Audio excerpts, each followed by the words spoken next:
This video is used for educational purposes only, under the Section 107 of the Copyright Act 1976.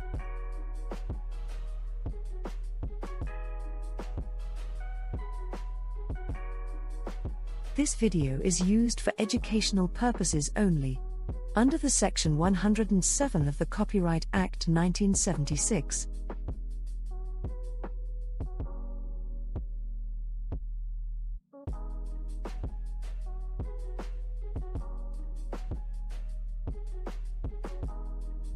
Hello, hello, hello. Happy Monday, everybody. Smash that like button on your way in here. Smash that like. And how are y'all doing on this Monday? So we are back to talk about Pastor McNutt and some information I found. Now, some of you are still watching the video from yesterday, and yes, that's definitely important to watch because that's like a part one. And this is pretty much going to be a part two of that. So what's happening now is that, of course, as I said yesterday, family members on both sides of the family are coming out and speaking, and victims are also speaking out about, when I say victims, I mean victims, people that are saying they are victims of McNutt and also victims of other people involved in this whole saga and things like that. Now, I want to actually say something as well. If you're on my other live, vertical live, please come over to my main live, which is the horizontal live. Again, please come to the horizontal live. So basically, what I want to talk about today is that we need to all, as content creators in this space and in other spaces, everyone should know that the word lawsuit is being thrown around, okay? And what I'm finding is that Mr. McNutt, the pastor, likes to sue people, okay? So I feel that that's how he will handle certain things, and he will be sue happy, in my opinion. And that is just for people out there wondering, like, how does pastor might respond to certain things, okay? And so what happened was, Jedediah has interviewed the mother of one of, Pastor McKnight's, Pastor McNutt's victim. She said that her son, Abraham, is a victim of Pastor McNutt. Also, her daughter is a victim of Cameron Johnson, and Cameron Johnson is the 18-year-old that's going to be 19 in May, the one with the dress that's in the house with Junior. So in the house is Junior, and then there's Cameron Johnson, and then there's the pastor, Pastor McNutt, and then Carmisha is the mother of Junior. She does not live in the home, okay? But Junior goes with his mother on the weekends. So what's happening now is that Cameron, the one that was in the video, and the Pastor McNutt was saying that Cameron Johnson is the one that was roughhousing with Junior, and that led to Junior having the bruising and scars on his back and body. So the pastor pretty much was blaming Cameron Johnson for that. So Cameron now has his own half sister, half sibling that has came out on her TikTok, and she has said that Cameron has, okay, so trigger warning. The topics I will be discussing today are, SA topics will be involved, as well as domestic violence cases and topics, okay? So please understand that domestic violence will be discussed, as well as SA topics. And yes, and my mods will periodically post information for RAIN and DV hotline information, okay? So with that being said, Cameron has his own allegations against him, and that is that he SA'd two of his own relatives, his sister and another relative. And the mother, Nikita, has said that her daughter was sexually assaulted by Cameron, and that Cameron actually admitted to not sexually assaulting her, but incest. So what we have now is the minimization of SA to where he's alleging that it was consensual. It was consensual, but it was just incest, and it was consensual, like the siblings agreed on it as incest. And the victim, of course, is saying no, it was non-consensual and it was SA. I didn't want to participate in that. So it's kind of like they are saying that Cameron has admitted and confessed and taken accountability to incest. And I'm like, no. That's minimizing and gaslighting to SA someone and then say that is consensual and incest to where she agreed. So that's not accountability. That's actually a way to do damage control and to publicly lie and minimize and gaslight a victim. So we're going to get into that and what happened with that situation. But first, we are going to actually address, well, to be honest, there's a lot to cover. I think that I will do the interview later and go over that information. I think to start, we will actually start with Pastor McNutt and a scandal that I've found about the pastor. Now, in my last video, I told you about Christopher, who has the last name of McNutt as well, and he made posts on social media about, Pastor McNutt, and he's happy that he's being called out and exposed. Now, what's interesting to me is that some of these the people like Tony and even Christopher that are posting about the pastor are being cryptic. They're talking about him in a roundabout way they're not being really direct and giving full details and full disclosure of what they are referring to as to why he's sick or weird. And I think people are, of course, trying to get them to open up more, but they are not doing so. And that's not unusual in cases like this, where we have someone that's high profile, that's known in the community, has access to resources, very controlling, and people feel like if they speak out, there could be some sort of retaliation or something happening to them, so then they won't fully open up. Or sometimes they might feel like opening it up and telling everything could expose themselves as well to things that they might not want to reveal, especially and sometimes in some cases when it's involving men.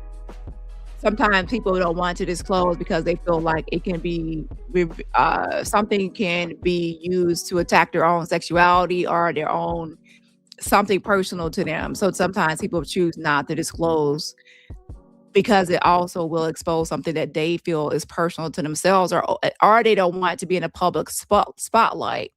The downside to no one really opening up and speaking up is that not only are you staying silent, but now you're not really helping Junior, because I feel that Junior is being silenced.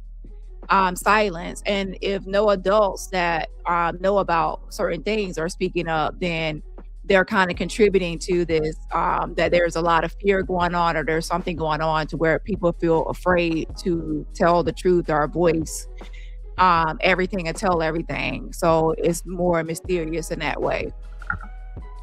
So that's when sometimes you have to go back into the past and into the files and see what you can find to where other people might have spoken out or things might be uncovered in the past.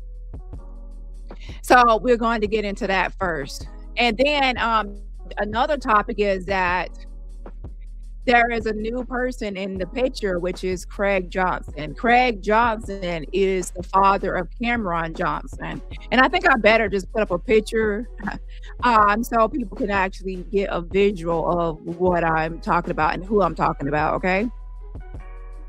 So let me pull up a picture. Hold on 1 second. And this will give you a little bit of insight.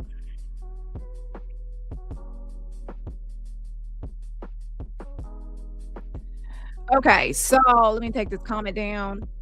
So in the right is Junior, okay? And that is the 16-year-old that will be 17 in a few months, okay? And then we have the pastor, McNutt, and then in the red hat. And then next to him, we have Craig Johnson, which is the father of you can see it's a spitting image. He's in the black jacket with the the hoodie let me increase my visuals here, my lighting, so I can actually see coloring.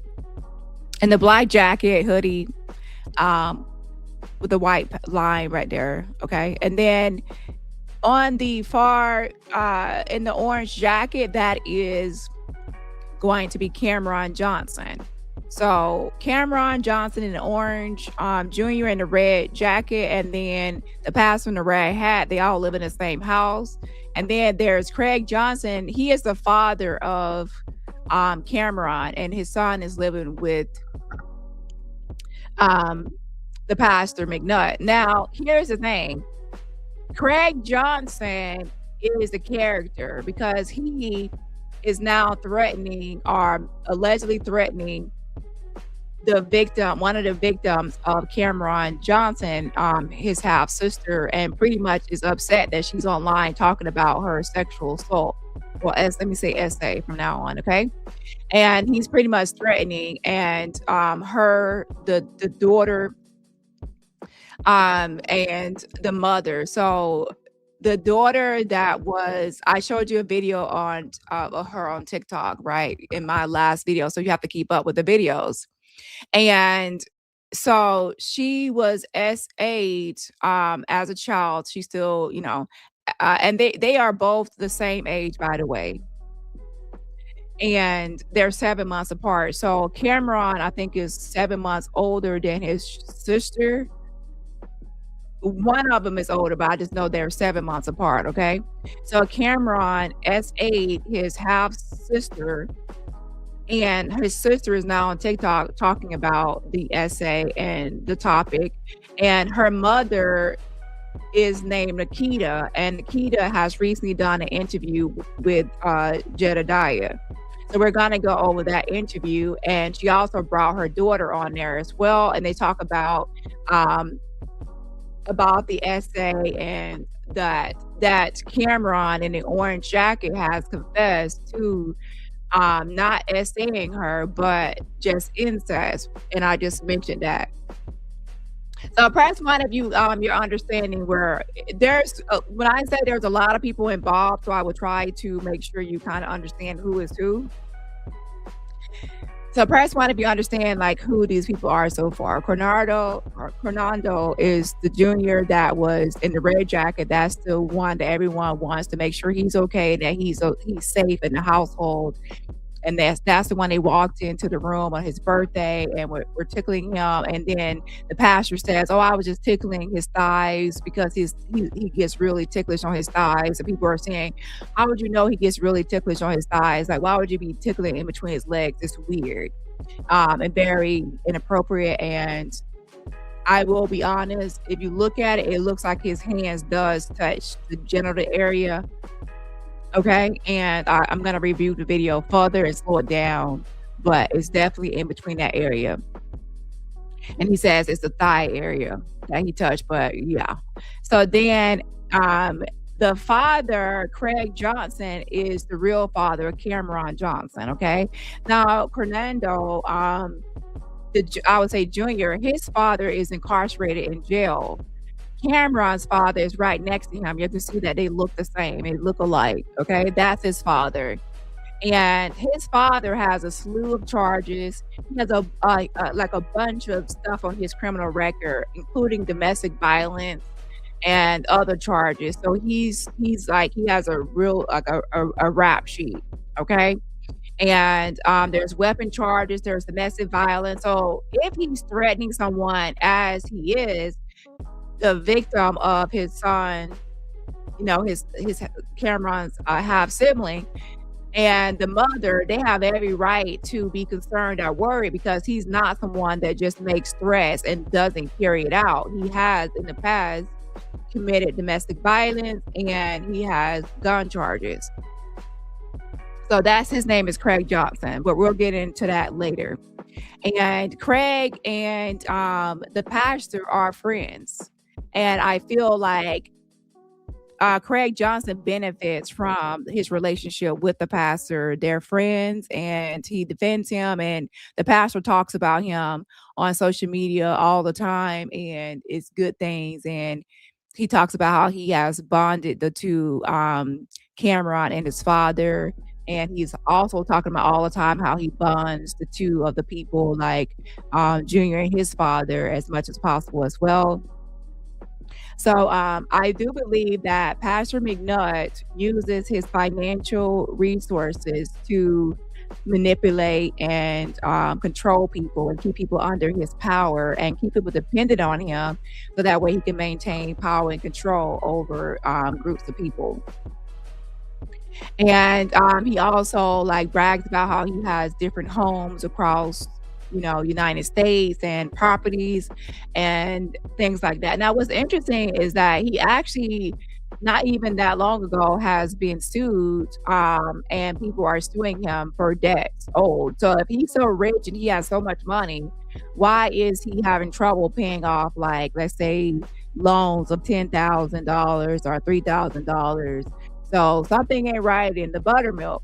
And he has like a lot of nonprofit organizations and corporations, and I do believe that there is going to be more stuff going on, allegedly, with his resources and finances, as to where this money is coming from. Now, I'm not saying all people, but there are some people that have nonprofit organizations, or they do certain things, and they actually get grants and loans and other things through these corporations and nonprofits and things, and it's not always above board. And I'm not saying that he's doing that. We don't know yet, but I will say that people are gonna be questioning why someone is getting sued and from loans and like 10,000 or 3,000, if they're so rich to have so much money, to why they would, it's just, the math ain't mathing in that area. Okay. So now let's go ahead and look at something. So he had sued someone before. Pastor McNutt had sued someone before, and let's look at what he sued them for. Okay. So there's a guy by the name of Josh, and he sued the guy by the name of Josh. And when I say it's crazy, it's crazy. So we'll get into it, okay? Hold on.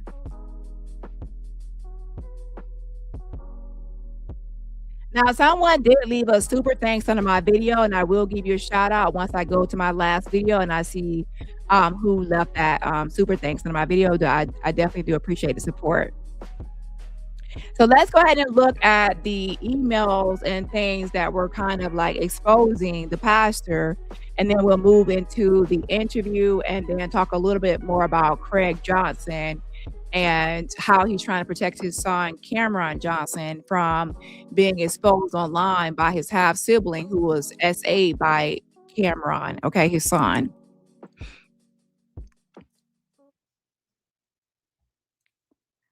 Just a second.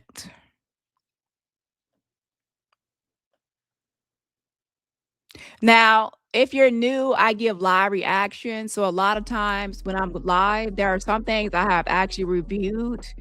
And then there are some things I will give a live reaction to. So you'll see what I think in that very moment. Okay. And that's just how I like to run things and do things. It's more natural to me to give my live reaction to something. Okay, hold on. So I will say I have not reviewed all the documents that I have. Okay. It's kind of like if I read 60-page document by myself and then I go live, I have to redo that. I have to read the 60 pages again. So in essence of time management, I have the document, I skim through it, and then I'll read it when I go live, and that's one time. So I hope you understand. I have to pay attention to my time management, okay?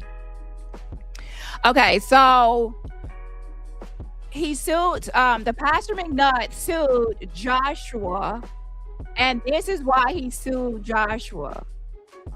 Pay attention. He says, Joshua has spread false and damaging allegations against my life and character concerning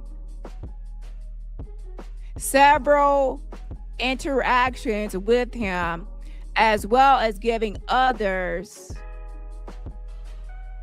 to believe I'm a homosexual. Listen,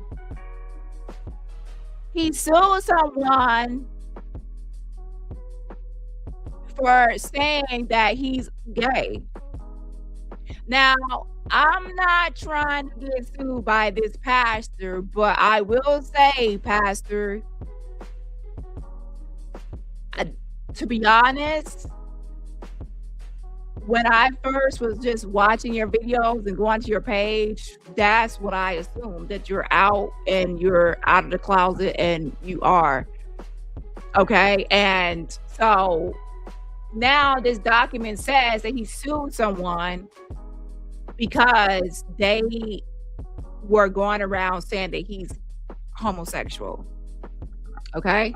And he says, I am a pastor and this has affected those that follow me and my school as well. So he is a pastor and he also has a school. So now we know that his income is not just about him having a church. He also has a school. And if you know anything about churches, a lot of churches have went into education where they have the church and they have an in-house school and a educational program.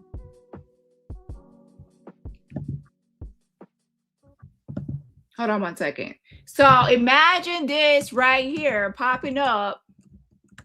Well, I said popping up like I didn't search for it. My bad. Well, imagine this when I was minding my business, being nosy, and I get this.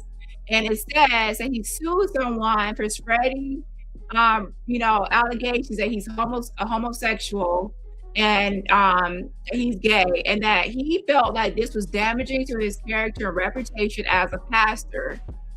And for his, not only his church, but his school. Hold on.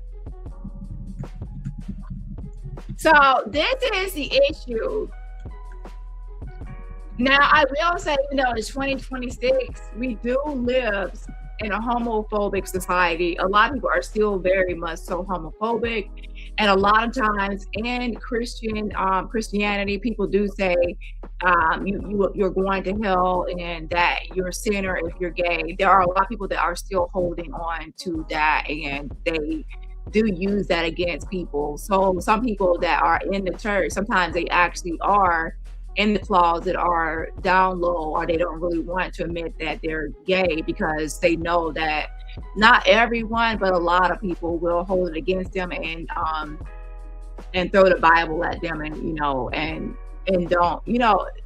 it's 2026, but that has not really changed fully.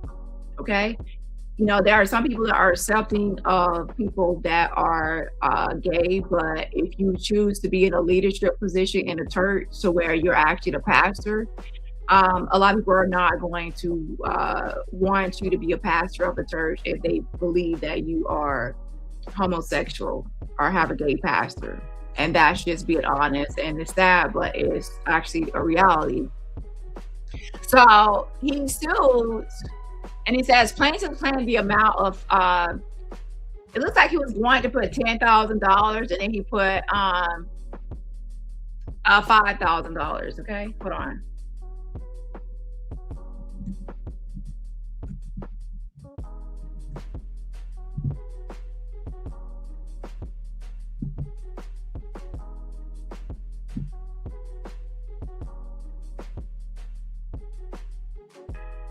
So then now he wrote a letter to the judge as well, and we're going to go over that letter to the judge, okay? Hold on.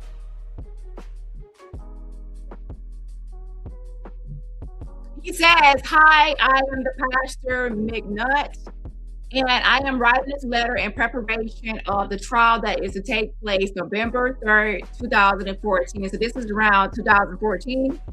And it says, against Josh. Josh relocated here in West Palm Beach from Hartford, Connecticut some 4 years ago.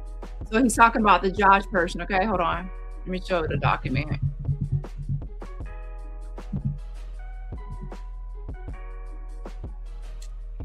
And he says, Josh relocated here and had become to me as a spiritual son. Here we go again with the whole thing of being a spiritual son.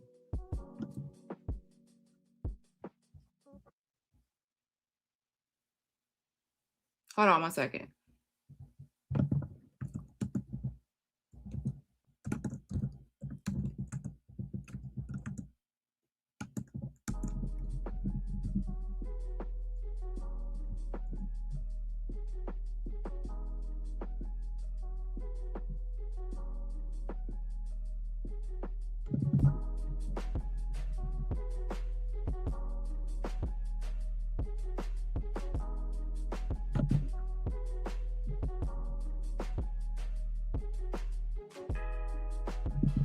Okay, so he says,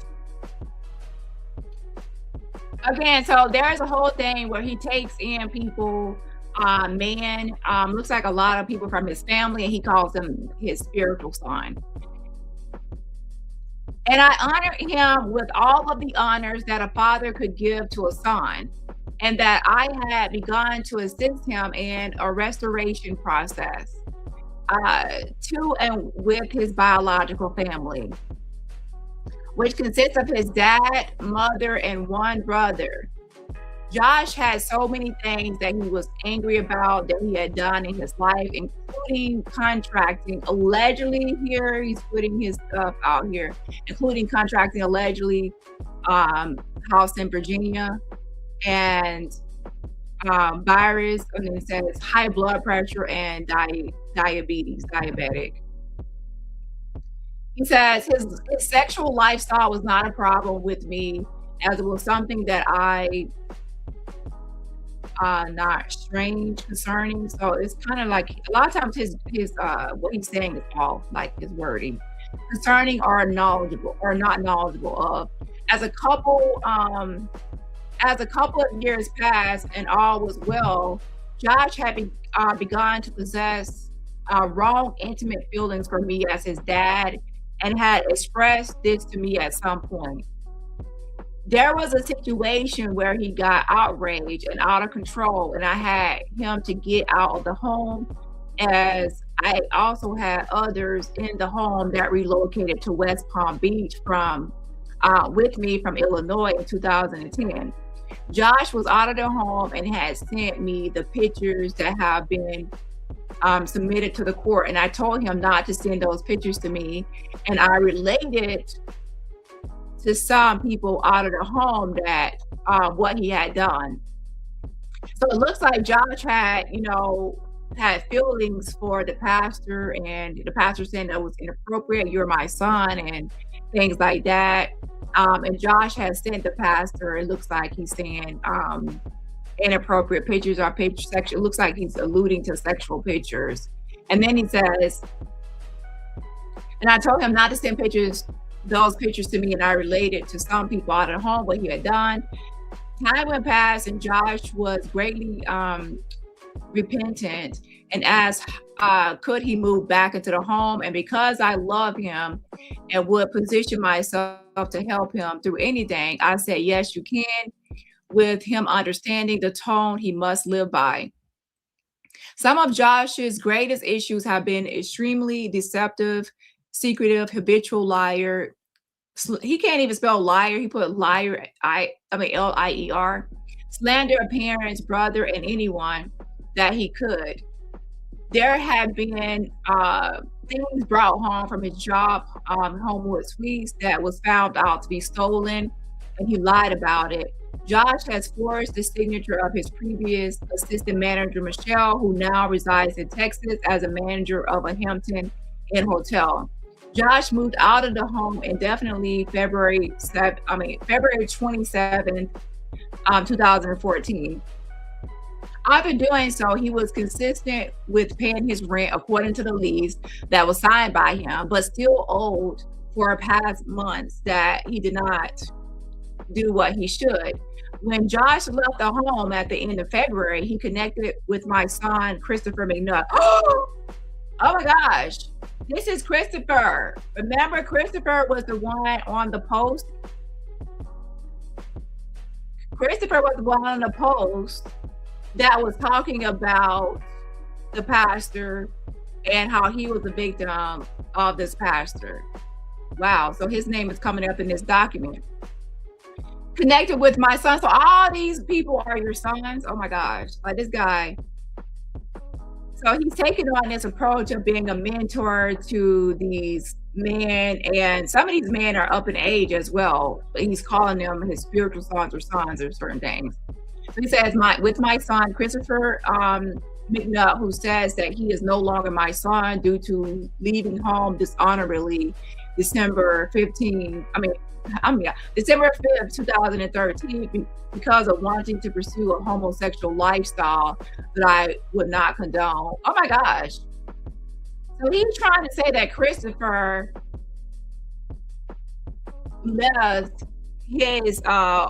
left from under his care because he wanted to pursue a homosexual lifestyle that he would not condone. Let me say this. This pastor is so weird because the way he treats these men in his home and when he brings people around, he does things and I'm not gonna go there, but he's acting like he's so against homosexuality, and a lot of times when people do that, a lot of people are actually gay themselves. They're homosexual. Okay. Yeah. So anyways, and I think that some people recognize that they feel like he's homosexual, so they feel like they can open up to him about how they feel. And then he's like trying to say, oh no, you're dishonoring the church, or you're dishonoring the household because you're gay. But they're probably like, wait a minute, what are you? And who knows, what I was saying was he could be doing things in the home to give off that impression and things like that. And why is it that Christopher McNutt, the last name is McNutt, right? Christopher McNutt, and the pastor name is McNutt. I thought that these were relatives or some sort of family or something. Now I know everyone with the last name McNutt is not going to be like blood related, but like both of your names are McNutt. Some people are just through marriage. Okay. So anyways, he's saying, so now that's kind of telling, this is not, again, this is the pastor side of the story. We don't know Christopher's side of the story. Okay. So we gotta, Christopher, we don't know why what happened with the whole situation to why he's saying he's the victim of the pastor. He has not spoken besides in some polls. Press 1 if you saw the polls, press 2 if you didn't see the polls. But I showed a post yesterday from Christopher, who was speaking out about the pastor and how he was a victim, and he's glad people were speaking up.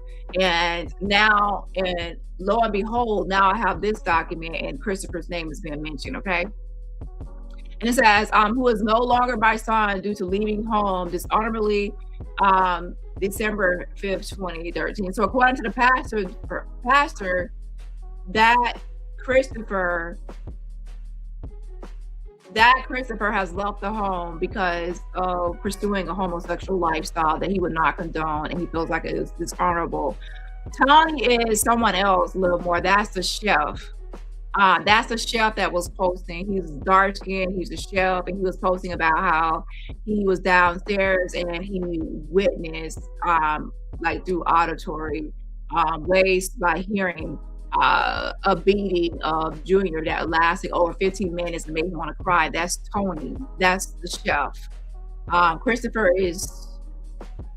I might actually show some more pictures so people can keep all these people separate.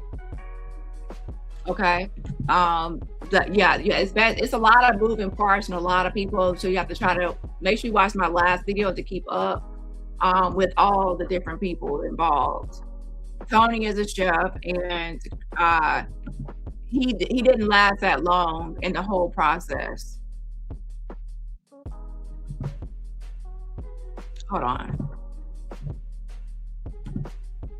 Let me bring up some more pictures real quick.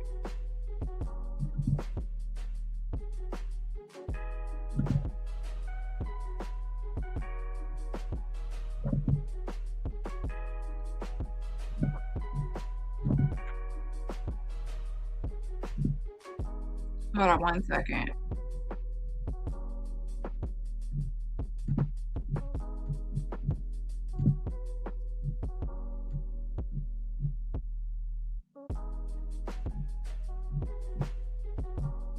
Yeah, there's going to be different people involved.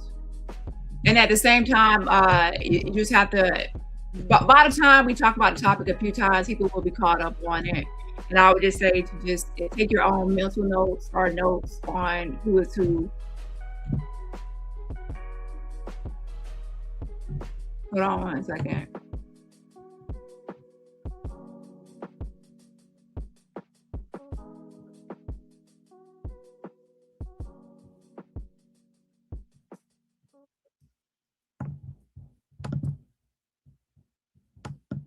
So this is Tony Bernard. He is the one that was just talking about how he was downstairs and he witnessed, Junior, have to go upstairs and being beat for over 15 minutes. And he has not really spoken a lot. He mentioned how Carmisha and him were introduced, and when Carmisha saw him and said, "Oh, is this another one of your sons?"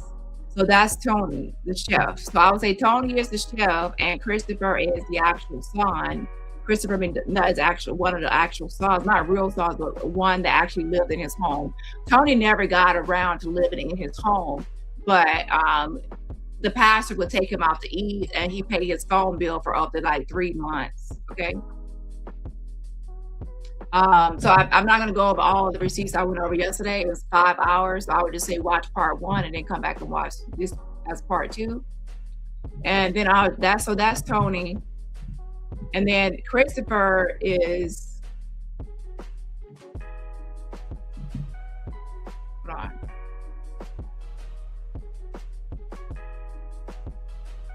Now, so I want to see what's going on with the actual cousin of his as well.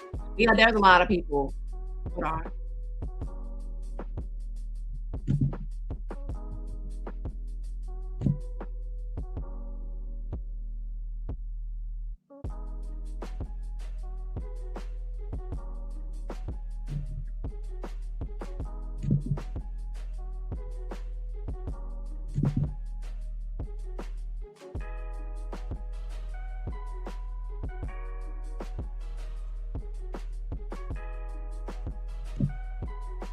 Christopher Jeremiah McNutt.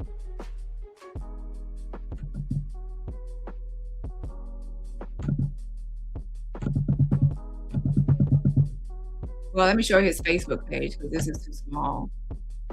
He's the one that says, being one of the many former victims, this has really hit home, giving me PTSD. That's the one that had wrote that post. This man has been doing this for years, it seems. I still receive moments of flashbacks to this day. I've had to literally run away from this man and the abuse for him to just chase me down before I call the police while hiding from my life. Now, Junior and Kim are the youngest I've seen. I've been trying to do my part in contacting the appropriate personnel in regards to the situation to help any way I can. But I do hope that these children get the love and safety they need. Quickly, I've chosen to keep the other man's identity hidden until he is comfortable with coming forward himself.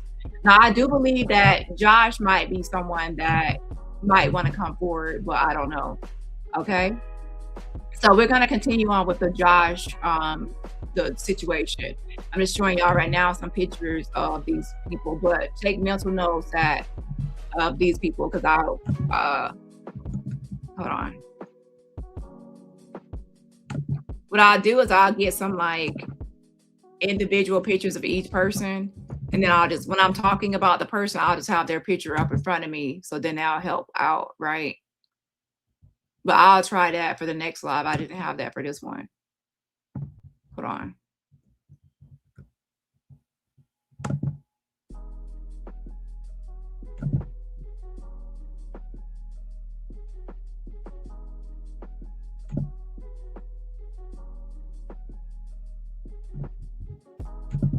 So right here, this is Christopher Jeremiah McNutt right here. And this is what I showed yesterday with the pastor. Pretty much said December 15th, the day of my son, Minister Christopher Jeremiah's McKnight. I couldn't say McKnight's, my bad. McNutt's. This McNutt's name is so rare. McNutt's birthday. He has been a son of great respect and honor. His very life and gift to me as my son from God is amazingly. And then he says he came when I was in a dead place and things like that. So I went over this yesterday, okay? And he says, Minister Christopher. So now in this email, he's pretty much saying that Christopher left home dishonorably because to leave, to pursue a homosexual lifestyle, and that dishonored, I guess, to him in the church. So I'm gonna say this from now on. When I talk about Christopher, I will have the picture up, right? So that's Christopher.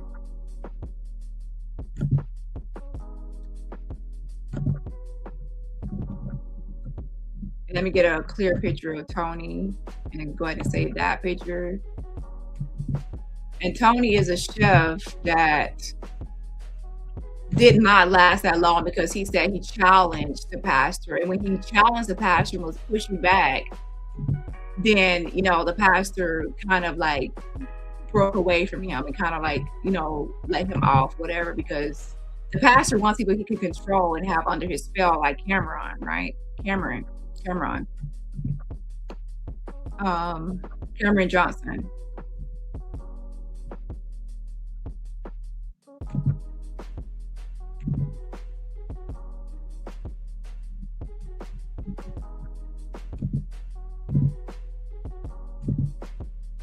And this is Tony. This is Tony right here. This is the chef, okay? He's the one that was downstairs and he heard Junior getting beat. Now, I want y'all to understand, when he heard Junior getting beat, it's not the time where that led to the current arrest, okay? When you heard him getting beat, he's talking about a prior time. So make sure you don't conflate the two time periods. Shout out to Low Key. Thank you so much for the cash app. Yes, I'm the asking. Shout out to Low Key. I appreciate the cash app. And everybody else, remember, support my channel for free just by what? Hitting that like button. Okay, so now that we have that, let's go back to now the emails and things.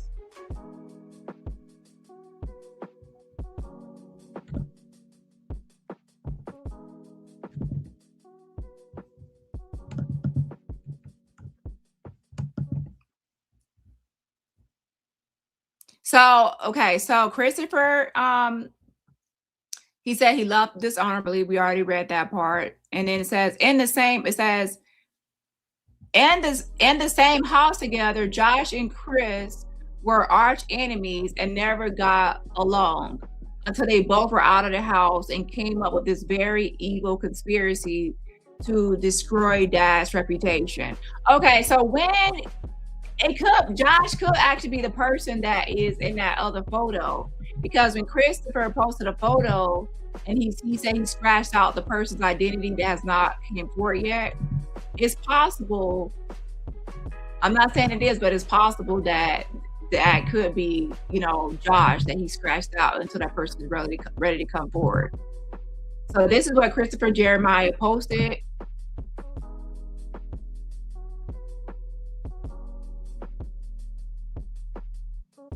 And he's hoping that, Junior and Cameron get out the house and, he says, I've chosen to keep the other man's identity hidden until he is comfortable with coming forward himself.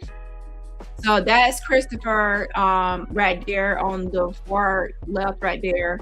And he is the one in the black shirt, should I say, because there's a mirror image here. And then in the center, of course, is the pastor. And then there's another person on the white shirt, right? So now I believe that could possibly be Josh. We don't know, though. I don't know. So it looks like from time to time, he's always bringing in people in his home, and he's calling these men his son. And some people are actually older. So that's why Christopher saying these are the youngest sons he has had. Okay. So, and this was posted by Christopher himself. Okay. So let's go back to here. So the pastor is saying that Christopher and the Josh came up with some evil conspiracy to destroy his reputation. Chris said so many lies, as well as Josh. From Chris saying, I would not let him go anywhere, I was beating him and had been having sex with him, and Josh saying that for 4 years all the time. What in the world? Wait, Chris said so many lies, as well as Josh. From Chris saying, I would not let him go anywhere, I was beating him and have been having sex with him, and Josh saying that for 4 years, all the time that he has lived in West Palm, I had been having sex with him and we slept together every night.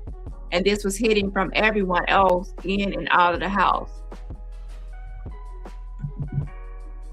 My sons have come to gain a greater respect for life and have begun to improve themselves from how they had lived in the years past, even before coming into my life.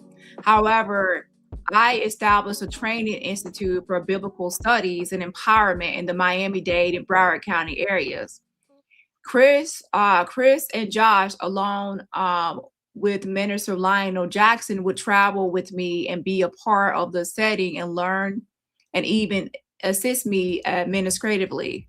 After Josh left in February, he connected with Chris and told my son that I had been having sex with him since he has lived with us.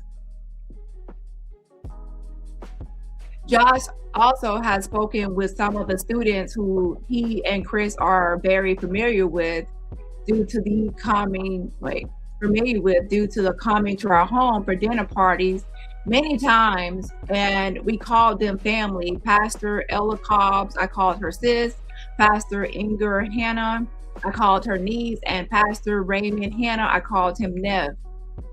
And their children called me uncle. So I want to pause here. A lot of people that are predators, or users, or manipulators, they love to attach like familiar names to people and say that you're family. You're the auntie, you're the grandma, you're the cousin, you're the sister. And this is something that helps you to establish a closeness or a bond or some sort of like we're family, some sort of community. A lot of cults use this. A lot of people that want to get you to take on certain roles. Like, okay, well, if I call you the auntie or the godmother, you're now going to play that role and take on that role and do things as that role and things like that. So people actually take advantage of that and use that or manipulate. And some people actually are having sexual relationships with people and they say, oh, that's my nephew. So people will think, oh, there's nothing sexual going on. This is a nephew uncle relationship or a son father relationship. There's nothing sexual, but the whole time there is something sexual, but that's just covered. And it says, I called him Neff and their children called me or uncle. Chris and Josh contacted these people as well as others in my institute and defamed my character and lied scandalously on me. After meeting with Pastor Ella Cobbs and Apostle Ernest Cobbs, her husband, and TGIF one day, they opened these things up to me. They opened these things up to me, reported from my sons. So here's the issue. So if the sons were reporting this to other people within the church and nobody was telling or reporting it or doing anything, then that's a problem because maybe they reported it to those people in the church thinking that they would help them out, believe them, or assist them. But if nothing happened, then that shows why they would feel silenced or why they would feel like no one cares or listens or anything, or everyone is afraid or whatever else. Imagine like someone going to people, everyone in the church telling what's going on and everyone is covering it up and keeping it quiet and sweeping it under the rug. So then the person feels like, oh, well, they feel silenced and nothing is going to happen to the person and that no one believes them, right?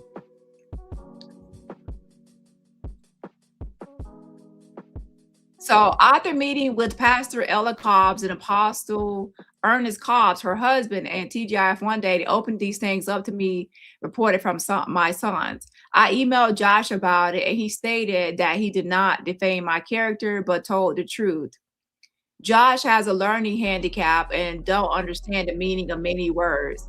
They are not made very plain to him. In many cases, on an ABC level, outside of contacting those that are involved in my institute, Josh contacted my spiritual father that resides in Decatur, Illinois.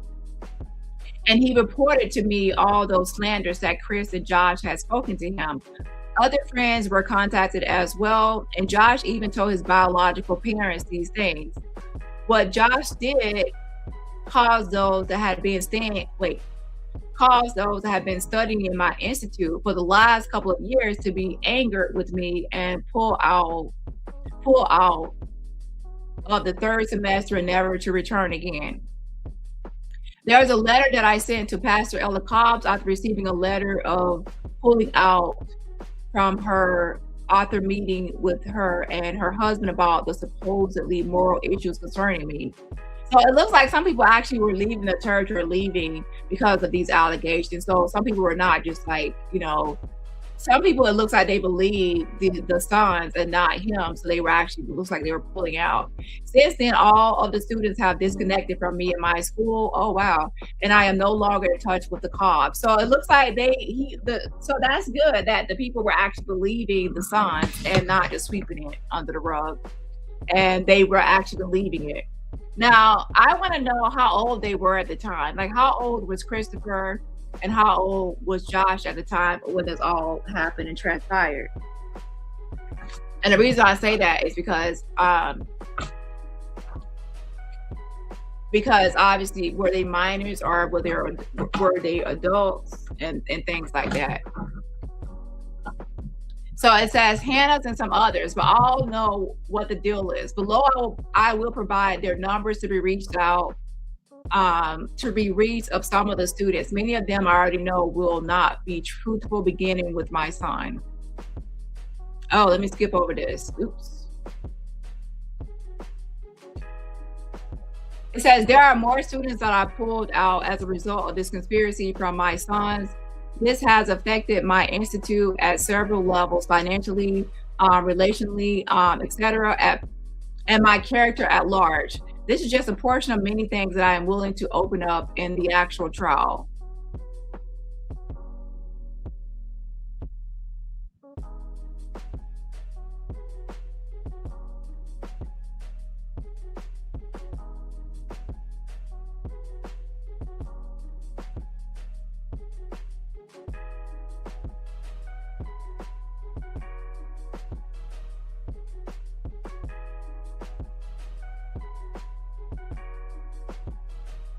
So it looks like it's from Josh, and it says, on July 11, 2013, I, Josh, signed a 1-year building contract with Teresina Johnson Property to lease at the residence. And it says this leasing agreement was signed along with you, the primary lessee or lessee, whatever, TD McNutt and co-lessees Lionel Jackson and Christopher McNutt to pay $2,400 a month for the duration of the contract. It says I moved out February 27, 2014. However, I've continued to pay my agreed upon portion of $650 per month. Please be advised that as of June 2nd, 2014, I have signed a waiver stating that I will not renew this lease after July 31st, 2014. Due to hardship, I will not be able to pay any further rent. I am asking that you please take in consideration that my agreed portion has been paid on time each month, and I have paid $50 additional dollars for the past 10 months. Please accept the supplementary as my portion of June's payment and July's rent is secured through the first and last that was initially paid prior to move-in. Thank you in advance for your attention in this matter. Sincerely, Josh.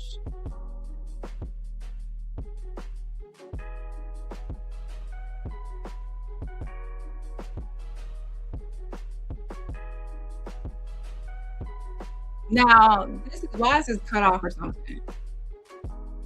Chapter of my life is over. I forgive you and pray for you, and I am moving on with my life. In Jesus' name, God bless you and God keep you in my prayers. Praise my prayer. So something was cut off in that whole message. I hate when people post messages or like show emails and they don't show the full thing. They cut things off. So it says, Kingdom greetings, Josh. Thanks for your message. You did not contribute what you should have to move into this property due to not working a lot on your job and then ultimately falling behind in your portion of rent monthly by only paying $300. This occurred before you got hired working for the school. So prior to that, you did not pay your full amount of rent as you should have. For the month of June as well, you still owe $450 for the month due to the $50 extra that you paid beginning in March after leaving February 27th. As you stated in your email to me, you can mail the $450 to the house. Not knowing if I was going to hear from you, I was forced to go on and pay the house, knowing the spirit and character that you are now operating in. Also, your leaving the house was your choice with no pressure from no one here. And after leaving, you called and stated to me that you think you had made a mistake by moving out. My reply to you was that you had already did what you have done. Concerning the rent due now and the rest that you owe, I text you and you chose to never to reply until today by email. And your hardship was not accepting that to be sexually involved with you and not allowing you to get into my bed was a problem for you. Right? And your hardship was not accepting that to be sexually involved with you and not allowing you to get into my bed was a problem for you, along with them assuming that I must want or was sexually involved with another male. Not so, and I forgive you, Josh.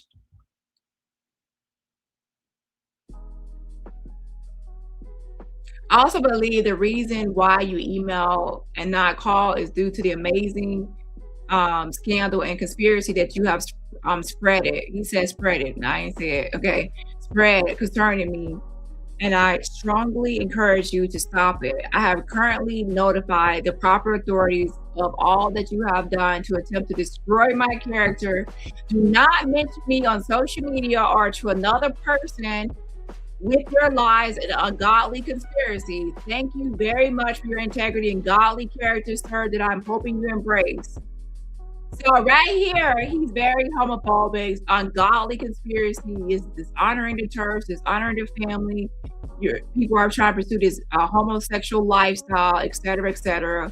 And I believe, to be honest, that he's gay and he's just in the closet and he's, and so we're going to continue on, okay? Child. So anyway, just know that he probably will sue people for, saying that he's homosexual, but most likely we'll see. I'll tell you the results of this one. So then he says, the pastor to Josh says, lastly, I want to say to you, stay away from me forever. Leave my son alone, whom you hated so much until you wanted to contact him and make him a part of your conspiracy. God is going to deliver my boy and set him free. Leave him alone. When I told you that what you desired to happen between you and I, a sexual and committed relationship, I told you no. Therefore, I would not let you lay in my bed and attempt to fall asleep. I will send you away and say goodnight. In your mind, as you have related to others, you now think because I would not go that way with you that I am now with Minister DeMarcus. So it looks like Josh believed that the pastor was with another minister named DeMarcus. He says, no, sir, he loves God and is not faking the things as you are. And he knows respect and honor, something you will never truly know. You expose your brother for having House of Virginia, you expose your dad, Mr. Blank, and says, for the secret sexual stuff that you found from snooping around after your parents left the house, all to destroy that man and break up their marriage. You are evil, and I opened my home and life to you to afford you the opportunity to be better, but you are worse. And know this, I'm not even mad with you, Josh. You will reap what you have sown. That's the word of God. If anybody had some sense, they would get away from you. I hear of you reaching out to everyone and even going overboard, commenting on statuses on Facebook. You need to stop. You are trying to connect with everyone you can and kiss everybody, tell to be friends with them now. Your water will run dry. I was given to legally report to you the balance of what more financially is due from you, and that is owed to me. Thank you for your $450 that I did receive already. And it says, from Josh to the pastor, I have learned not to allow anyone to have control over my whole life. That's God's position, not a person's. I have learned to make sure I document financial transactions at all times. And I have also learned to be still and let God fight my battles. The few times I did fall short in paying the full amount in rent was certainly made up in my contributions towards expenses for food and nothing else that was needed. While residing in Florida for the past 4 years, I have kept a job and I always pulled my weight. I'm an accountable young man who is not walking away from my responsibilities, but trying to bring this burdensome situation to a close. I will send the $450 to the house by the end of the month. I conclude with stating that I have never defamed your name or character, whether public or private. When I open my mouth, I speak only the truth. Ooh. So Josh is saying, listen, when I open my mouth, I only speak the truth. So he's sticking by what he has said.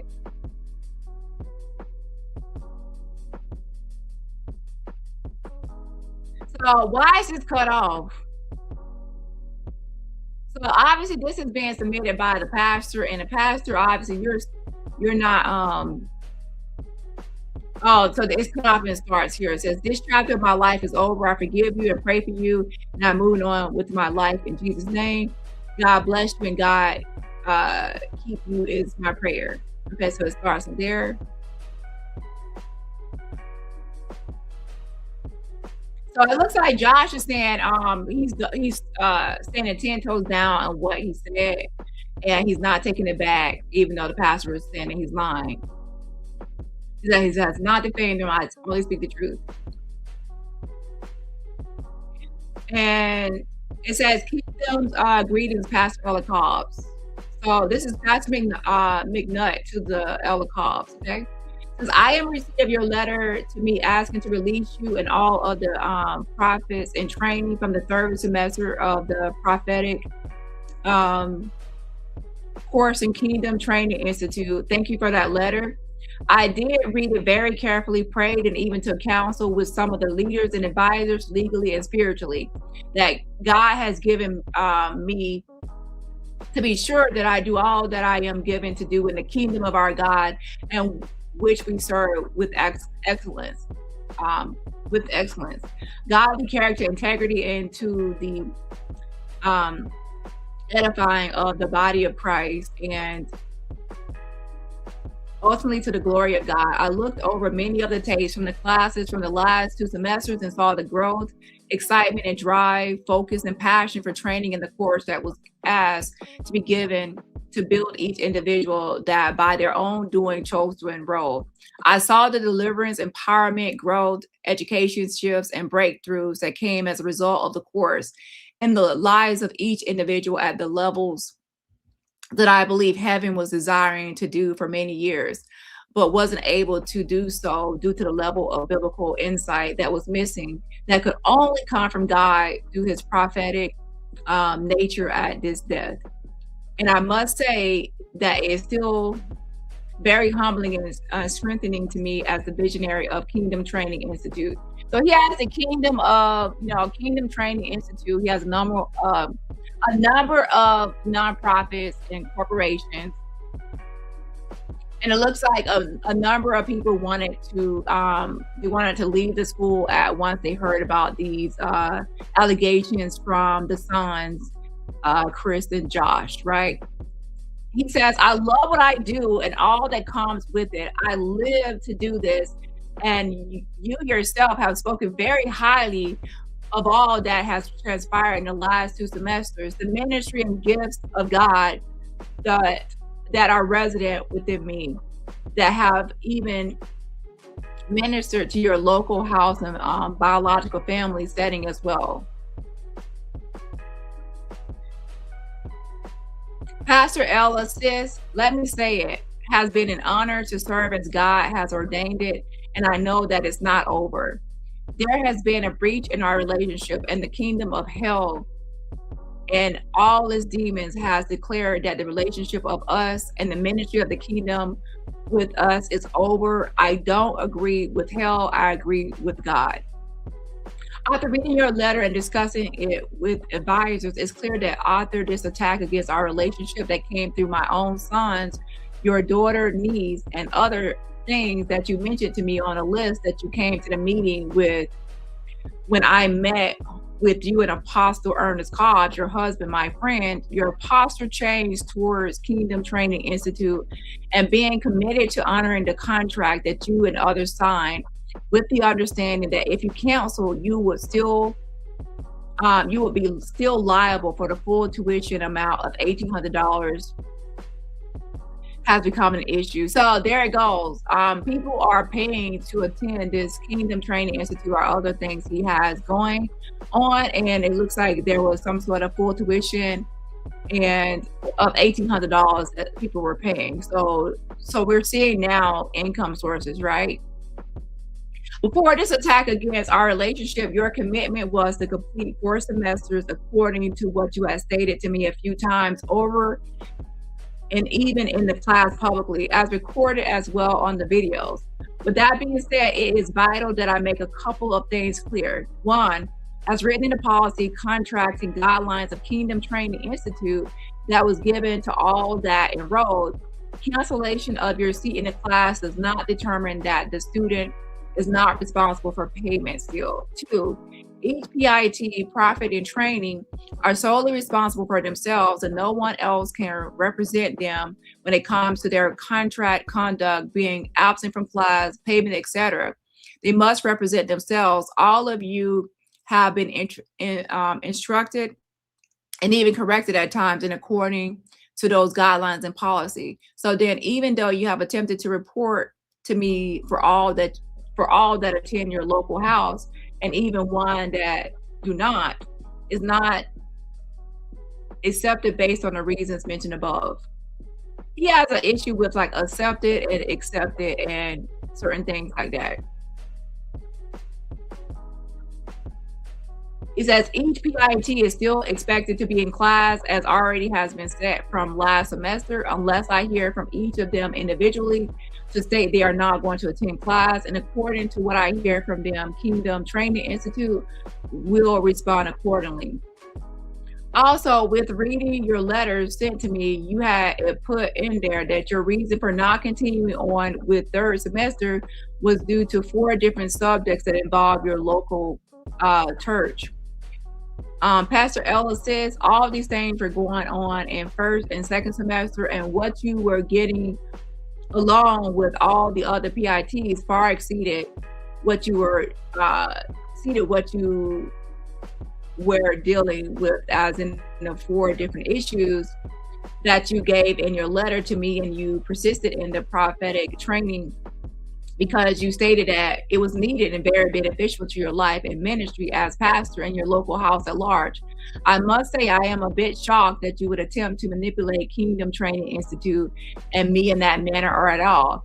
I do not think and still do not think this is your character as a woman of God and someone that I have grown very close with over the last 2 to 3 years or so, and that I have grown to love very deeply as real family to me. Ultimately, I changed the night of prophetic training for second semester because you asked me to do to you taking another class on Thursday nights that you are having to pay for out of pocket through the church. And I honored doing that because of your strong passion for the Kingdom Training Institute prophetic course and your dedication to me and to our God as well. At that point, the only options are to continue with this third semester as contracted or continue your cancellation process and have a cashier check sent to Kingdom Training Institute's mailing address, which is a P.O. box listed above and not my home address. Those are the only 2 options available for you, Pastor Ella Cobb says. Please understand, though I love you as a big sister and always will, this situation is not personal but business. Kingdom Training Institute has been more than gracious to cover late payments, even some not finishing paying total tuition by previous deadlines, and I also have made payment adjustments with students in the middle of the semester so that all who wanted to could be empowered and grow. From a godly perspective, just as you would want me to honor my word to you, I expect the same thing in return without there being hard feelings, sis. You being honorable to me and my being honorable to you are just the same in the eyes of our God. If you feel that I have done you wrong or evil, then you don't give that back to me. You are to do good towards me and the same for me to you. 2 wrongs never make a right. This is the kingdom in order that we represent and live by right. For those things I did do that has nothing to do with Kingdom Training Institute but has affected you, that I did not take a couple of your members shopping, as I said, yet not wanting to contact them and waiting on you to tell me that they were ready after contacting you was what I had always been waiting for. Respecting and being careful not to interact with your people on that level to get their numbers and just call them like that. That's not my character, Pastor. And for this, I did apologize and still have positioned myself to quickly make it right. As I have shared to you in our meeting at TGIF with you, myself, and Apostle Cobbs. Furthermore, with what you stated that niece told you, I stand solidly to say still, I did not say that to her, not at all, and never would. However, you stated that she is your baby and won't lie, and I can't attempt to sever that soul tie and perversion with you and niece in that manner. Wow, I can't believe you said perversion. Only God can. Yet she knows the real truth, and I am trusting God and believing that she will make this right author conviction by Holy Spirit. However, if by the authentic means of Holy Spirit and your ability to hear him, this cannot be resolved, I am prepared to get the truth for you through other means. Again, Inger Hannah niece has not been truthful. In this, it's important for you to hear God and not just hear your baby. I love her, but she is wrong, dead wrong. As it relates to my sons, that is not true, and I told you that and have much proof of that. I am trusting God with that as well. I don't mind just standing with God alone. I assisted you and the family in any situation at any point without falling away and judging any one of you or the situation in any ungodly manner. Even if I did see that things were handled not according to the nature of God and His Word, and still ministering in your pulpit, on the phone, in your home, or in mine, to every situation, never was something I changed in. Where is God in you for me? Where is this? Did God speak to you and tell you that I said what was stated that I said? Did God speak and say that I did these other things that are being said as well? Or are you functioning from soul familiarity that you have with others? It is worth being angry and breaking down the relationship that he God himself put together, because I forgot to give a young man $50 for 6 months. Have you ever forgotten to pay something or someone? Yes, you have. Me, several times after ministering for you on a Sunday, and the Monday wasn't deposit, and the money was not deposited on Monday as promised it would be. It was in many cases not until I saw you again the following Sunday or sometime after you said that I finally got the rest of my money from you, and it was okay. I did not attack you and make the entire relationship and the will of God pay for it, nor did I murmur to anyone about it. I pray that you allow Holy Spirit to deal with you genuinely in this. Lastly, these are the things that has impeded on the Father's kingdom business that he attached to this covenant relationship. And Kingdom Training Institute is one of those attachments. I am yet positioned to honor my word as a visionary and lead instructor for KTI to do what I have been doing with the students, including you, without dropping the ball or operating in bad character. If I had canceled the semester without any of this warfare happening, but did it just because, knowing that students had already enrolled, then you all would have been very angry with me and possibly said all manner of evil against KTI and myself. But I would never do that. I made a commitment and I intend to do it, and do it with the right attitude of heart as well. Also, had I done this, all of you would have been in a position to take me to secular court as well.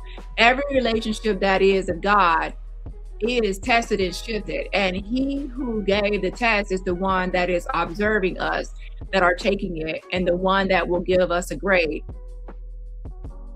Theos is a church that capitalizes in family relationship. I encourage you to fly a little higher and hear the Lord says. If you have chosen to have needs, Pastor Inger, Hannah, or whomever, to read this letter or response to you, I pray that God anoint you to hear the sincerity of my heart and his voice, and possibly not the diverse tones or nasty attitude that may have been given while being read to you. With all that has gone on, much attitude and ungodly feeding will continue until it has been discerned and captured. If God has brought us into each other's lives, then that positioning should be our desire and what we fight for. I don't have to be blood. I just have to be ordained of God. Although some of the things written in this letter may not give you the best emotions, thoughts, and attitude, please heart my heart.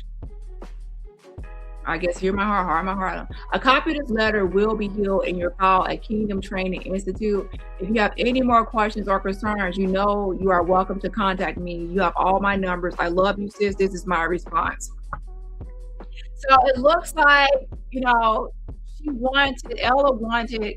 Cobbs wanted to get a refund for the remaining money that they paid towards tuition for that Kingdom Institute.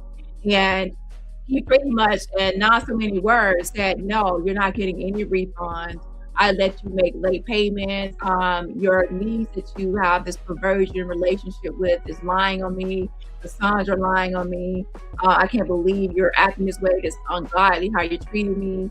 Pretty much gaslighting and deflecting and spinning things as if she's the problem and she's the issue instead of him.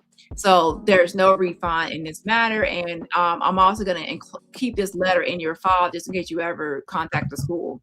So pretty much he didn't want to give a refund. To be honest, he probably had already spent the money anyway, and there was nothing left to refund. And it says, God will make it all better. May his kingdom come through you and your leadership.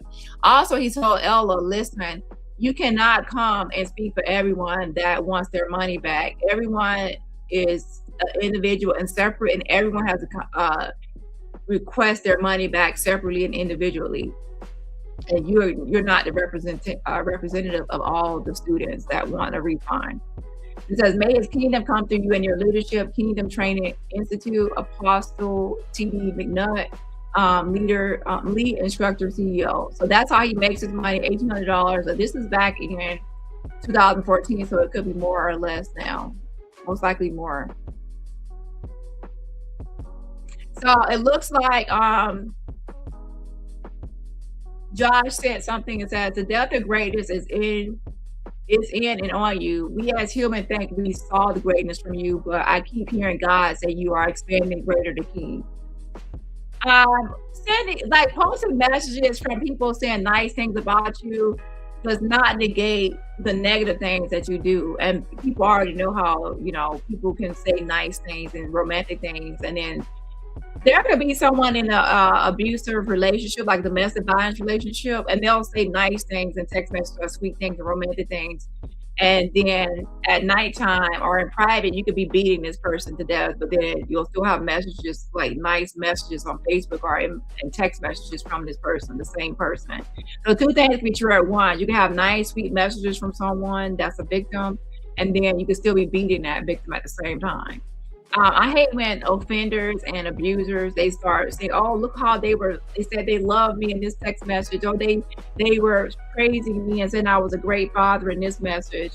And as if that's going to actually make everyone just believe that now that means that you never did anything wrong. They're hoping that. So more message from Josh says, done through your homes, lifestyles, mindset, health, relationships are being transformed. You are the voice of our generation that God calling to speak. So he's trying to post things about Josh praising him and saying good things about him. It says each council, that big building on 4th is the being of the campus for kingdom builders and KTI. In all honesty, I have been in silence because and it's cut off. I was jealous and felt like I was losing you as my dad, which is no excuse. I was being selfish. I did not want to share you, and all this God is showing what I need to work on, and also because of things I have done to hurt you, I repent and apologize to you. At times, it's hard for me to express myself. It's easy.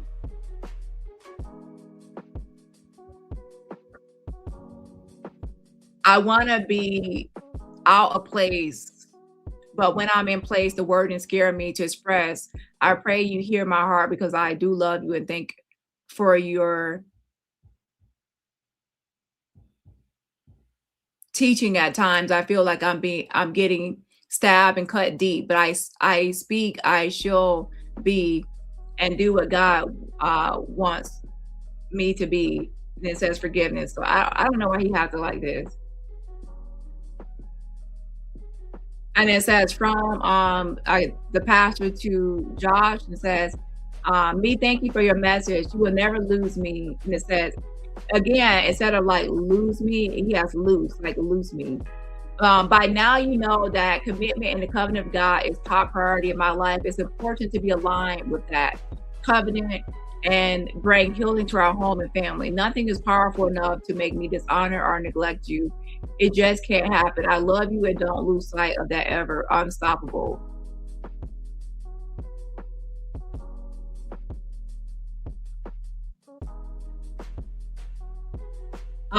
Dad, knocked on your door to say goodnight, but no answer. Rest well.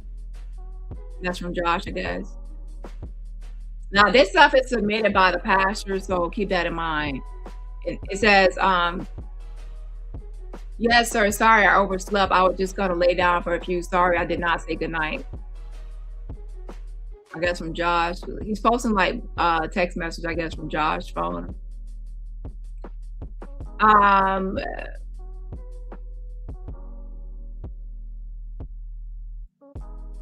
says, me, Josh, you drive. It says, Josh, I guess the pastor said this is from him to Josh. Josh, you drive to your job. I'm sleeping in, unstoppable.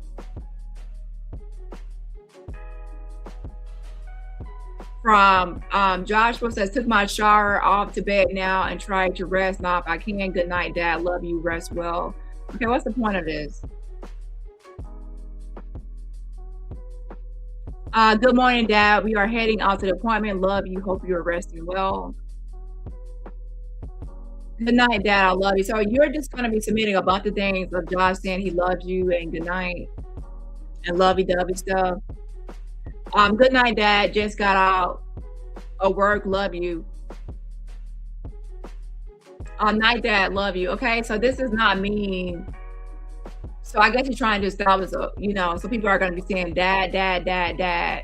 Just like even Cameron was saying something about relationship. So people are going to see all these messages saying dad as this is like a father-son thing, and you said that he was coming on to you, etc. Good morning, Dad. Are you up? Says Josh, and it says, Dad, I'm going to sleep. Good night. Rest well. Good night, Dad. Love you. Good morning, Dad. On my way to take Minister Lionel to his job. Good morning, Dad. Just woke up. Okay. This guy is so cringe. Good morning, Dad. On my way to the job. Love you. So he just like, okay. We get it. Josh would say, nice things, and that doesn't mean that nothing else was happening. Good morning, Dad. On my way to my job. I love you. I am taking the enemy of fear captive now. So those are messages right there. Now, but by my outward spoken faith-filled champion words. Love you, Dad. Good night. I'm taking the enemy. Okay, that's the signature. So the pastor to, I guess John says, you will do well. Just listen and get the instructions and show no fear or frustration. Stay positive and focus on being strong for your team. You can do this. I know you can. Believe in yourself. You are not being set up unstoppable. From Josh to the pastor says, yes, sir. Love you. I am taking the enemy. Okay, I'll keep reading the signature. Josh says, good morning, Dad. Taking Chris to his job. Love you. I'm taking the enemy. Okay. Yes, sir, Dad. Yes, sir, they made it mandatory that when you're part-time, you have to work to closing shifts a week. My only day I can do that is Saturday and Sunday, but I will ask to change. So this is from the pastor to Josh. Says, good morning, love you, praying for according to the mind of God. Be very careful to listen to his voice. What sounds good and feel good may not be him. He processes us in wilderness, deserts and dry places. I want what he wants for you, and that is for you to accomplish what he created you for in the earth. Shout out to Chrissy T. Thank you so much for the fan funding. Yes, I appreciate the support. Again, shout out to Chrissy T for the fan funding. And everybody else, remember, support my channel for free just by what? Hitting that like button. Josh says, Dad, I just finished reading Philemon in this book. Philemon in this book is Paul the intercessor and peacemaker for Philemon or Philemon, and Onesimus or Onesimus, and was he their spiritual father? Philemon or Onesimus. It says, from Prince, it says, from Joshua, it says, what I gotten about, let me actually look this up because I don't want to be pronouncing it wrong, okay? Hold on.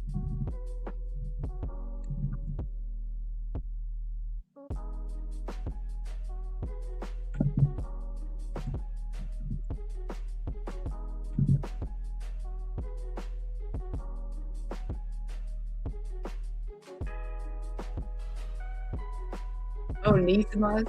something like that.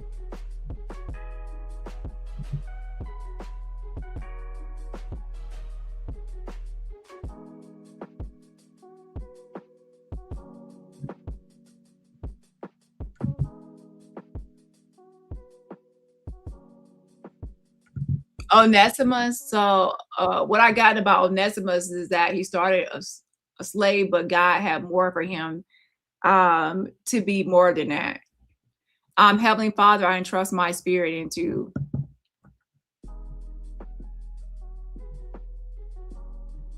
Okay. Um, from Josh, it says, Your hand, and I am unstoppable.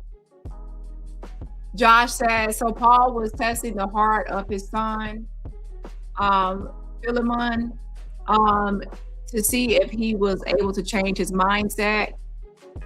So he's just trying to establish that there's some sort of father son, and it's all about religion and the Bible and God, and there's nothing unholy or ungodly going on. That's what he's really trying to put out here. From Josh to the pastor, and to see if he and the father, and to see if he and the heart of this father. And this is from the pastor to Josh says, for sure, it's what fathers as spiritual fathers and apostles do. Mindset must be challenged and changed. From Josh to the pastor says, Good morning, Dad, love you.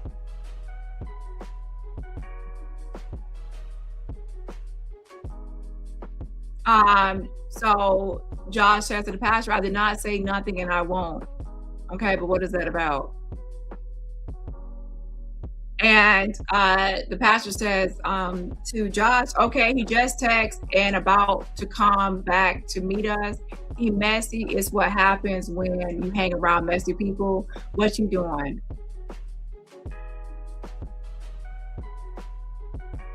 And then the pastor continues, says he just left the house. He wanted to know if you still stayed there. Don't let him know nothing. He want to start trouble. Thought you blocked him. Josh says, I blocked him from calling. It can't block text.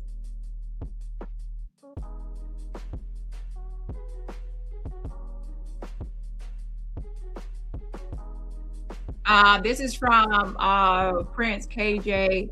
I guess Christopher says, you said you loved me, but your operations was not love. It was control, and God never controls anyone. You hit on me and beat me with things, so that's not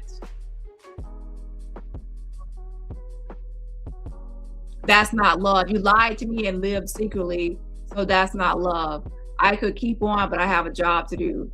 So this is now not from Josh. This is from Christopher McNutt, okay?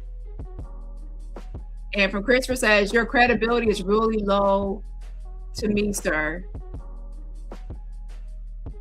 From Christopher, you wanted and had a man for the last 4 years. You did beat me because no man hits and beats another grown man like you did. Never. That's not acceptable.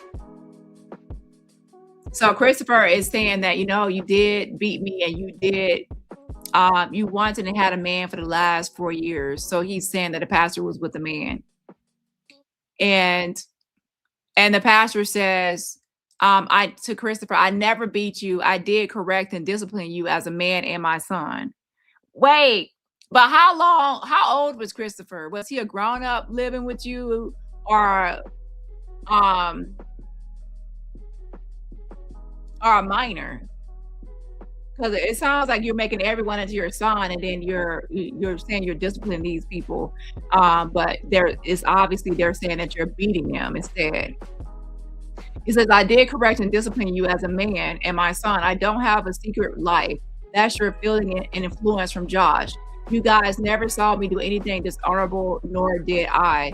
Yet all you wanted was a man, and I did everything I could to help you not go down that path. You know it, unstoppable. So he's trying to say that all Christopher wanted was a man, and he tried to stop him from going down the path or road for homosexuality.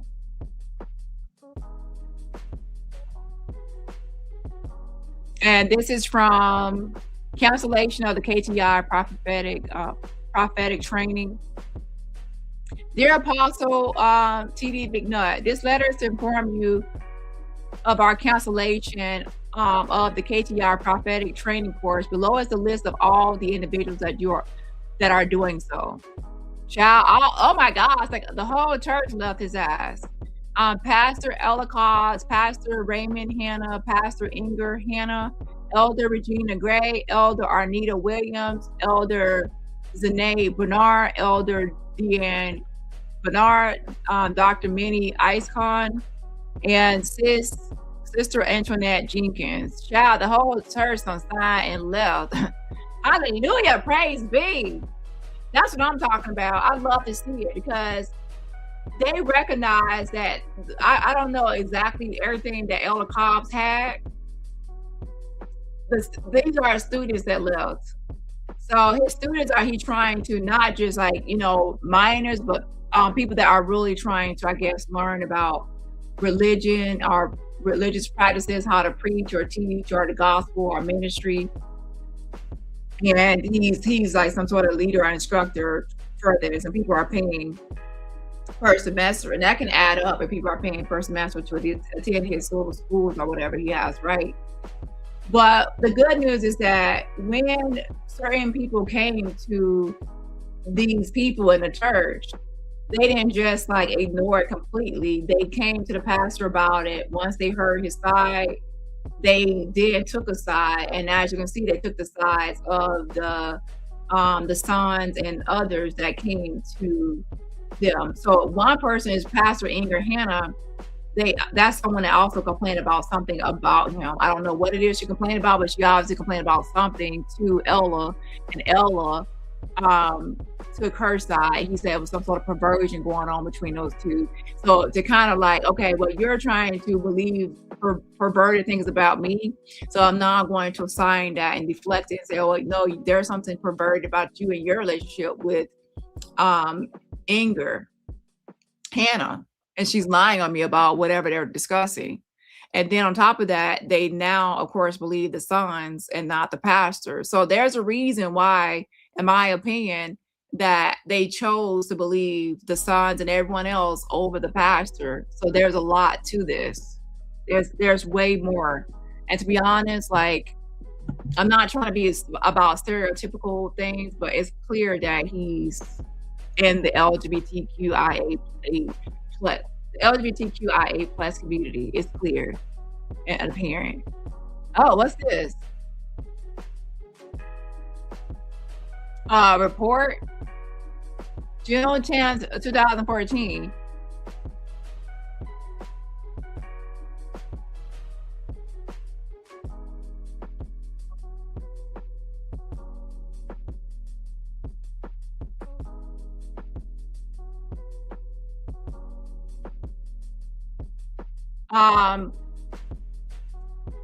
The pastor versus Josh. See, this is the thing. You keep on saying people are your son. This is what I'm talking about. This cringe, y'all, are weird.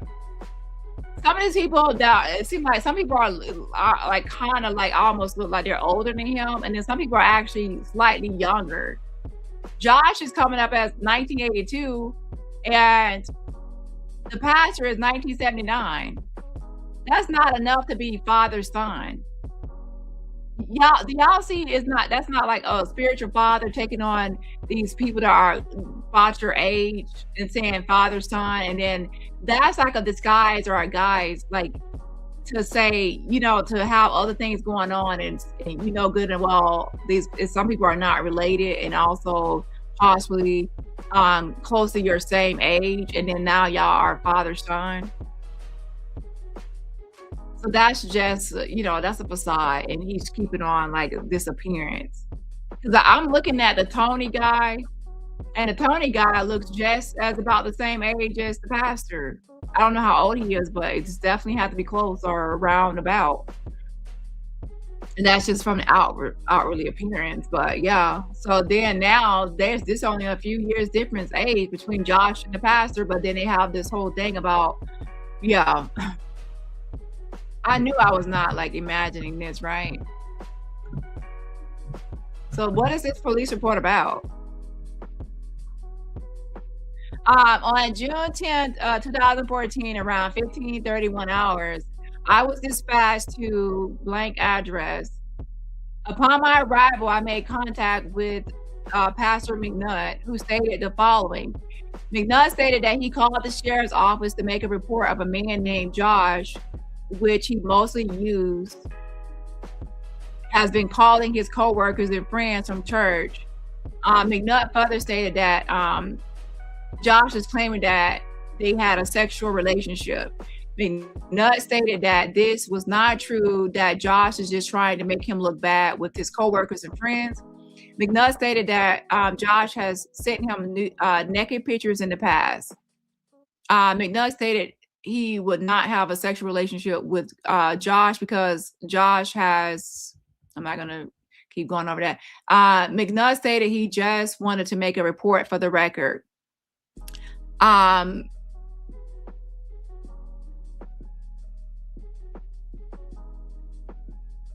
But listen, you just said this, so listen. He said he would not have a sexual relationship with him because he has house in Virginia. You didn't say that you wouldn't have it because you're not gay, you're not homosexual. You said because he allegedly has house in Virginia.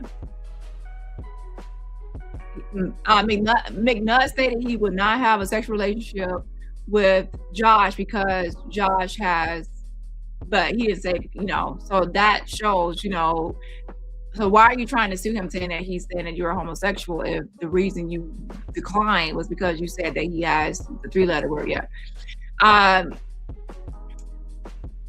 And that's because of YouTube flags videos when you say the full thing.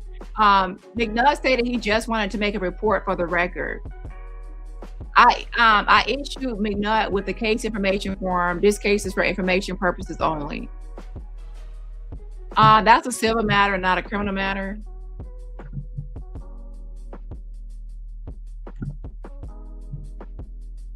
Hold on.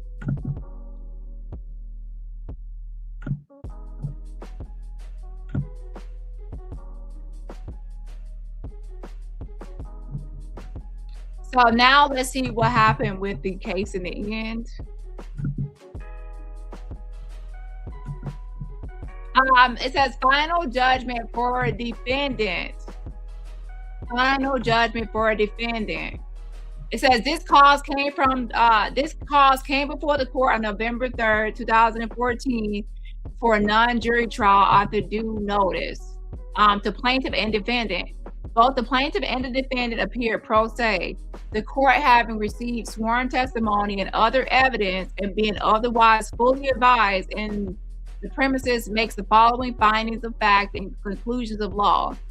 Plaintiff filed a statement of claim in Small Claims Court alleging slander. Plaintiff alleged that defendant has made false statements representing that the plaintiff and the defendant were involved in a homosexual relationship.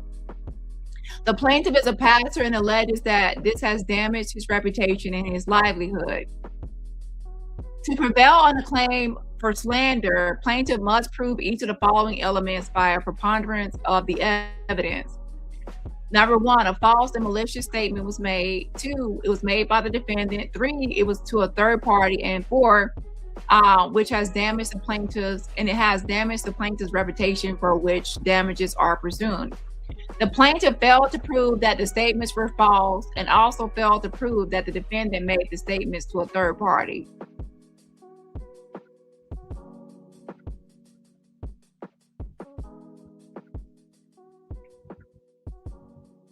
And it says, truth is a defense to slander allegation. So it says truth is a defense to a slander action. The defendant was able to prove that, truth is a defense to a slander action, and that the defendant was able to prove that the allegations complained of were in fact true, and the allegations complained of were not made by him, but were made by a third person.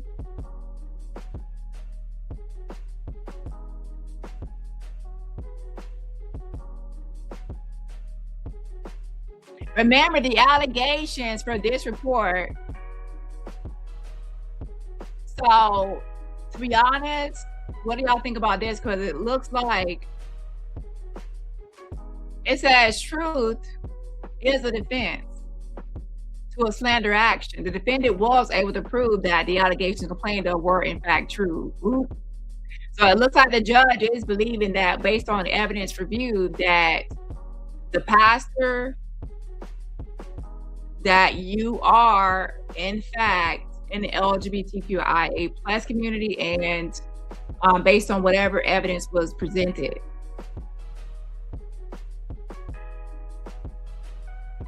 And others out in the allegations, because it states the allegations right here.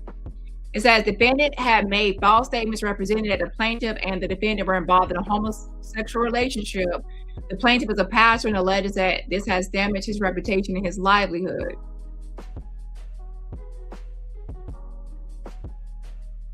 So it looks like maybe Christopher is the one that told, like, Josh's what was happening with Josh and him. So it's kind of like the statements are actually true, and on top of that, Josh was not the one that was out here saying it and telling on the pastor. It looks like the Chris might have been the one telling everyone. So then that was by a third person. That would make a third person telling it and saying it. And so, you know, so that would be Chris. So that means that, okay, it's true. And also he wasn't the one saying it, but it was someone else saying it, but it was still true. So it says, the allegations complained of were not made by him, but were made by a third person, a non-party to this suit. And the allegations complained of were in fact true. And so it says, wherefore it is considered ordering the judge that the plaintiff shall take nothing by this action, and the defendant should go hence without day. Oop. Child, so you lost the case. I think that he thought that he would go in there and be able to lie and make up stuff or whatever evidence that was had, the evidence went against him, and it was said that the truth is the defense for this.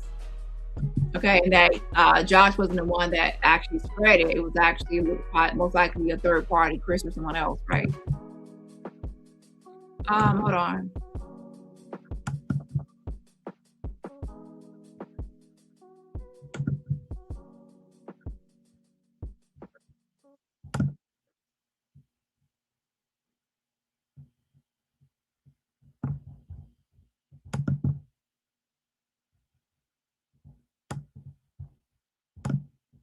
What's this one right here?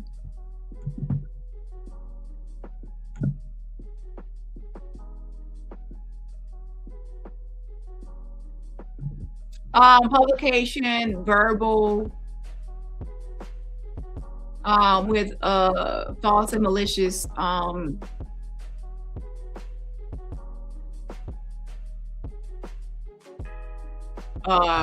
damage to reputation. Photos to me still. So I guess he showed pictures that, you know, Josh was sending him, I guess.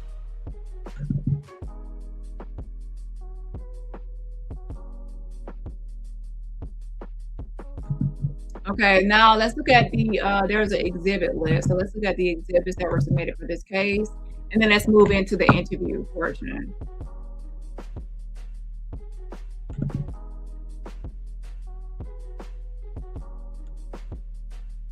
Yeah, exactly, Lisa. Involving the courts with unclean hands.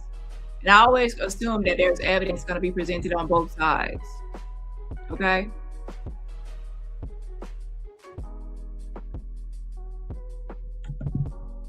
So let's see here.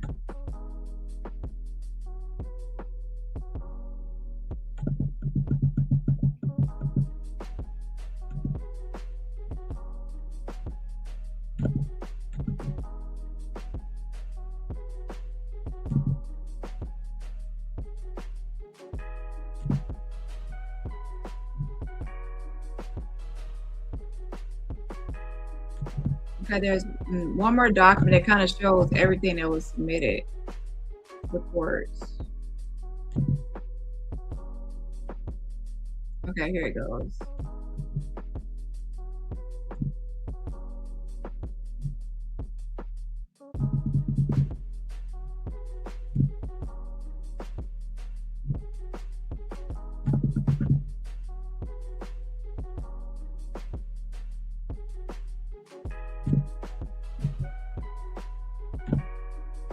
So there was a composite emails and text messages, composite 10 photos, 10 photos in a manila envelope, composite group of emails between McNutt and Josh, emails again, and there's a letter to Apostle McNutt, list of names with signatures and handwritten document. There's a letter to the pastor from Ava Bethel, a letter from Arnito Williams, a letter from Regina Gray, letter from Deanne Bernard, letter from Antoinette Jenkins, letter from Inger Hannah, handwritten letter from Theo Burks, and a letter from Ava Bethel, and letter from Pastor Zenaid.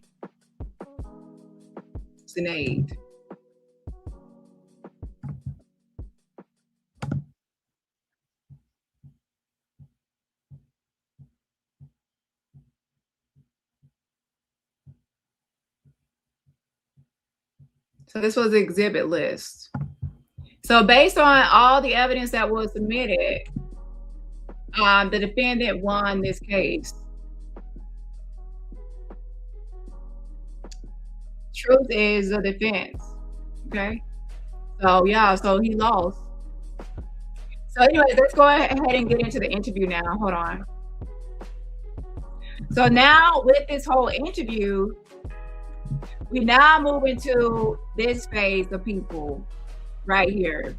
And by the way, there's other cases as well where he evicts people and he's getting sued by companies for debts. Oh, okay.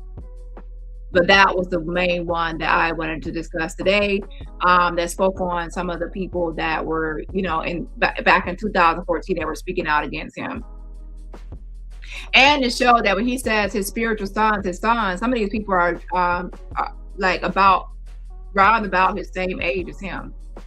And to be honest, one looks older than him. So I don't know how that person become a son, but that's why he says spiritual son, because it doesn't really matter, I guess, about the age, but it becomes weird. Okay. So at that time, you need to say spiritual brother, because the son thing is kind of putting you in some sort of like higher position of hierarchy or something, which helps with dominance, right? Okay, so now let's go ahead and get into the interview portion, and we'll see how far I get into that one.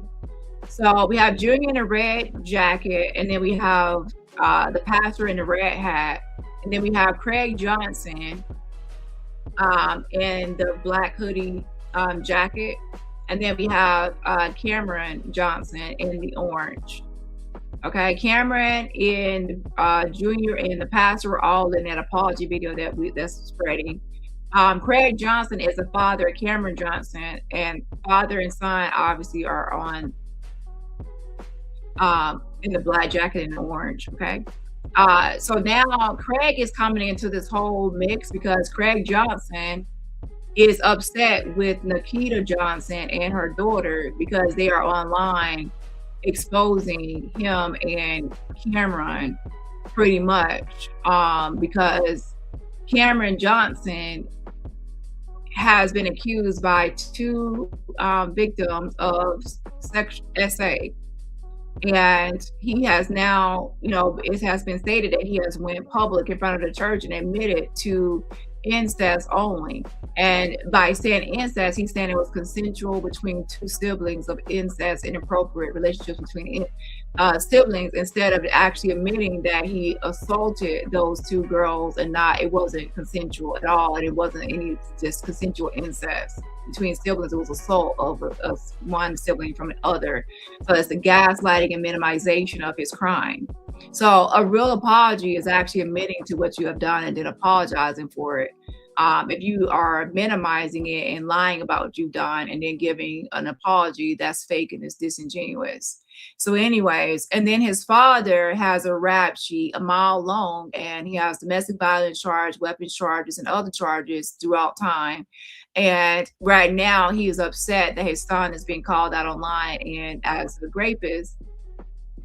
And he is now threatening and like pretty much like getting loud and getting angry at Nikita and her daughter for coming online exposing McNutt and Cameron. So that's the current drama that's happening now, okay? So if you don't know about Nikita, I'm gonna show the interview of Jedediah interviewing her. And her daughter also makes an appearance during this, so you'll see those two in this video. More people than what we initially imagined this would be. And I will be telling you guys why I've explained all of this in the beginning, and those people who will come in late, they're gonna talk shit in a minute, and I'm gonna have to start saying that all over again. But let's get into it.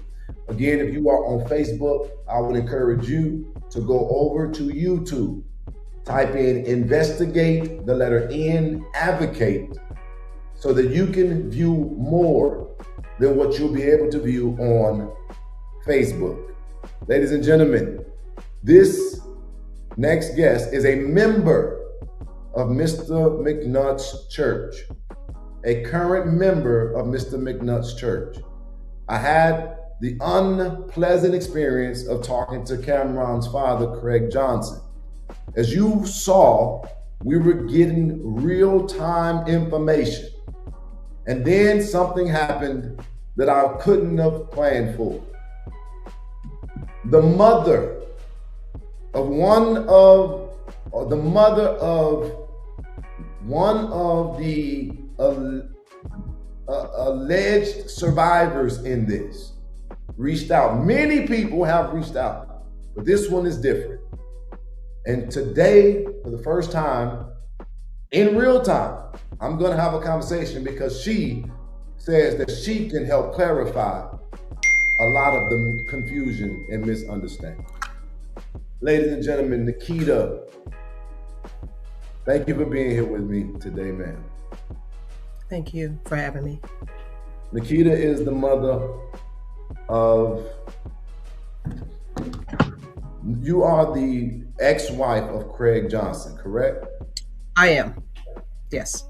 And you are a current member of Mr. McNutt's church. I am. Okay.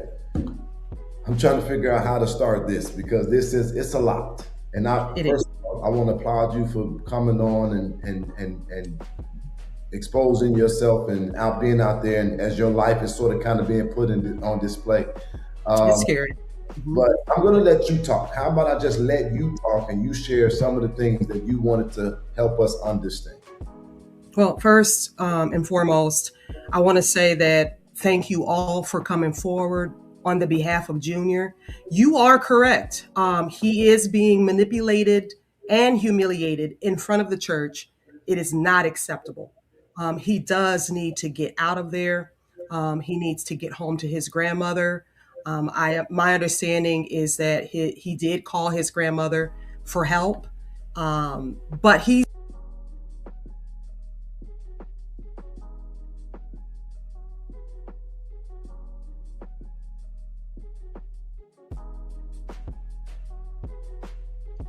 So yes, Nikita is still at the church. Well, she said they kicked her out again, and we're gonna get into that.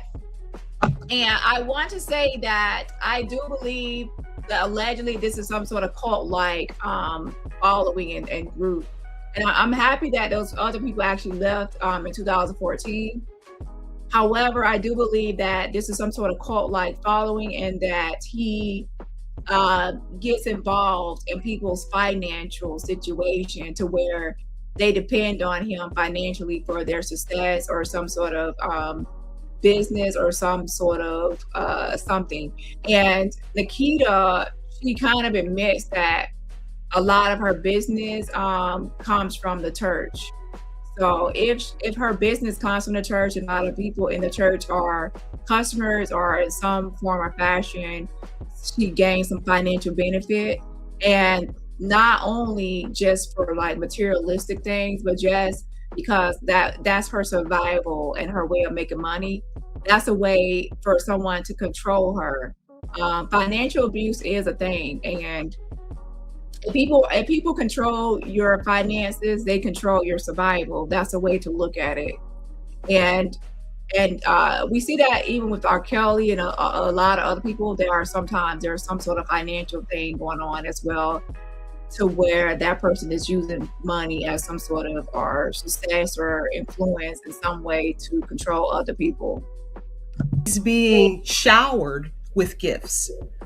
So he hasn't came from that. He's from Mississippi. He hasn't come from that. So to be showered with gifts and not be able to really truly depend on his mother psychologically and spiritually, as well as mentally and emotionally, can't depend on his mother. This is all that he has. And it's really sad. He did report. I'm hearing that he reported to the schools. And he did not want to go back home to his mother, and did curse the police officers, which I am positive that is not it wasn't his intentions to disrespect the police officers or law enforcement, but he was trying to make it clear to them that he did not want to go back with his mother. So let's talk about how you fit into this equation. You are Craig Johnson's ex-wife. Yes.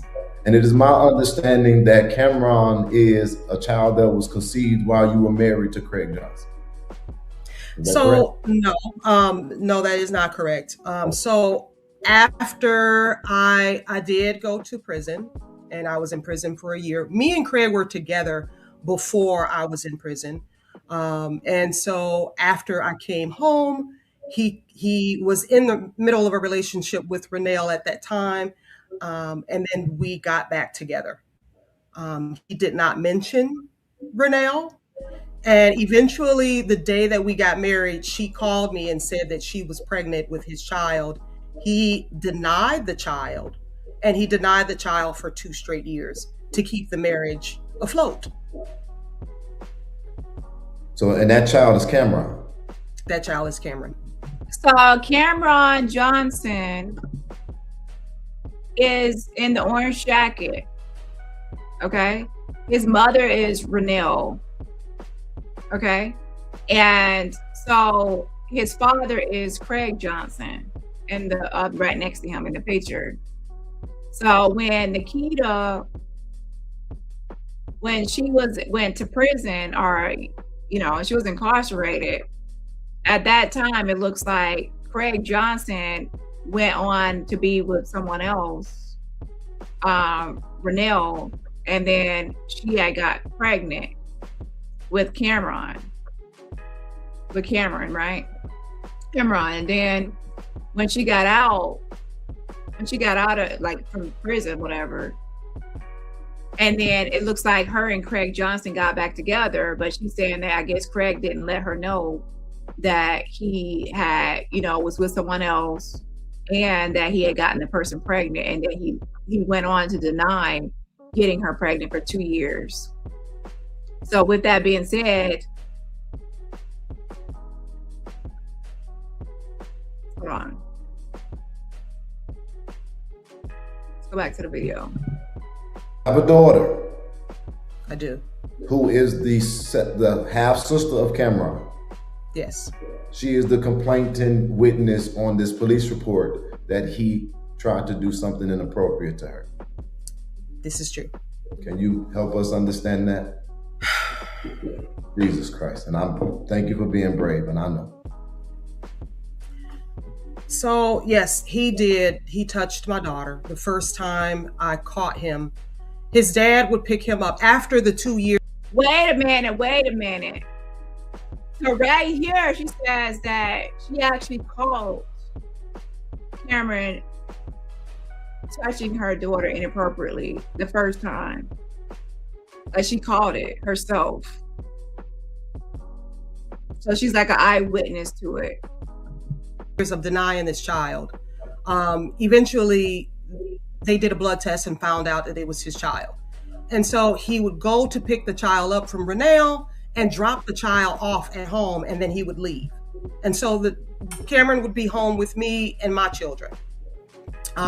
So Cameron would be at her house a lot of the time, because Craig Johnson, some people see that like the father will have visitation with the child, and instead of spending time with the child while they have visitation, they'll drop the child off somewhere else. So it looks like the Cameron was always at her house. I was downstairs one day. He was under the blankets touching on my daughter. I end up catching him, and I addressed him. And then on top of that, I addressed his mother, which she brushed it off and said, "Oh, it's your daughter's fault." Now, in my household, I do not teach anything in regards to anything sexual at all whatsoever. I have not put that in the forefront of my children at all. So it could never have been from my household that my daughter learned any of that. She didn't even know about kissing, not along anything touching her body. So at my house, it just started off with touching. But then I would let my children go over to the grandmother's house, Craig's mother. Let me put a stop right here. Okay, so she was trying to say, okay, so at her house, now I'm not coming at anyone. I'm just talking because we have to make sure that we understand certain topics, okay? So at her house, it was she said it was just like, I guess, touching. And then I guess at the grandmother's house, it would, I guess, more would happen. Here's the thing. Once something starts with inappropriate touching and molestation, then that's obviously a lot of times going to eventually lead to the full-on sexual assault grade. So at the moment you catch someone touching someone and molesting someone, you have to put a stop to it and keep them separated.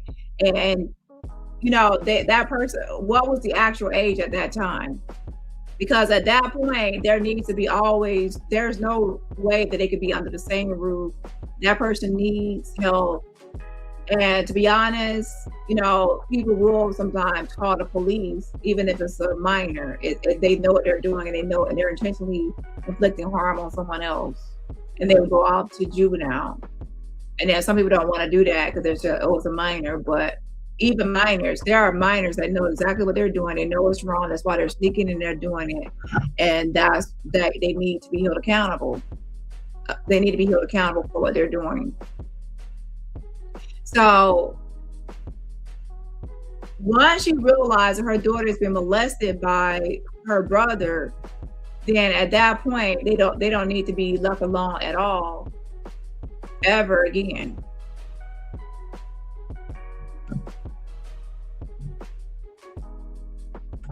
Fit into this equation. You are Craig Johnson's ex-wife. Yes. And it is my understanding that Cameron is a child that was conceived while you were married to Craig Johnson. So no, that is not correct.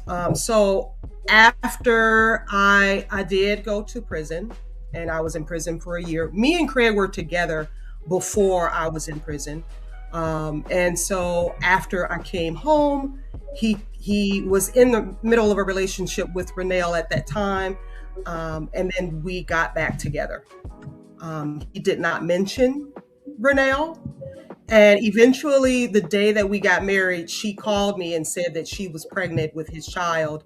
He denied the child, and he denied the child for 2 straight years to keep the marriage afloat.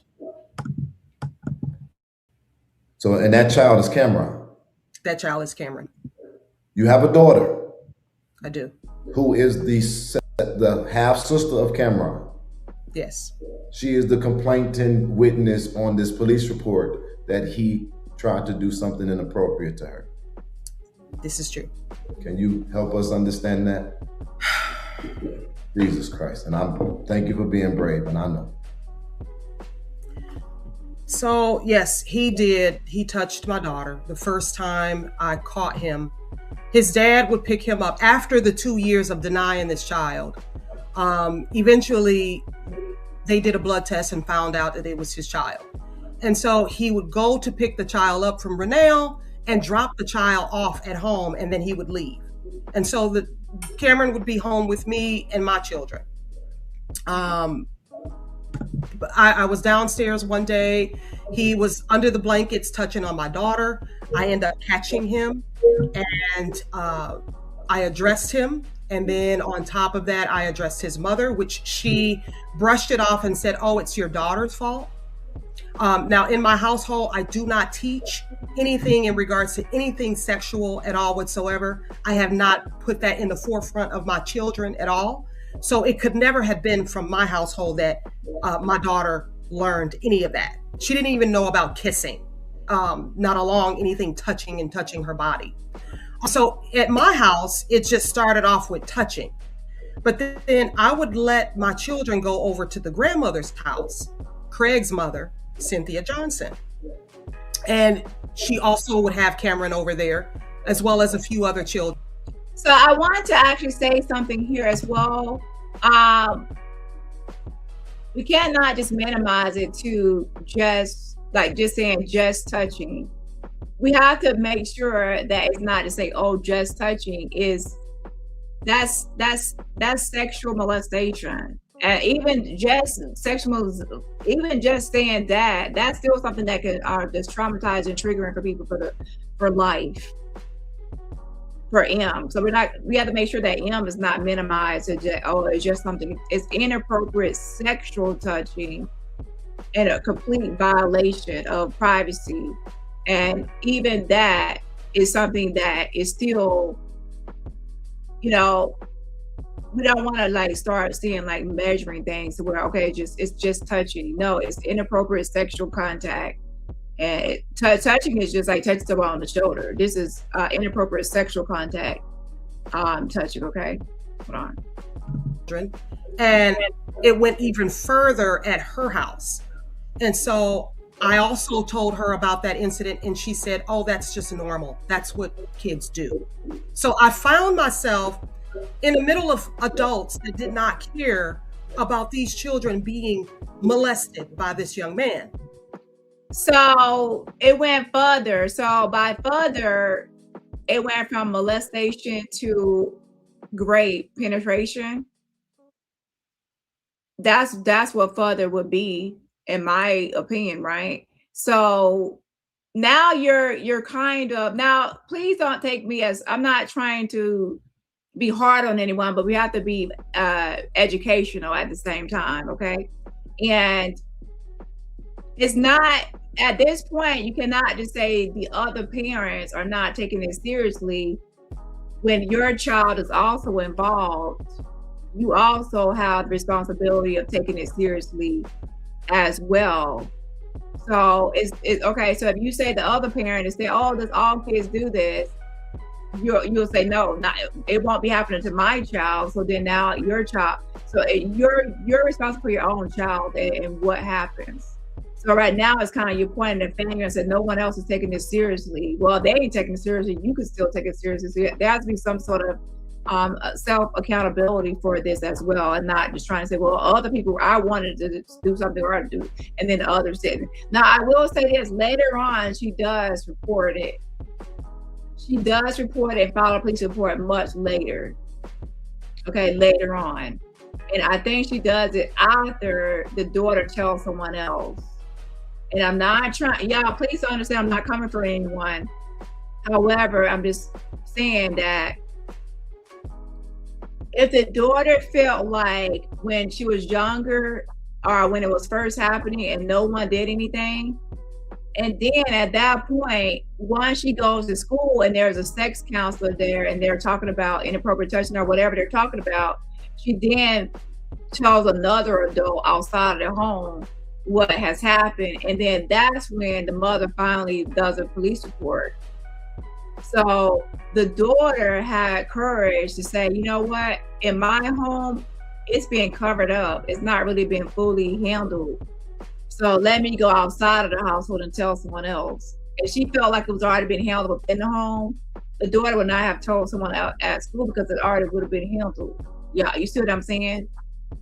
If she felt like her mother was handling the situation and the adults in her life were handling it, she would not have felt the need to go outside her home later on to tell someone at school what had happened.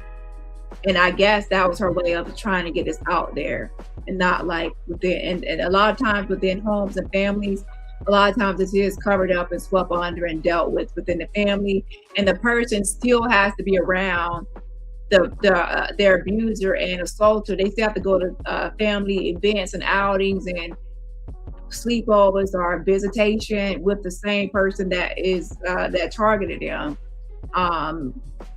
because the family is not really, handling it in a certain way.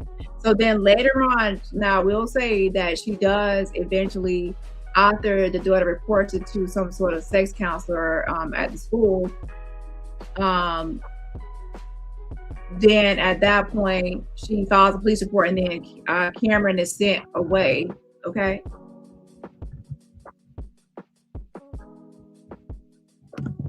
Excuse me, Miss Nikita. Again, I work with a sophisticated set of tools and a team. It is my understanding that even right now that you are receiving threats. Yes. Who's threatening you? Craig Johnson. Craig Johnson is threatening you right now? Yes. Well, not at this very second, but just maybe not even 15 minutes ago. He sent a message, and my daughter voice recorded it, of all of what he was saying basically about me and to you. So yeah. Why would Craig Johnson be threatening you when the focus is Mr. McNutt? Why would he threaten you? Because McNutt is claiming that he owns 500 properties. He's claiming that he has a lot of money. Well, he's showing that he has a lot of money. And so Craig Johnson thinks that TD McNutt will give him some property so that he can have a barbershop. I think that he's leeching, to be honest with you. And so he's looking for some money, and he's looking for a handout from TD McNutt, basically. Okay. First of all, pause. It's a lot of people who have come in. If you go to investigate, letter N, advocate on YouTube, you'll be able to see this courageous and brave and beautiful mother of some of the accusers against this situation. This will all begin to make sense in a minute. It is on YouTube at investigate, letter N, advocate. Yeah, not no 500 properties. And again, I believe that ultimately at the very end of all of this, IRS might be knocking on his door. I don't know. I just feel like there's more to this guy. And no, he does not have no 500 properties. He was on his Facebook posting that he purchased this home and that home and this home and that home. I do see a lot of nonprofit organizations and businesses under his name, and that he's saying that he's an entrepreneur. Okay. But not 500 properties. Not really. As the page. First of all, again, thank you for that. I am aware of that. I want you to know that today the general public is aware.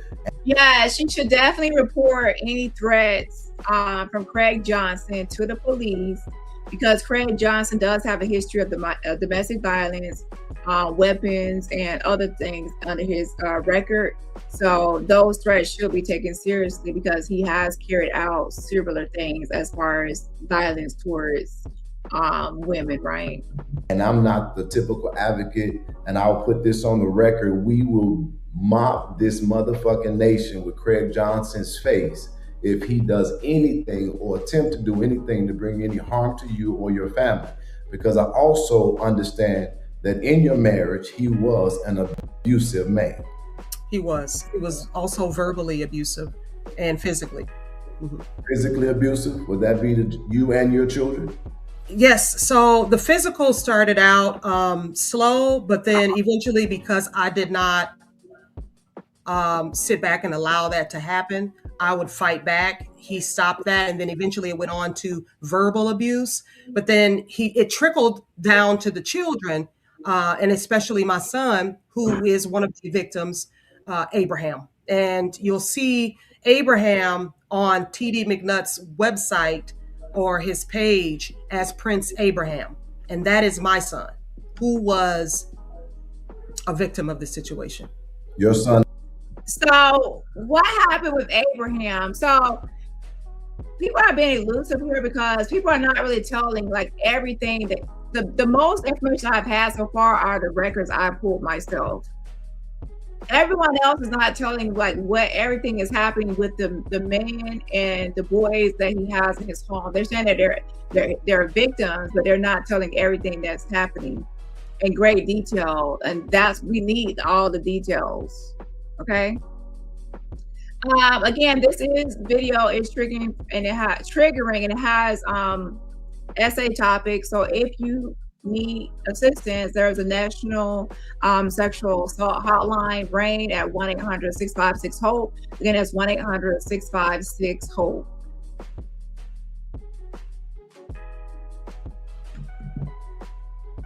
And it is confidential, okay?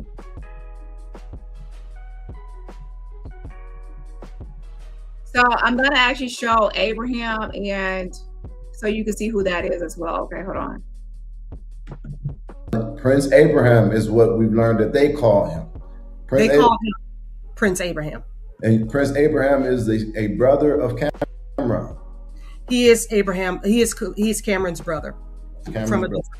So the young lady that Cameron is alleged to have violated, which a police report has been filed, is his own half sister. Yes, not step-sister.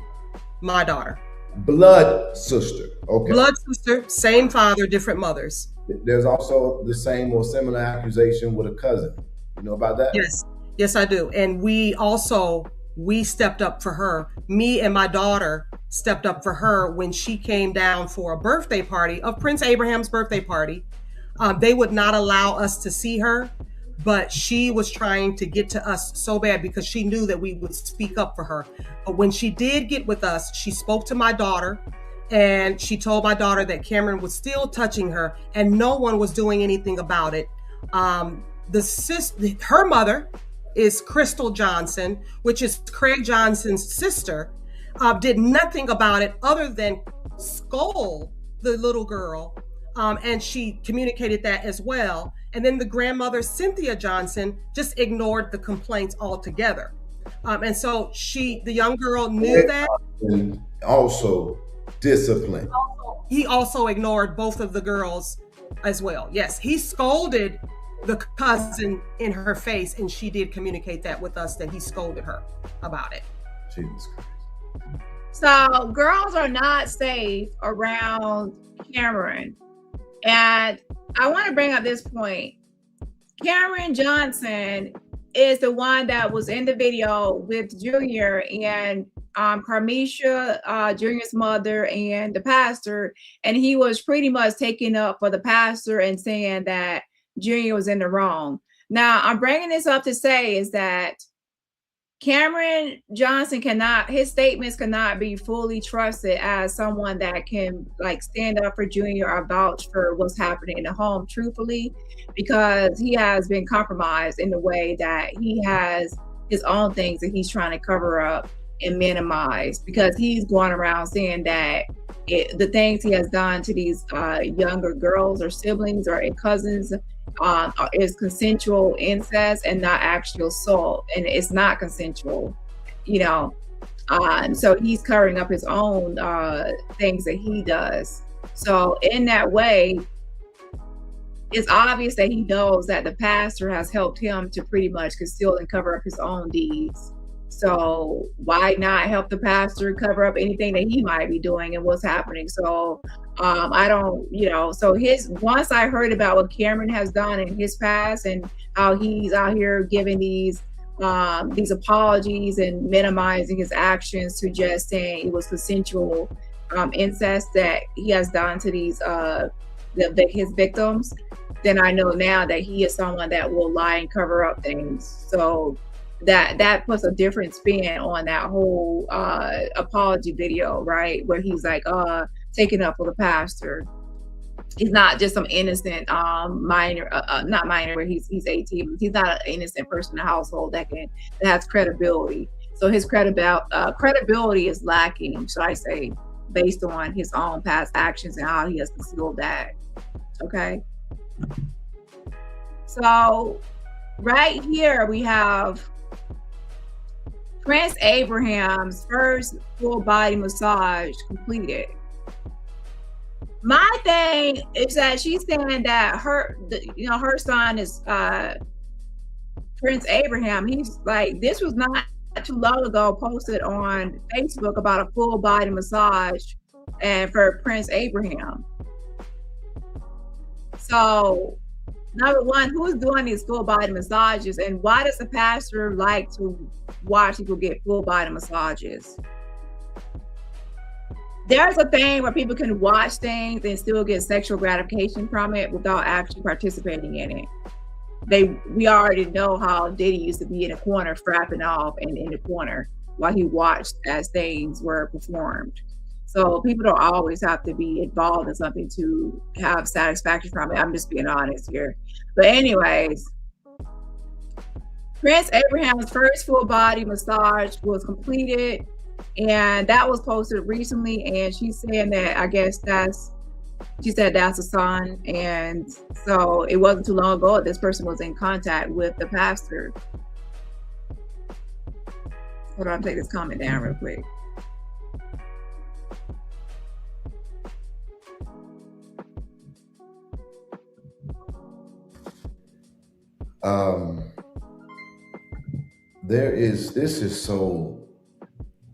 This is first of all, again, thank you for helping me confirm things that we have gotten or ascertained, and even talking with me and being so bold to come on live and share honest publicly. I think that the things that I would like to know is, because obviously Cameron would have grew up around you somewhat, why do you think that he would have such hypersexual allegations? What's going on? Where is this coming from? In your opinion? First, I want to say, and thank you, I'm sorry. At first, I want to say at a certain point, his mother stopped allowing him to come over because she was still in love with Craig. Eventually, he told her to kick rocks and kick the bucket or whatever. It's not his child. So she started getting mad and angry and lashing out because he didn't want to be with her. And so she decided to keep the baby from him and stop letting him come over. So eventually he stopped coming over to my home, whereas he was protected at my home. He was educated, he was spiritually covered, all of that at my home, as well as, entrepreneurship. That is a big one in my household with my children. So I will say that it's great that she is coming forward to even say this now and take this step to expose the situation and this issue. However, I still want to call out certain things because my main concern is actually the minor. Well, I don't think she's a minor now, but the victim in that case, in the situation. And I'm going to just say this, that the reason he should not have been allowed back in the home, it shouldn't be just because the mother would not allow him to come over. It should be because you wouldn't allow him to come over anymore because you wanted to protect your child or your daughter, and that you were worried about not his protection, but her protection. Those are the words that, in my opinion, that she probably want to hear, that her protection is why he shouldn't be allowed, and all the things like that. Okay. So it's good and great that his mother, Renelle, stopped him from coming over because you were saying that she's jealous. She was jealous of y'all's relationship, like you and Craig.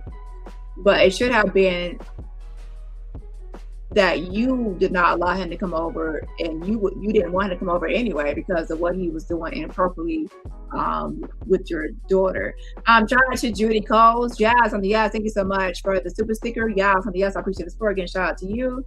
And everybody else, remember, I appreciate the fan funding. And everybody else, remember to support my channel for free just by in the like button. Again, I'm not coming down hard on her. I just want to make sure that this message is out there, because in these situations, the victim is looking for protection and to be chosen and to be protected and to be believed.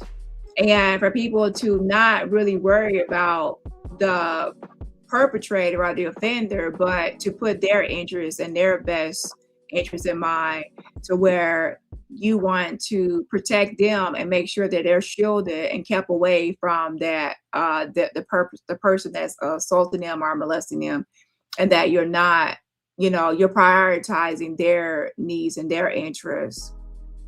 Okay. Yeah.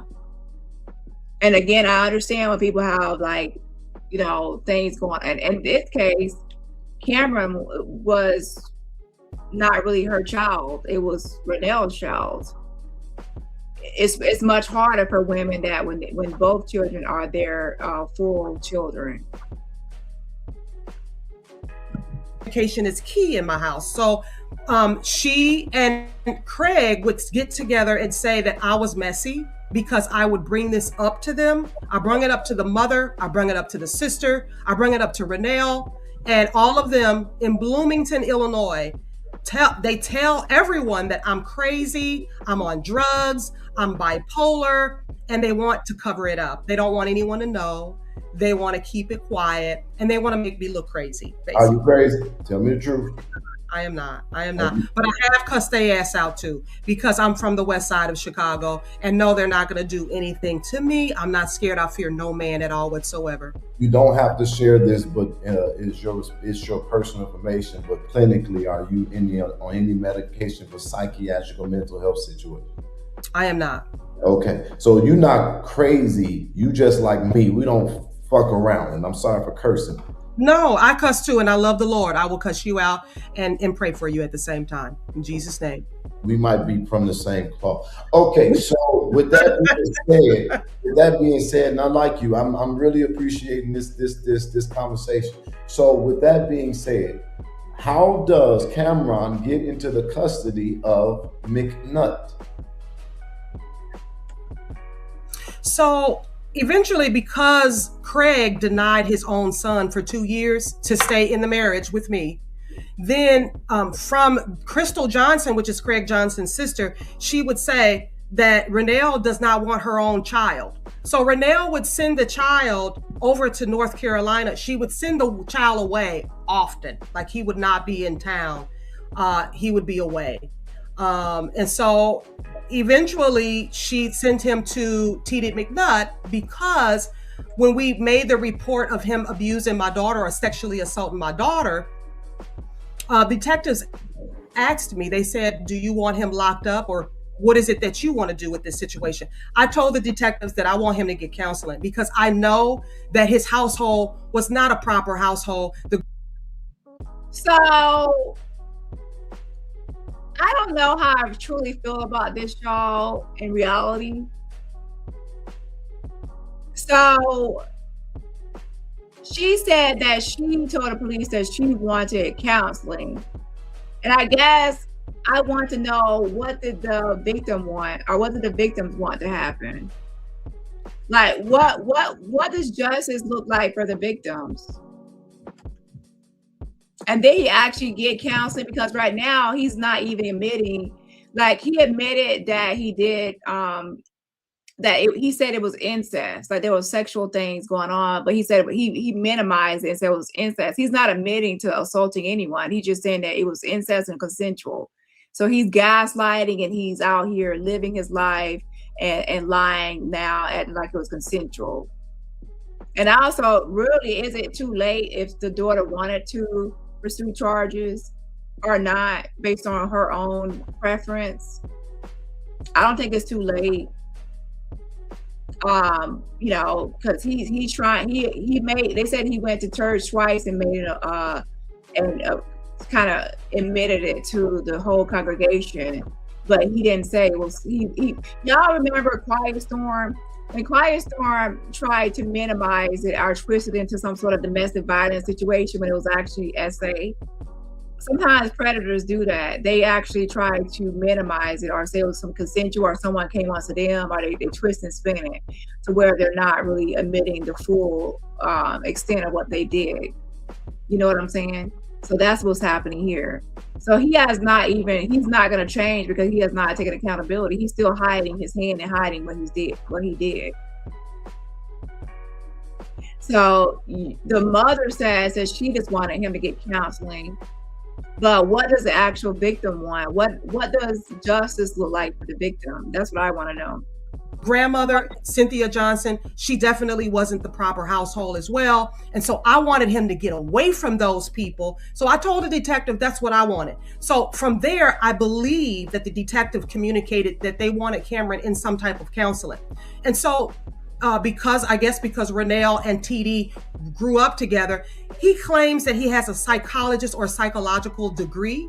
And maybe he communicated that with the detectives that he was or he is a psychologist. And so that is the reason I thought that he was placed with TD McNutt to get some help and to get counseling. It's from what I understood. If that answers the question. Cameron. Okay, so now this is interesting. So let me put this timeline in perspective here. So this happens when Cameron is about 11 or 12 with your daughter. Yes. And cousin. He then years later stands in front of McNutt's church, who's counseling him and mentoring him, and he confesses that this happened. He did not confess right away. He did not confess right away. So it was years before. Hold on. I just want to make sure I got the timeline right. I just want to make sure I got the timeline right. Sure. He confessed years later in front of the church. And then that is why you then go file a police report. No. So I filed the police report when my daughter actually there was a sexual assault counselor that came to the school to talk to the children. And my daughter communicated that to the sexual assault activist at that time. And so when she was 15, and Cameron and my daughter are 7 months apart. So when she was 15, I guess that's when the daughter spoke about this and told a sexual education counselor at the school. Here's my thing. So earlier on, before this, no one else had went to the police. No one had went to the authorities. No one had done anything pretty much. So then the daughter had no choice but to go outside of the home for help and assistance with this issue. So then she had to go to a sexual education counselor to, pretty much get the job done to get help. So shout out to your daughter for actually having the courage and bravery to actually, and say, everyone around me, I hate to say this, don't take it personally, but has failed me. They have failed me. And even this person is still continuing, to come around me, and I feel unsafe around this person. And, she's not like fully being believed, and people are like dismissive. People are blaming her. It's just a lot going on.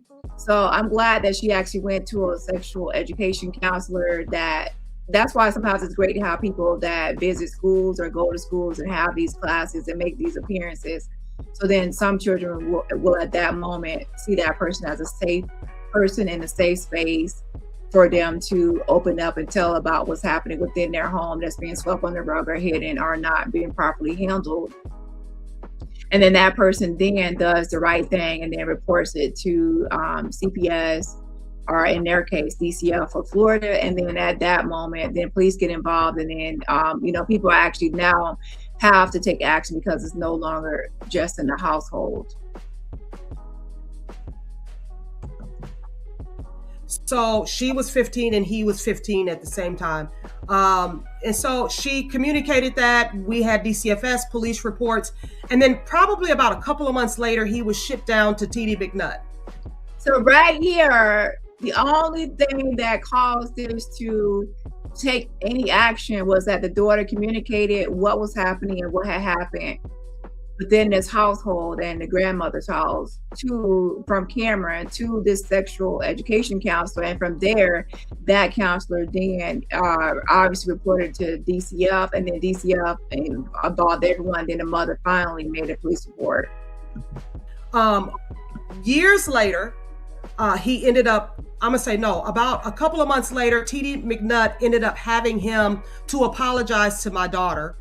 And then just not even last year is when he stood up in front of the church and admitted to the church. that he sexually assaulted my daughter. But what he said was that it was incest. And so incest meaning that. So the TD person, the pastor likes when people go in public and apologize for what they've done. However, in this case, it looks like he probably coached Cameron to just say it was consensual incest and not assault. And why would he do that? Because if you say it's consensual incest, that means that you didn't do anything violent or aggressive towards someone, that there's two siblings that were inappropriate with each other and it was mutual. Instead of saying that you actually assaulted someone and non-consensually molested and raped someone, which makes you more of a predator in that way. So they minimized it. So that wasn't a real testimony, a real apology, or anything authentic. That was a gaslighting, manipulation, and minimization of an action to give the appearance of some sort of accountability. And then think about how that would make the victim feel to be listening to someone say that they consented to that, but they did not consent to it. It was, it was incest, meaning that it was a, what is the word I'm looking for, Lord? Consent. That it was agreed and it was not agreed upon. And so that was one thing. I was proud of him for coming forward. And my daughter, I teach my daughter forgiveness. So she had already forgiven him. I teach my children very well on these subjects, but she had already forgiven him. But for the most part, he went into it was a mutual thing, and it was not a mutual thing. At the time, her cousin was here. Both. And here's the thing about forgiveness. And I'm happy that people teach forgiveness because forgiveness is not just about the other person, it's for closure for yourself. But a lot of times people try to conflate and confuse forgiveness with not holding someone accountable. You can forgive someone but still hold them accountable. Like, for instance, if you wreck my car, I can forgive you for wrecking my car, but you're still going to be financially and held responsible for fixing my car. So forgiveness is not the same as holding someone accountable. So yes, your daughter can forgive him of his actions, which the Bible teaches, but don't conflate that and confuse that with that. In that forgiveness, you have to let him off the hook and let him off of accountability and the responsibility of his actions, and then let him free from any punishment. Okay. So that's one thing that people weaponize the Bible with, is they say you have to forgive. I can forgive, but I can still hold you accountable. Okay. Yes. It does not equate to accountability. It does not excuse accountability at all. So when you're teaching people forgiveness, make sure that you understand that, hey, when you're wronged, you have the right to hold that person accountable. It's not saying that you can forgive them but still hold them accountable, because if you teach the wrong thing, someone can punch you in the face, someone can assault you, someone can stab you, someone can do everything to you. You have to forgive them and not hold them accountable. And that way, you're teaching them to be a doormat. You're teaching them to not stand up for themselves. You're teaching them that they can be abused and violated and harmed, and they have to forgive everything. And forgiveness, they don't hold the person accountable, and they're letting the person off the hook. No, teach people how to forgive people and forgive 70 times 7, but also to hold people accountable and to stand up for themselves as well. Okay, so we have to be careful of how we're teaching, how we're defining forgiveness. And I think some people in the church, they define forgiveness as forgiving and letting things go, when forgiveness is you forgive their actions, but you still hold them accountable for their actual sin. We do. Both of them were an eye for an eye, a tooth for a tooth, spending the night over my house, and they heard what he had, admitted in church. And so both of them were in tears at my home. And I had to really comfort the girls, and I had to really commend the girls, because both of them said to me, "We forgive him." However, though, Crystal Johnson she always hung out with Renelle. Renelle is not a family member at all. So this cousin of my daughter had to see Cameron and Renelle all the time. This young girl did not get a chance to heal on her own, and so we were really worried about why is Crystal still allowing Renelle and Cameron over in her face and not even giving the child any help. We are still, even to this day, worried about the cousin. Okay, so now we have a different issue, is that Crystal is still around and being allowed to be around Cameron. So she's not completely safe or in the clear. And it wasn't even too long ago where it was still happening with Crystal was being inappropriately touched by, and things were happening to Crystal. So in that case, to be honest, what's actually happening with Crystal Johnson? And she's saying this, but has anyone actually reported Cameron and what he has done to Crystal? Because she said she filed a police report, and the police report was for her daughter. But has anyone ever filed a police report for Crystal? Has anybody ever filed a DCF report for Crystal and Cameron? So yes, Nikita and her daughter, yes. But what about Crystal? What has been filed for Crystal or done for Crystal Johnson? When you heard those words come out of Cameron's mouth, or when he confessed this in front of the church, you were sitting in the church that day? I was not. Actually, because I live in Illinois and they're in Florida, I was online and I was watching from online. I was in tears because not only does this affect my daughter. I want to see that video. Let me see. I need to find that video and I want to hear it. And to be honest, the pastor is removing videos. So any videos that we can have or get our hands on expeditiously, because he's removing videos. I think that apology video, I don't think that's on there anymore. And I don't know about the birthday video. This affects me too. And I didn't realize how deeply it affected me that he abused my daughter. I took them over to their grandmother's house in trusting that their grandmother, their blood grandmother, would protect them. And she did not. And so that leaves me in a position to feel like I didn't even protect my own child, allowing the grandmother to have access to my daughter and then allowing this to happen over at grandmother's house. And again, please understand that I'm just trying to cover all the bases. And in this way, we have to make sure of who gets the blame for the essay. Who gets the blame for the essay?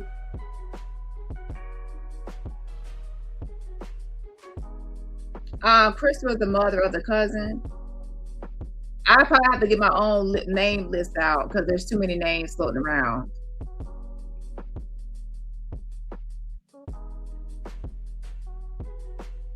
Oh yeah, they did say Crystal was the mother of the cousin. Y'all, listen, I have to get my own list out. There's too many names running around here. I have to know the whole family tree all in one video. Okay. But I will say this, I definitely will be looking into this whole situation, and with the reporting of, I need to know what's happening with the cousin that no one has really mentioned about what's happening with her and Cameron, right? They're saying what's happening with Nikita and her daughter, but not with Crystal Johnson, and then the whole Cameron Johnson whole thing. So they have, let me make sure I have this. So they have Crystal Johnson.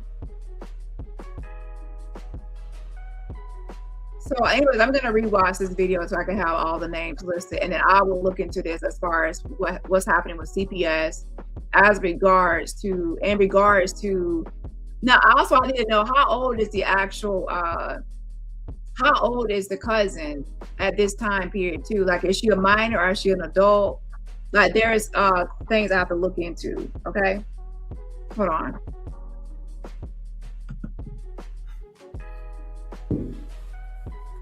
They call me crazy because I did cuss their ass out about all of this.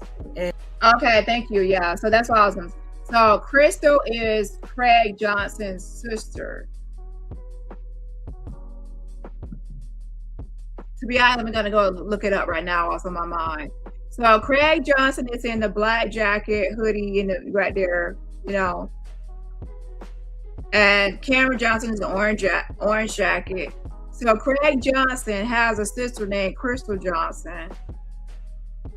And Crystal Johnson has a daughter, and that daughter is the cousin of Cameron in the orange, and he's molesting his cousin. That's the daughter of the niece of his dad and the daughter of his auntie.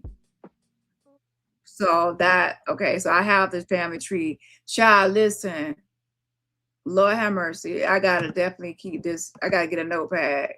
I gotta do a family tree. Yeah, Auntie Mickey, I gotta do a family tree because it's just yeah. Lord have mercy. What child? So, anyways, I'm gonna look into this as far as who is the daughter. Who is the daughter of Crystal Johnson, and is she protected? Right now, February 16, 2026, is she protected? Have police reports in DC have been done for her and made for her? Is she only being like vicariously, you know, going through others, hoping that something will happen to him, but not for her own protection and isolation as an individual with her own experiences? Let me go to his page while it's on my mind. Hold on. You know, they still don't like me to this day because of all of this.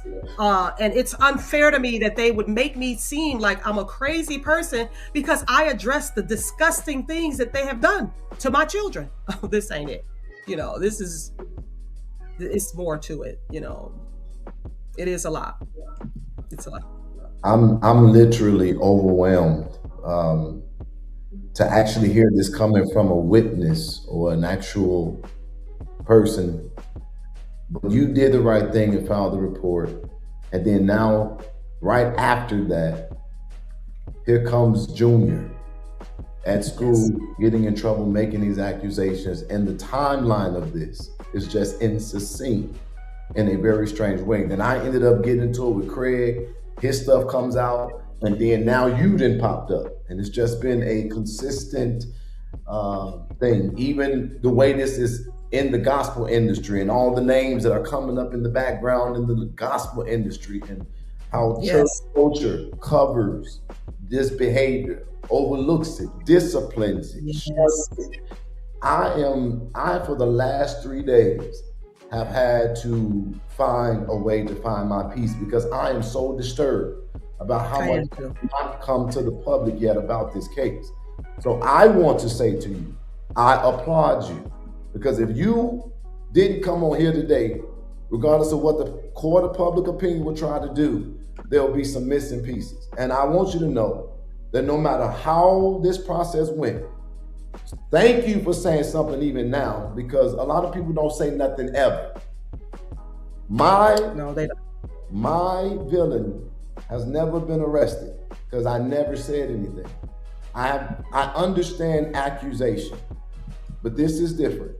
So I want to ask you a few more questions, and then I'm going to move past this to something else.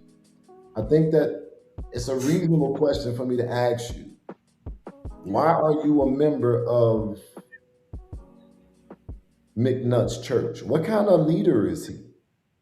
Well, so when I first heard that Cameron was going down to TD McNutt, I didn't know this man.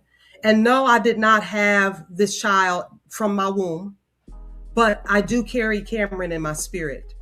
So I ended up watching from afar this church to see what was going on with Cameron. And this man, TD McNutt, would put him on live and embarrass him. Cameron has a speech impediment, and he would embarrass Cameron on live and talk about him in front of thousands of people and tease him. Also, Carmisha would do the same thing. She would put up posts about his hair, talk about him, call him shit braids. Wait, who do that to who?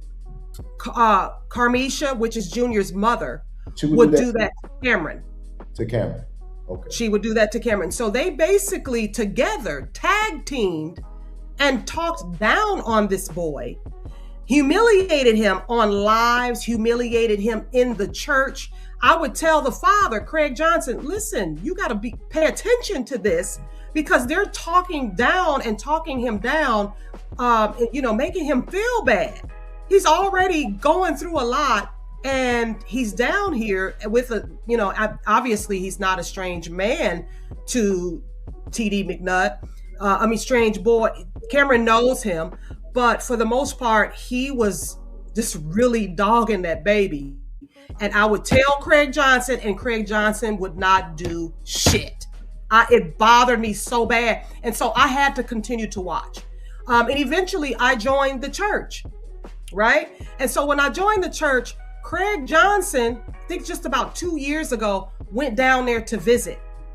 When he went down there to visit, he said that Biddy, which is the auntie that Cameron would go with, she was down there as well. And so he said that TD McNutt mistreated him bad.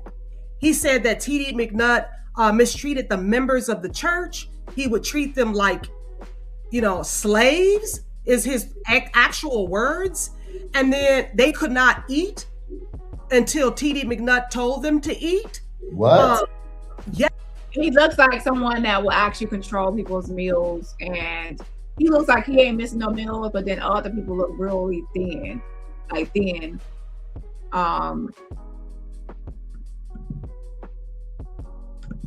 where their food intake might be more controlled. So when she was in prison, he got with another woman, and that woman later got pregnant with Cameron. Her name was Renelle. So this is Renelle right here. Another name to add to the list, Renelle, is who she was talking about earlier. And to be honest, you can see the resemblance between Cameron and his mother right here, Renelle. And then of course the father, Craig Johnson.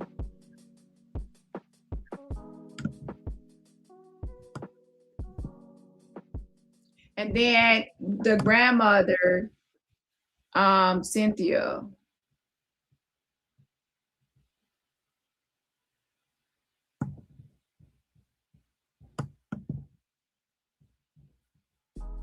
And one picture they were talking about how the grandmother, Cynthia, had made lunch, like how you have a brunch where you have breakfast for lunch.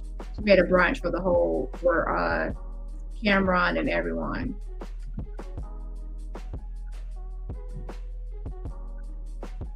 Hold on.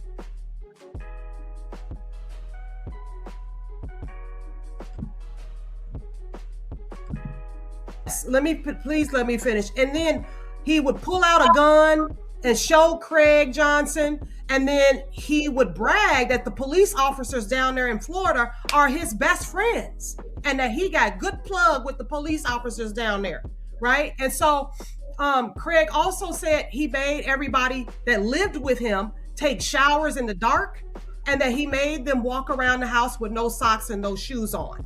And so when Craig told me this, he was really stressed with telling me this. So I called TD McNutt myself, and I went off, okay? After that, TD McNutt deemed me as an enemy. I was the enemy at that point. But I had joined the church. The church members, they preach about love, love, love. And I was kicked out of the church because I addressed him. But when I addressed him one-on-one.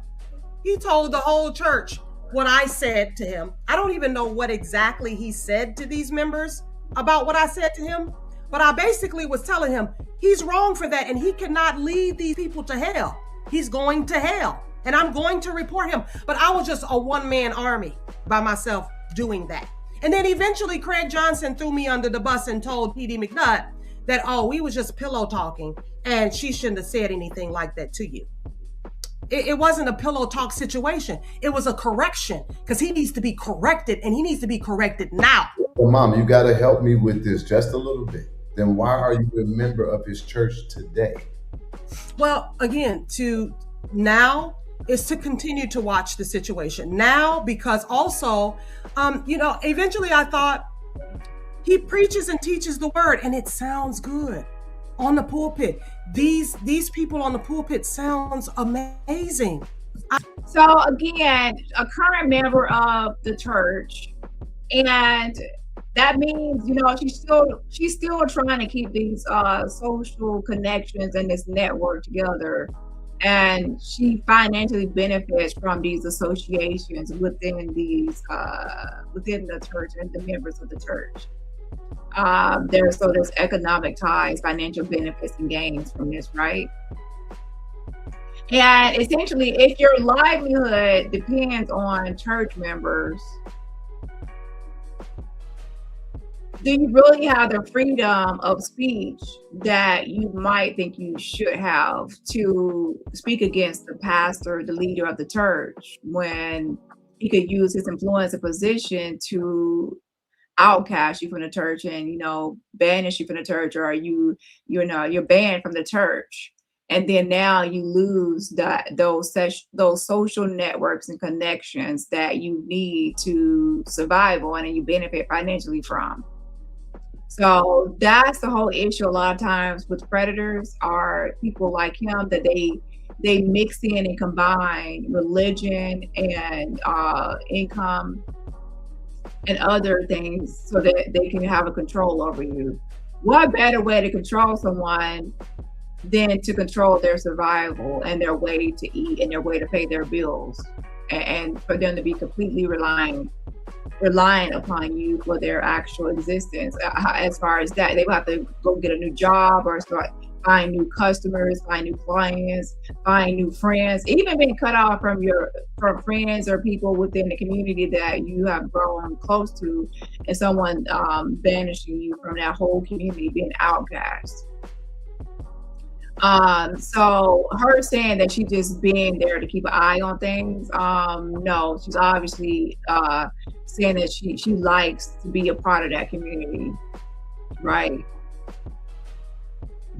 I was drawn in with the togetherness of the members. They were so together. They're so put together. They preach love. And I haven't found that in a church at all. Organization.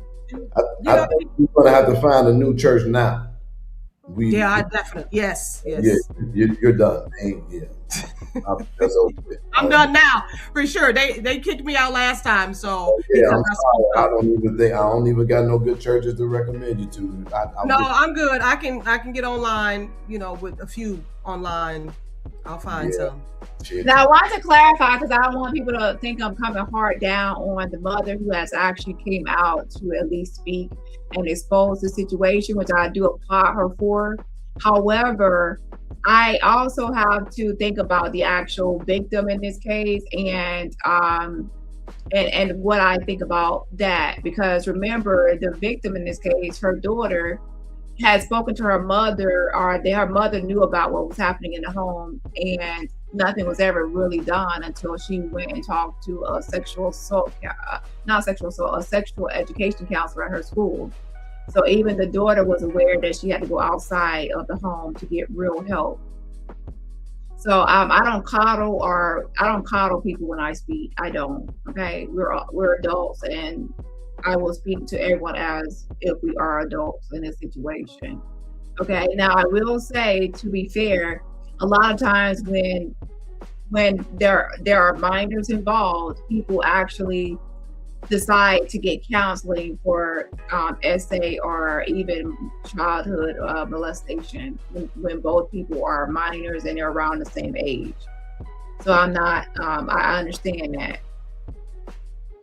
And there's like counseling, and then there's people within the family saying, well, we don't want to send this minor that's still young themselves off to jail, and they want to protect that person, the offender, from stigmas and stigmatization and things like that, and just being put into a jail and incarcerated. I get that. But we have to also understand that the victim has to be thought about and placed at the center of this. And what does the victim want? What does the victim need? How will the victim feel? How will the victim heal? What can be for the victim's protection? And what's in their best interest? A lot of times people are only thinking about the offender and how they're going to be impacted and affected, and they leave out the victim and how they are going to be how they're going to be able to move on and process this whole thing, and how it's going to impact them for the rest of their life.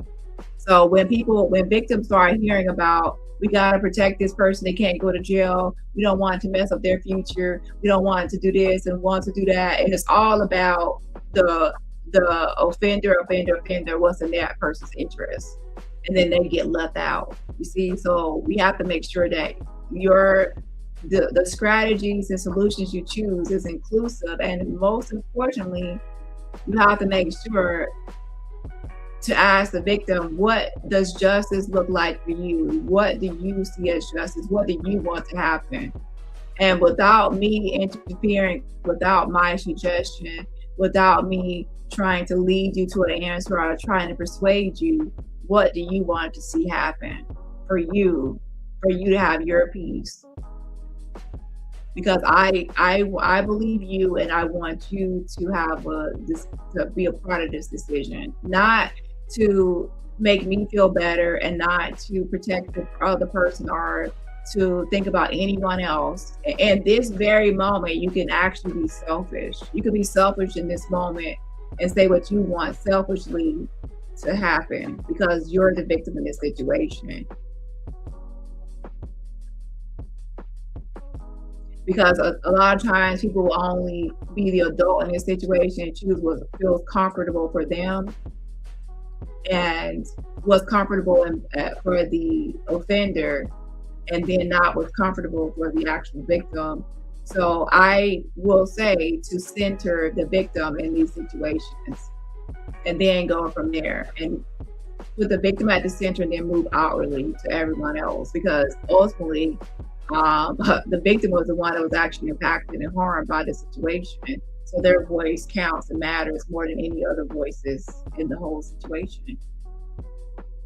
And again, I'm not saying this to hammer at the mother, but I cannot let things be said without correcting it, because without correcting it, people are going to continue with the same mindset. Got a nation at this point. Let me say, I'm a Christian man, but god damn.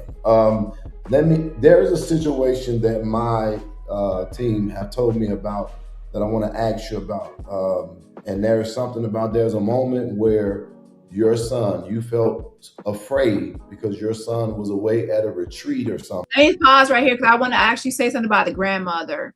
So earlier she did also say that she was trying to a little bit allude to blaming the grandmother, Cynthia, because things happened there at her house. And I want to say something. We don't want to blame the mother. I'm not blaming the mother right here. I'm not blaming Cynthia. The blame is actually Cameron. Cameron is the one that is the perpetrator. He's the one that intentionally and knowingly did this, and that's why he's even trying to conceal it. That's why he snuck and did it. He's the responsible person. So I blame the perpetrator and the offender in the situation, not anyone else. And then, so that's who's responsible. So I don't think it's right for her either to blame the grandmother. Now, let me actually give a caveat to this situation. once you are privy to what's happening, and once you are in the know what's happening, you understand what's happening, at that point you do become responsible. Now I know people are going to be mad at me for saying that, but once you know what's going on and you sweep it under the rug, or you brush it off as insignificant, or minimize it to just touching or something else, at that point you are in the know and you are responsible, because you have not done anything to stop the behavior or prevent it, and you are in the know. So you're not responsible for the initial thing that happens, but if you don't put a stop to it, or report it, or separate or split, you are going to be, I hate to say it, but indirectly responsible for future happenings, because you knew about it. You just did not separate or send off or incarcerate or do something to make sure that that person was never alone with that person ever again. So in that way, I hate to say it, but then at that point, yeah, brushing it off, sweeping on the rug, you are going to be responsible for anything else moving forward. So the first time, you're not responsible. Like when she first walked in there and saw him doing something, she's not responsible for that, because she, that was the first time and she had no knowledge. But once she allowed him to keep coming over for visits, or making sure that he's not around her daughter, after that, you are going to be somewhat responsible, because you're not protecting her from being around this person. And that's why ultimately she realized that she had no choice but to go tell someone else outside the home about what was happening. And he almost wasn't allowed to come back home until he apologized in a specific way to Apostle McNutt. Can you tell us about that?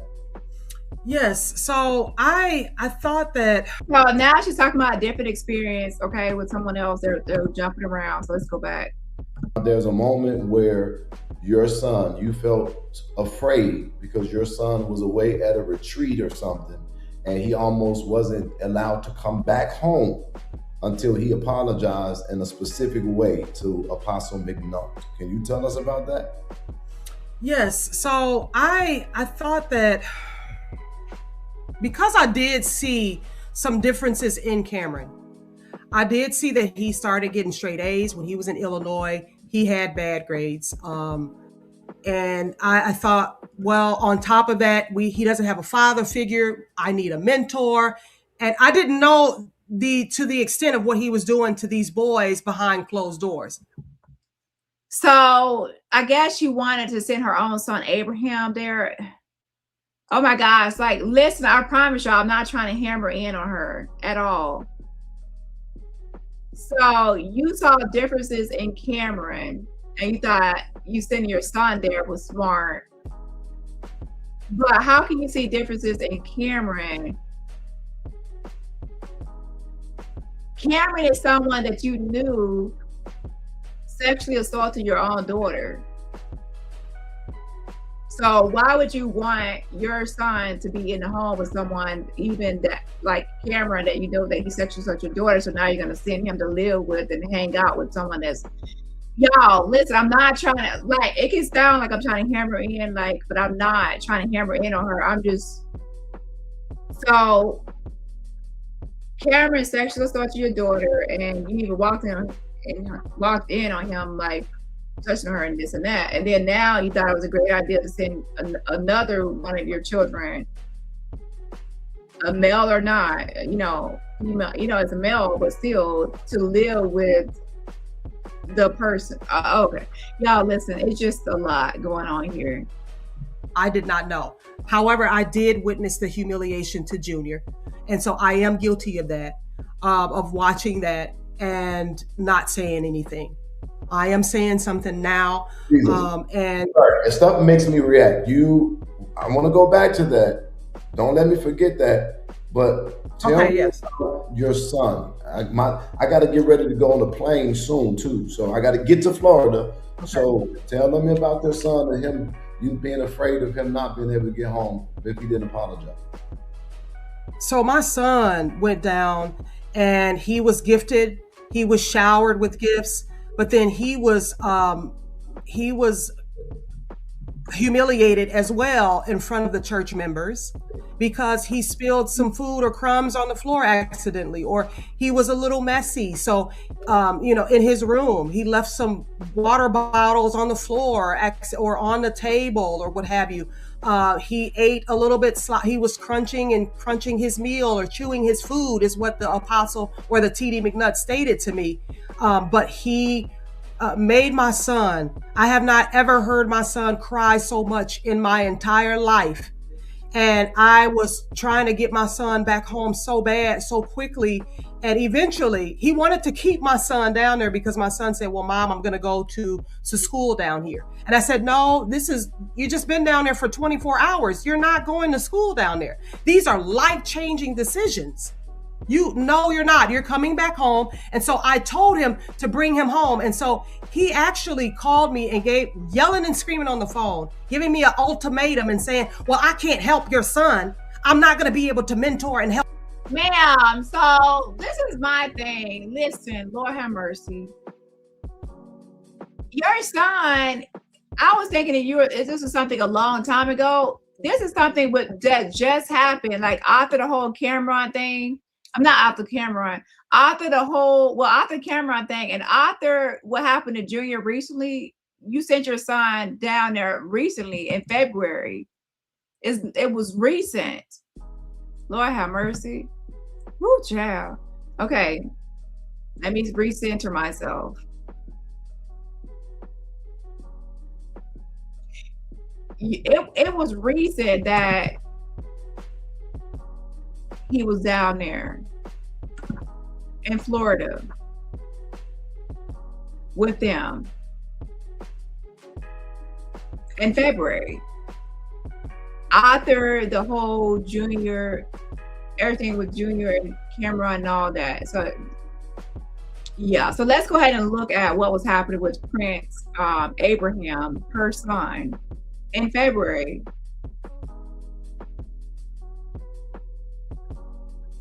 Okay, so let's look at some of this stuff. Hold on.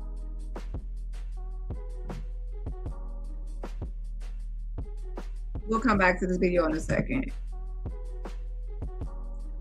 Watch out. Help is on the way.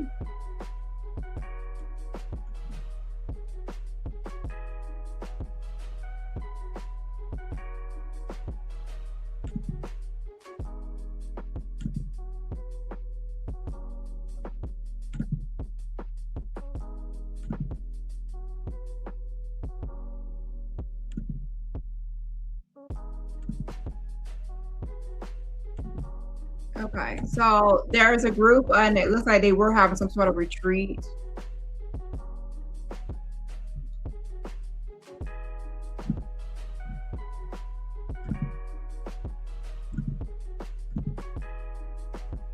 Okay, so her son is Abraham, and this is right here. It says brothers. The Johnson brothers, Prince Abraham has made his arrival to Florida. This is about to be amazing. My champion Cameron Johnson is ecstatic, and so is Prince Abraham, Johnson brothers.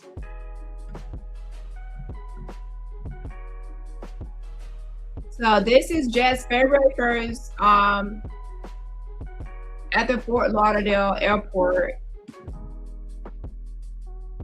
Yeah, that's Cameron, of course, with the dreads, and then that's Abraham, his brother. They're hugging, and that's her son that she sent, right?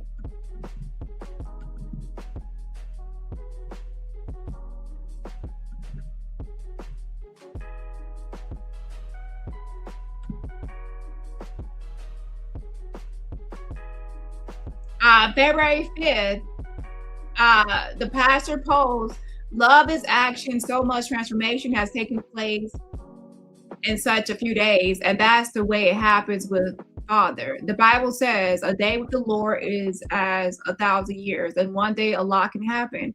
Prince Abraham has been highly favored. So he says in a few days that he's already having some sort of transformation. So he's promising that you send your kid here, your boy, child, I'm going to have them, they're going to have some sort of transformation with me.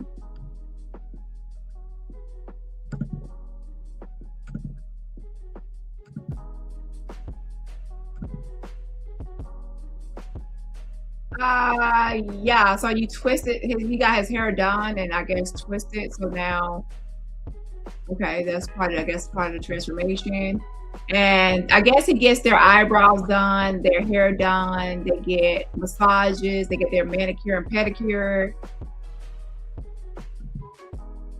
That's part of their transformation. And he watches them get their pedicure and their feet rubbed and all this, you know, take some shopping, I guess.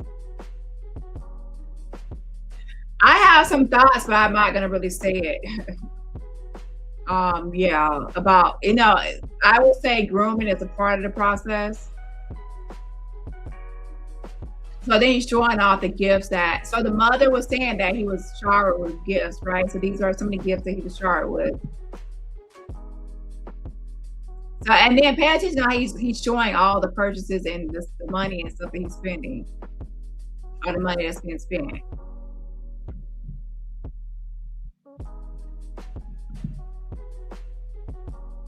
And then he has hashtag set high standards, hashtag love, hashtag the Johnson Boys, hashtag champion Cameron, hashtag Prince Abraham.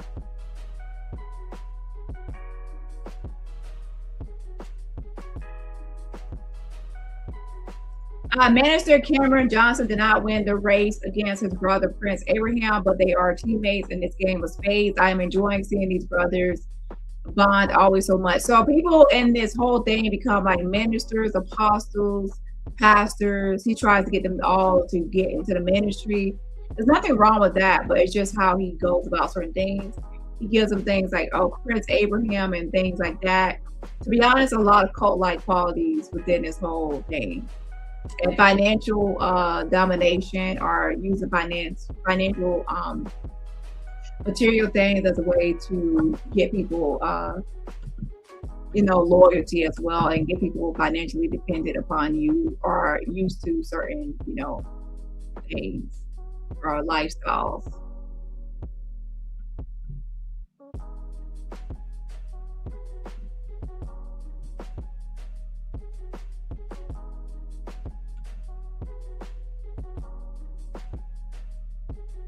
And this is another one, February 3rd, Prince Abraham's first full body massage completed.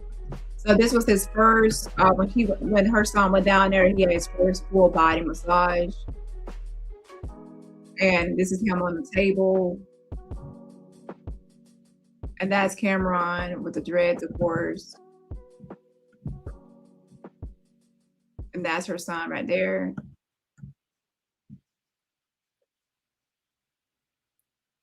That's him in the back yawning.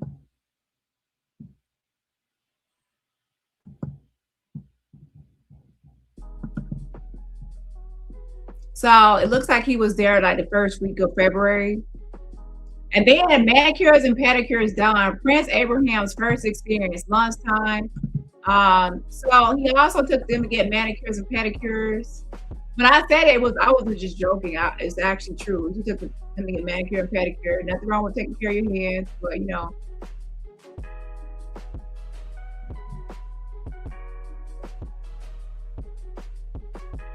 But you see how he's taking these, he brings people that's even like 3 years younger than him, and he says these are his sons, spiritual sons. He takes them to get manicure, pedicure, full body massages, this and that. And yeah, walks into the shower without announcing his presence, walk into the room at night, you know. But this is her son Abraham that she sent down there. So let's go back to the video and listen to what else she had to say about. There he go right there, about to get a pedicure.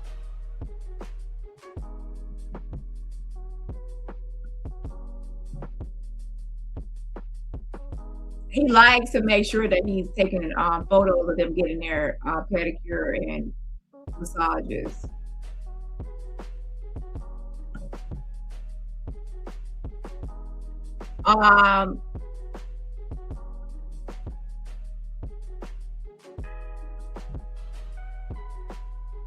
Look how she's looking.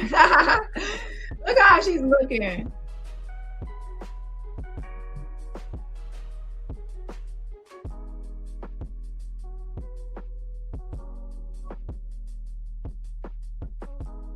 Wasn't necessary. Okay. Yeah, so he's taking pictures. This is Abraham. That's Cameron right there. And this is Abraham.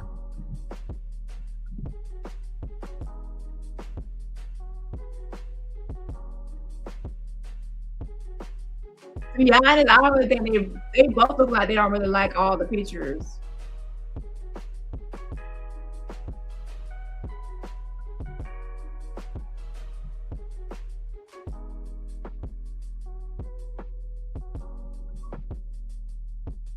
Anyways, let's go off this. Yeah.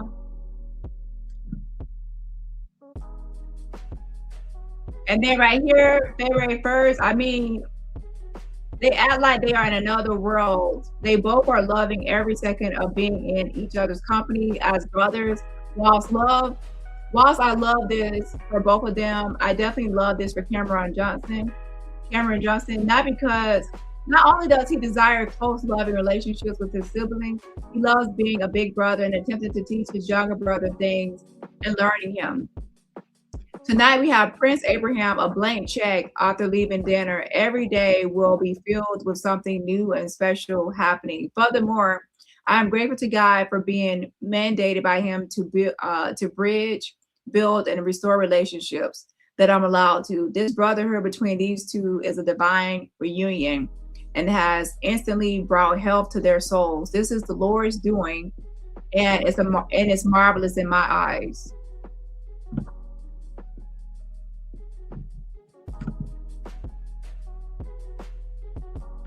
So of course, a blank check. He's saying, you know, they're going shopping and things. So he likes to spend money on people. Like, oh, you could go to the store, you get this manicure, pedicure. Even the Tony the chef was saying that he paid his bill, his phone bill for up to 3 months. He would take him out to eat and take him places.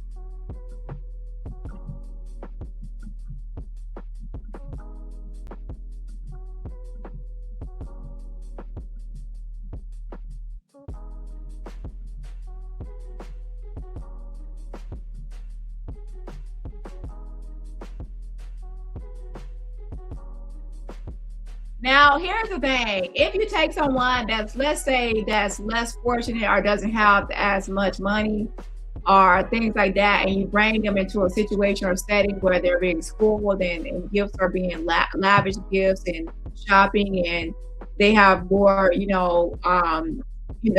introduced into a different lifestyle, that's a way to kind of like lure people. Okay, so let's go back and see what the mother had to say about Abraham. So it looks like from February 1st all the way until maybe the end for a week, it looks like Abraham was up there for at least a week up there, in Florida with the McNutt family. If you keep trying to bring him back home. And so I'm like, God, what to do? I need my son to get some help because he doesn't have any male figures around him, and I thought to myself, well, maybe this man would possibly help my son get to a better state, get to be a better man that I want him to be, So I entrusted him with my son, and I should have never done that. I did not sleep. I did not eat. And he eventually said to me, okay, I'm going to send him home. And he sent him home on Saturday. And my son got home. Soon as I picked my son up from the airport, he gave me hugs. But my son the next morning woke up and said, Mom, you need to confront TD McNutt because he hurt me. And now this is personal for me because he tried to do the same. He tried to break my son. My son is very intelligent. My son is very strong internally. I spent a lot of time with my children. So So try to break her son. See, when people are introduced into a cult, they need to break you down. They need to break you down so they as to who you are as a person. And so once they break you completely down, then they try to rebuild you into what they want you to be and how they want you to act and how they want you to behave, what they want you to say, and how they want you to live and your actions. So they do try to break you down mentally, and to brainwash someone, you need to really control their mind. And right, so people that push back and challenge people, and they cannot be controlled, and that they don't like that type of person, because now it's like they cannot control you, and you're not going to be following them like some mindless, brainless follower and be all docile. So then now that they probably will not want to be around you. So remember the Tony the Chef guy. Tony the Chef said that that once he started challenging the pastor, the pastor started like pushing him away.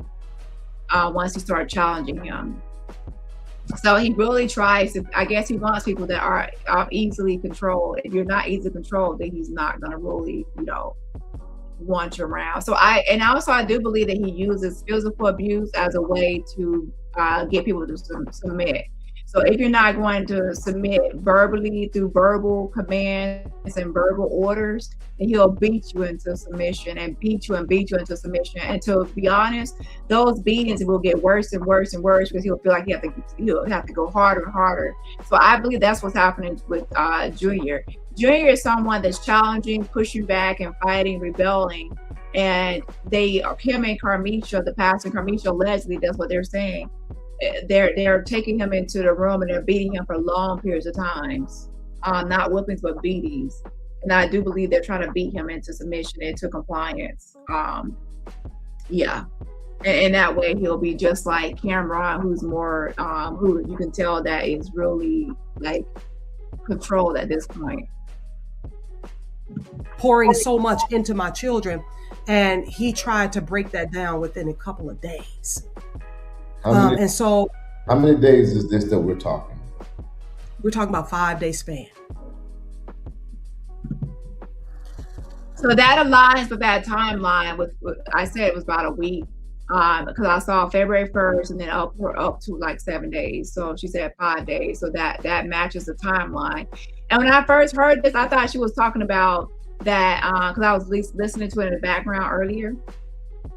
I thought that she was saying that it was like a long time ago, but when I looked online, I'm like, wait, this was I see him up there like recently. And I'm like, wow, so she recently just seen him up there in February. This is really hard. This is a lot. Do not look at those comments, please. It's okay. Don't look at the comments. These are not people, they're speaking from a place that they have no clue about how strong and how brave this is for you to do. I get beat up every day. You don't worry about them comments. I know what's going on. And I know what it's taking for you to do this. And I know that you are under threat. And I'm telling them this. I'm watching these people talking.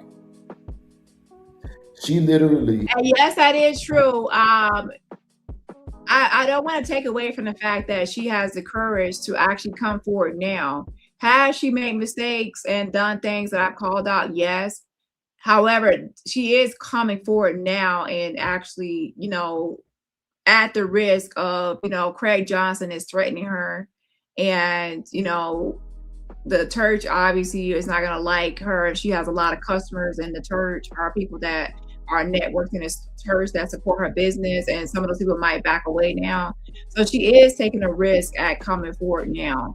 However, when you come forward, people are still going to call you out on things that you did wrong. So just because you come forward doesn't mean that you're going to, all the things you have done, people are not going to hold you accountable for those things or call it out. And as for me and my platform, I have to call out certain things, because if I ignore it and I don't speak up, then it can be like I'm normalizing it or if I agree with it. So me speaking on certain topics is because I have to make sure that I'm from a victim standpoint, And I will speak for what I believe from a victim perspective, and not like from anyone outwardly. From the protection of victims is more my lane instead of the protection of predators. So I will have a different viewpoint, so I will voice that as the video plays.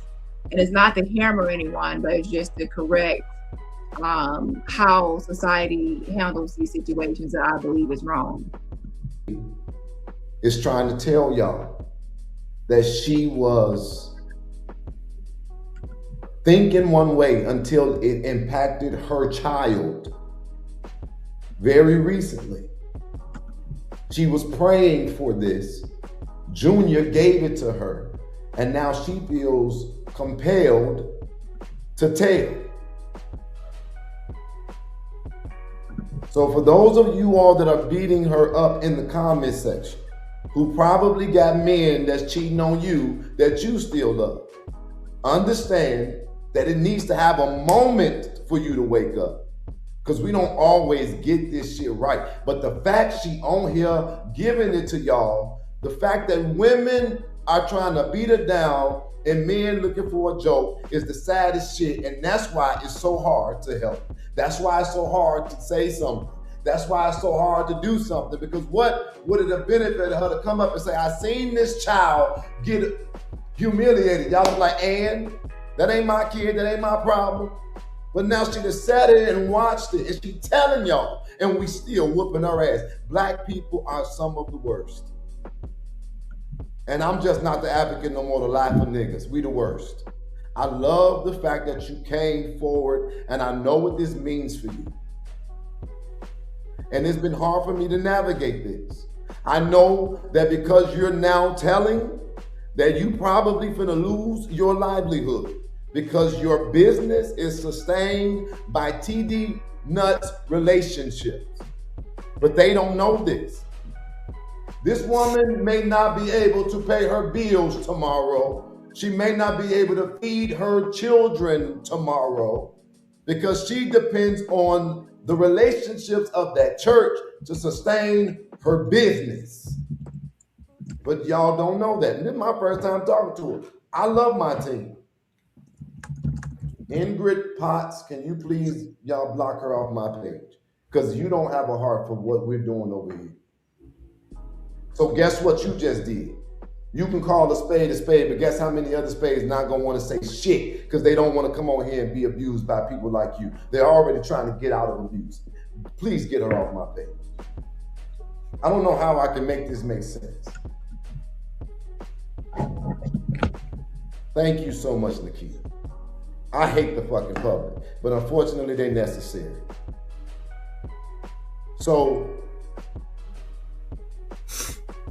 and you did the report, and that's before all of this went viral. Thank you. I did. Yes, and you've been going to church, and you've been watching, and you've been waiting for a moment, not just for yourself to be free, but let me tell y'all something. So I get people, that's why I made it clear and apparent that I'm not trying to hammer her. Two things can be true at once. I can applaud someone for coming forward and now I'm trying to rectify the situation and expose and call out things.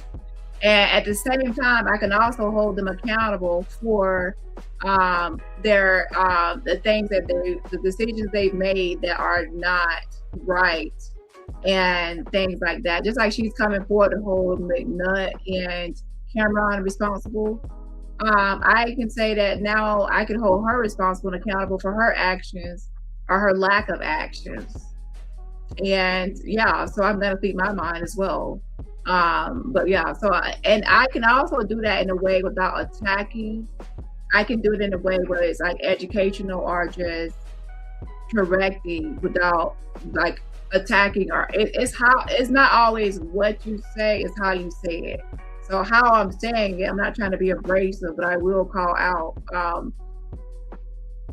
things that were mishandled, and that's on period. Okay, yeah. And that way, again, I hate to say this, but it's true. The only person that really matters to me, as far as this situation goes, are the actual victims in the situation. And their voice is what matters to me and what I center and what's most important. Everyone else, I'm not going to coddle your feelings when you're not the actual victim in the situation. Coddling you is going to be dismissive of the victim. So yeah. So don't take offense that I'm not centering your feelings and you're not the actual victim in the case. Cameron has two victims, and that's the daughter of Crystal Johnson, and that's the daughter of Nikita. Those are his two victims. So that's who really voice matters as far as, yeah. Something that I do know for a fact. She's been trying to figure out a way to how to help. And then of course we have Junior, who I believe is being silenced, and that birthday video. Why did he remove the birthday video? How come I can't find the birthday video anymore? I'm gonna look again, but I don't see the apology video or that birthday video. And that birthday video, you know good and well that you were like, your hands were everywhere, Pastor, and that's probably why you removed it. But so innocent, why would you remove it? Her kids have been pushing her to do something. Y'all are fucking me up with the way we respond to some of y'all. Those of you all that are on here, you can go over to Investigate and Advocate, and you can look at this woman in the face. This is my first time ever seeing her in my life. But let me also say something to y'all so we can be clear here. I done said that shit about 9 times, and I still got people in the comments. What's the YouTube? What's the YouTube? I done texted, I done said it, what the fuck do I gotta do? Take off my shirt and put it on my nipples? We're not even listening. I'm not gonna sit here and let people come on here and we working our asses off and they be abused. It's literally about, it's so many other people that want to come on here and talk. Her daughter is about to come on here and talk. We not gonna be doing them. But I mean, someone could report the video to CPS, but do you think that CPS actually told them to remove the video? I think that, I think that, he removed the video, an apology video, because it wasn't a good look. He's all about his image and his brand and his reputation, even as to why he sued the other person, Josh, because he was trying to clear his name of that allegation of being homosexual and have a relationship with Josh, but that backfired. So in the same way, he thought that video would clear his name, and it backfired. So he's the type of person that would try to go against something and say it's a lie, and then it will backfire, and he'll hope it's covered up. The thing about it, that court case can't be covered up. Like this, and I'm sorry, and I'm not these people daddy, but fuck them, because they ain't gonna show up for you when they don't gotta get on the plane. They gonna talk their shit and go back to doing their life, and I appreciate this shit. I'm so sick of it. Every case, every time. I swear to God, I'm sorry that you're reading that. I can't imagine what you feeling. But you did the thing finally, and I applaud you for it. Now, I will say, I wish you did wake up a whole lot sooner. But better late than never. Is Junior in trouble, in your opinion? He is. He is. He needs to get out. He needs to get out. And we need to get him out because he will be next. He's being humiliated in front of the church. And that's the only thing that I witnessed or saw. But when my son went down there, I knew it was more to it. My son did witness Junior getting beat as well. He witnessed TD, McNutt, and Carmisha go into the room. He said he sat with Cameron and watched the whole movie. They were still in the room. And then the second movie came on. 30 minutes into the room, he finally came out of the room, huffing and puffing and going into the bathroom. And my son was looking to see if he could go in and find out what happened and if he could comfort Junior. And Cameron told him, no, don't worry about it. Just don't worry about it. Sit down. It's okay. It's okay. He's okay. And my son, Abraham, said, he just did not feel ease. He did not feel at ease. And that's when he really wanted to come home, because he saw the mother and TD go in that room, and it was a very long time that he was in there. So yes, according to witnesses. Who's Cameron? You say you saw Cameron go in the room? No, Cameron didn't go in the room. TD McNutt and Carmisha, which is Junior's mother, went into the room for hours. With Junior? With Junior. And he came out crying? Yes. Children tried to see why he was crying, and Cameron... My son Abraham tried to go and see what was wrong with Junior, and Cameron said, no, sit down, he's okay. His brother stopped him? Yes. What do you speculate was going on in this room? I speculate he was getting beat and humiliated and talked about and downed, which is something that he does. He does the humiliation part in the church in front of everyone. He calls Junior a demon. He says, well, Junior, and this was the last Sunday service. Junior was in service, and he I think he accidentally fell asleep, or he was tired or what have you. And TD McNutt called him out in front of everyone and called him a demon. And so that's one thing that, since she's still in the church, I guess she's able to see last Sunday service, he humiliated Junior by calling him a demon. Now remember, he also had already called Junior a narcissist. So, and remember in the actual emails and letters, he was actually trying to villainize and demonize Josh and Chris. So a lot of times with these offenders and perpetrators, they will like deflect, and they'll also project. Projection is something key with narcissists. Everything that they do, they will project it onto you. So when he's a narcissist, he'll call you a narcissist. When he's a demon, he will call that out to you. He's homosexual. He will try to say everyone else is homosexual. And to be honest, he's grooming. He's taking these people in and he's grooming them, to be honest, to be a certain way, or to behave a certain way, to act a certain way. Yeah, he is. He's grooming people. And yeah. Told him to go stand up at the wall and wake himself up, and and then gave a little bit of 5 minute, it was about 2 to 5 minutes of degrading and humiliating that little boy in front of everyone. And the church just does nothing. They're okay with Nobody says anything. They're bought. They're bought. They're bought. Were you bought? No. I ran my own company. I'm an entrepreneur. All these relationships for your livelihood. Yes. And I want you to please hear me. I'm not coming at you. This is one of the things that you feel has people's judgment skewed, because they don't want to lose the benefit of TD McNutt. And it's okay. Nobody's perfect. It's okay. All right. I got a good understanding of what I'm dealing with here according to your testimony. He'll meet with me all you want. I don't care. I'm going down to Florida. But I want you to know that I believe that you were so brave and courageous for coming and sharing this and making yourself available for even the response that some people are giving you. Some people will get it, some people won't. Trust me, don't worry.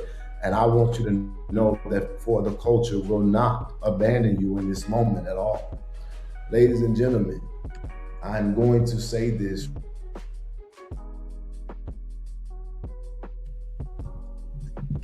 I'm only wanting to speak to people who get it. I now need to make sure that this woman does not end up in a place where she is not able to sustain herself. Got to get her from a point A to point B. And she is not lying. A lot of these things that she said, we have already been able to verify before I even got to even know that she would talk to me. As it relates to, at least this is the things that's being said. Were you abused by Craig Johnson physically? Specifically, I want to be able to hear you say that. If he abused you physically or verbally. Yes. Are you afraid of him? Are you afraid for your life? You are? Okay. Yes. Are you afraid of Mr. McNutt? Yes. Are you afraid of what the church will do now that you have made yourself visible? Yes. All right. it is a horrible segue to ask you that and then to see or say the next thing that I'm going to say. But I think that your daughter, who's already gone on TikTok, has a perspective. Is she available to talk to us? She is. You mind getting it for me, Nikita? Okay. Okay, so again, Craig Johnson, her ex-husband, well, I don't know if they're officially divorced or not, he has been making threats towards her, and he's upset because her and her daughter are exposing McNutt and Cameron, and mainly Cameron, his son. And again, Craig Johnson, the one that's making those threats and acting crazy right now, is in the all black. And then Cameron and his son is in orange, and he's the one that SA Nikita's daughter, and she's about to come on live now, the daughter, okay, of one of the victims of Cameron. Now, before I get into that, I want to actually show y'all this right here.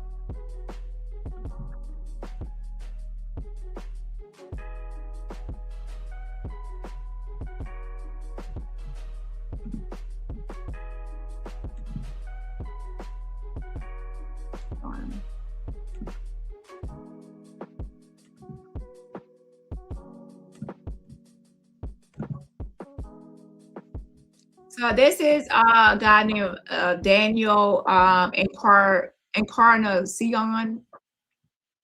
Daniel Encarnacion.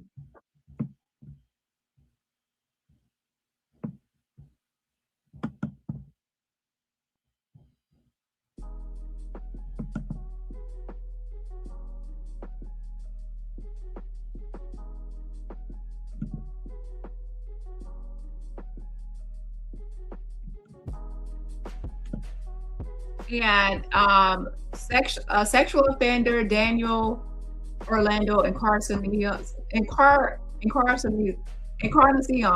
child, listen, okay. Date of birth 1993, white male. I'm like a white Hispanic, but I can't tell. And then 5'10", 220 pounds. And Palm Beach. It says use computer sex with minor, 2018. So use computer to have sex with a minor. So it's some sort of computer crime, it looks like. And use some sort of technology to have some sort of sexual relationship with a minor. Now you're probably wondering, why am I showing you this guy? It's because now I showed you Daniel. So now let's go here to Pastor McNutt's page.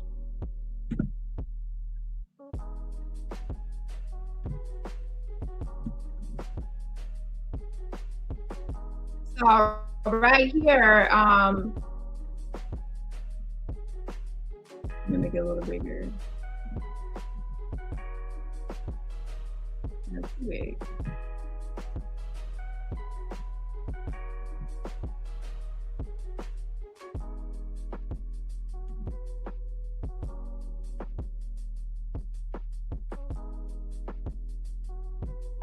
Pastor McNutt says, I have not felt like this in a long time. Wow, what an opulent evening as we gather, worship God in fellowship. Transformation Empowerment Worship Center of South Florida. For our worship at the Well Gathering Simply of Flow. Thank you to my son, Elder-elect Stephanie Murphy, director of our music department, and my daughter, Elder Arisha Coffey, our assistant director, for working this. What an incredible presence of God and fellowship that Daniel and Encarnacion, and that elder-elect Katrina Curry, Jesus, those who cannot come back next year. No. Set high standards.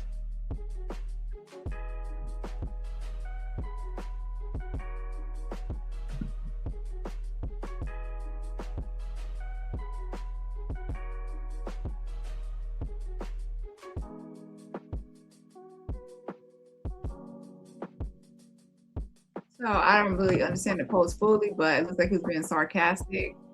But there is the guy right there that's on the sex offender list with the pastor.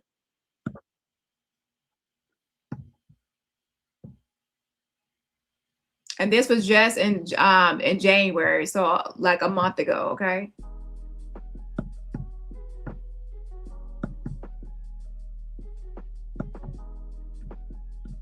So what is this guy's involvement to where are y'all actually doing background checks or checking on people or before you're allowing them around people, or what's going on here?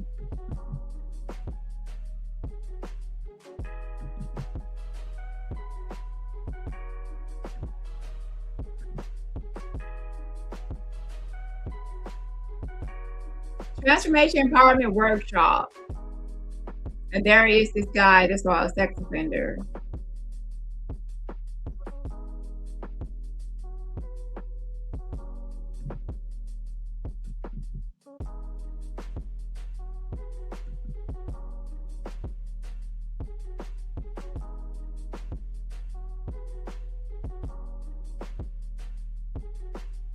So anyways, let's go back to the video now.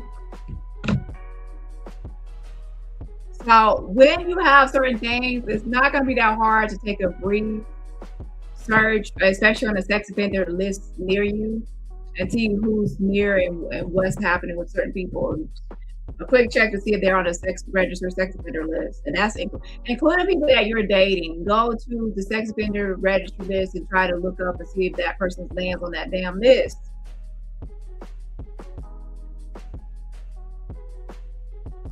Hold on. If her daughter's gonna come on. Jesus. Ladies and gentlemen, this is why I say what I say when I ask people to support us and contribute, because I would rather not have to make a public appeal, but I need to make sure that I get enough resources to get this family to where they need to be. Y'all can say that it's for money or whatever. I don't care. I don't care what people are gonna say, but you can't move without resources. So there are ways to contribute. I am transferring an entire staff down to Florida to deal with this, and I'm not going to let up until it's done. But I really now, in light of what I'm looking at and everything I will not and cannot say, I'm begging y'all to help me to have more than enough to take care of this in its full sense. And that's all I'm going to say. I'm also going to plead with y'all that as this young lady comes on this telescreen, I've never talked to her. I don't know what she looked like or nothing. I'm asking y'all not to be abusive to this young girl. Because what the mother just went through was so, like, man, y'all, if somebody mind fucking. Here's the thing. I hate to say this, but you know, it's true. There's a difference between the mother and the daughter. It's got to be less likely that people are going to go after the daughter. The mother, people are going to obviously hold her to some sort of standard of accountability. The daughter, as the victim, most people are not going to go on her, attack her. Now, I'm not saying that people are not going to attack her in general outside of this whole, space, but most likely the mother, because she said she's still a member of the church, and she held off from reporting certain things until the daughter went to the counselor. Certain things she was saying that people are obviously going to call her out more. So when you end up getting free, you shouldn't be destroyed because you were mind fucked. You should be celebrated because you got free. And I understand y'all got feelings and stuff like that, but then y'all should have did this then, not me. But since I'm doing it, can we please give a little bit of grace? Because this shit, y'all, this ain't even the fucking surface. The shit that I gotta tell y'all in the coming days, you ain't shocked yet. It's now lawyers getting involved. It's high status people now getting involved. It's some motherfuckers in trouble. Grooming and this stuff that's going on in the church that's being dealt with wrong might got a date with fucking destiny. This might be the year of exposure. And this stuff is I am disturbed. I'm fucking disturbed on so many levels. But powerful people with a lot of resources, because I'm simply trying to figure out how the fuck is this man got 10 members and he got this effect. This shit gets crazy, man. The rabbit hole gets very deep in this case. And that's why he was so brazen to go on there with that boy and do that interview like that. Sometimes pride will make you do a little bit more than you should have. And if TD wants to meet with me, great. If he don't, I'm fine with it. But I'm gonna give him a fair opportunity to be heard if he wants it. But my ultimate goal is Junior and the rest of the people that's been affected, even Cameron. What's your name, young lady? Nia. Ladies and gentlemen, I am begging you to be patient with this process. How old are you? Okay, you're 18, so you're an adult, but you're still young. I'm begging y'all for patience in this. If you are on here, you can watch this and see these individuals talking. If you go on YouTube and look up investigate, the letter N, advocate, and you'll be able to see it. Thank you for coming on, young lady. You're welcome. I'm a little nervous because sometimes the internet is, the internet. But you went on TikTok, you a brave one. Yeah. You're Cameron's sister. Huh? Yes, I am. Okay. I'm going to give you the floor. What is it that you would want to share with us? One thing is for sure is that, I'm sorry, it's like a lot going on right now. Okay, so one thing I'm gonna say is that I have like this complex to like think about the past a lot. So him, in my eyes, he's still technically a child as well. He may be like 19 or whatever, but like he's still technically just a kid. So I do want to have a little bit of grace on him. I know he did bad stuff when he was younger, and like it's just he's still technically just a kid. And then Junior, he's like growing into, he's still in high school. He just turned I think 16 or whatever they said, 16, 17. He's a freshman or like a sophomore, but a freshman going into a sophomore.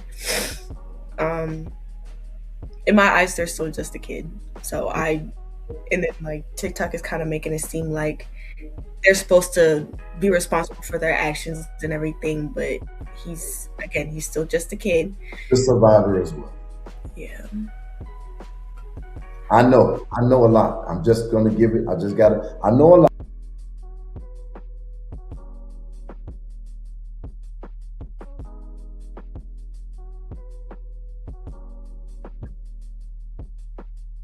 So in this way, it's not unusual for a victim to see the offender as someone that they want to protect. They don't want to get in trouble, that they're still a kid too, they're young, and that's still her brother and things like that. It's not unusual for people to want to still protect the offender.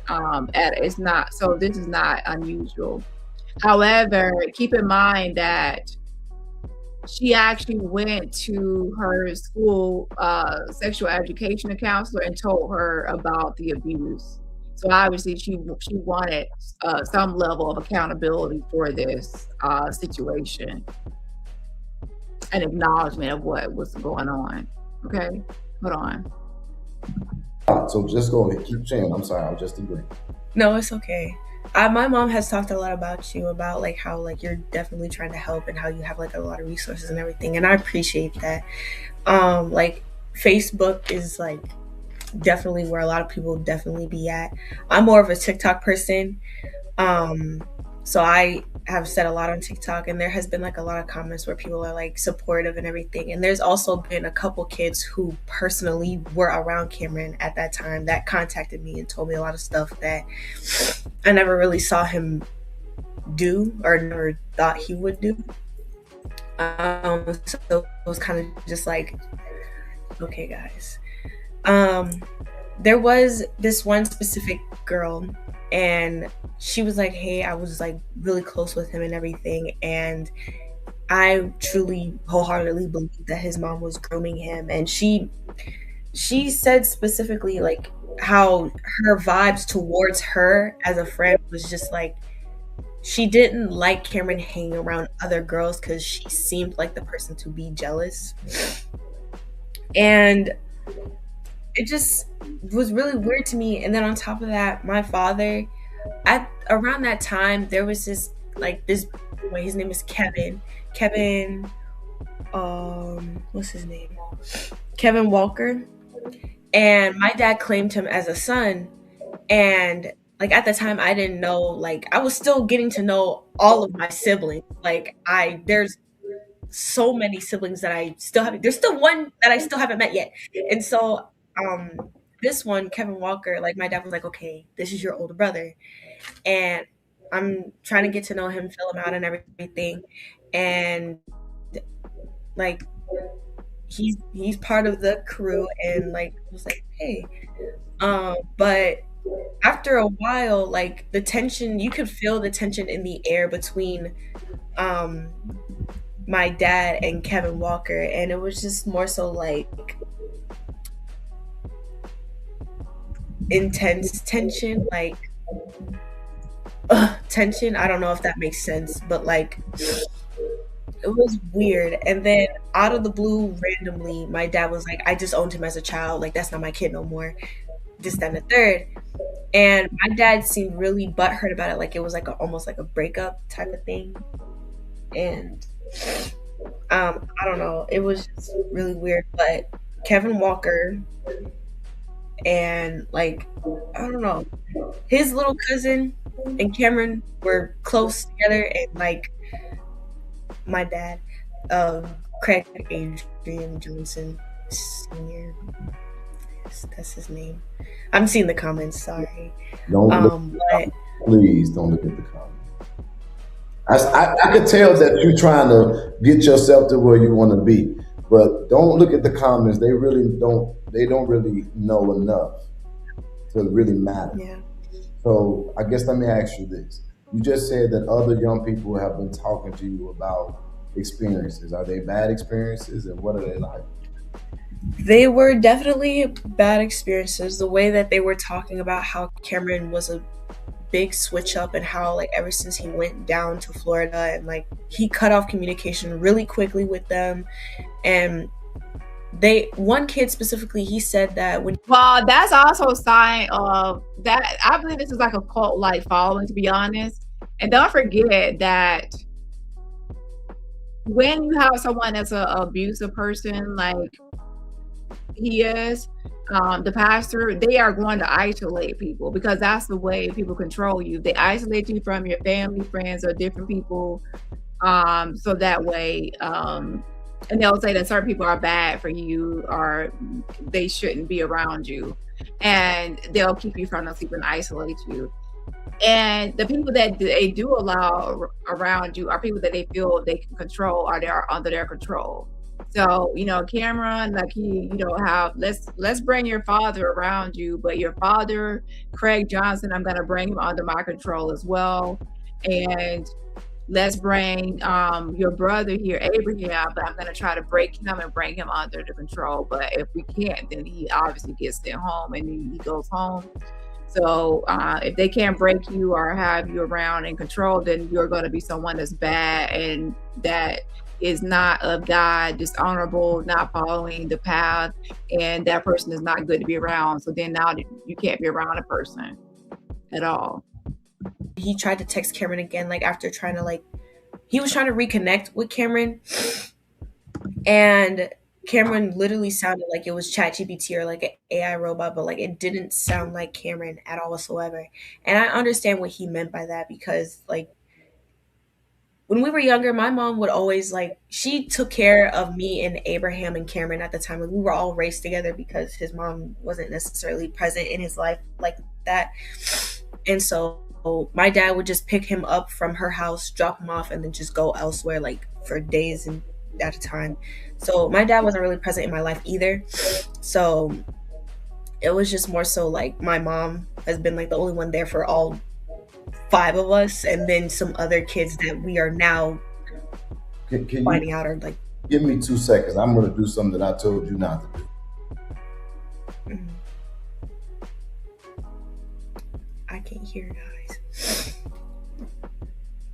No, I can't hear you. Okay.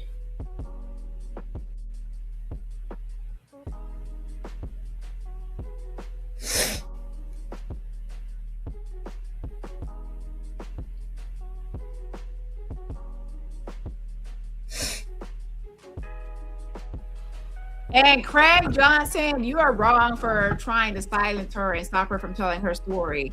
So Cameron Johnson can go in front of a whole church and talk about how it's incest and it was consensual, and she can't get on here and tell her story about how it wasn't consensual and how she was violated. So Craig Johnson, stop running great. Young lady. You said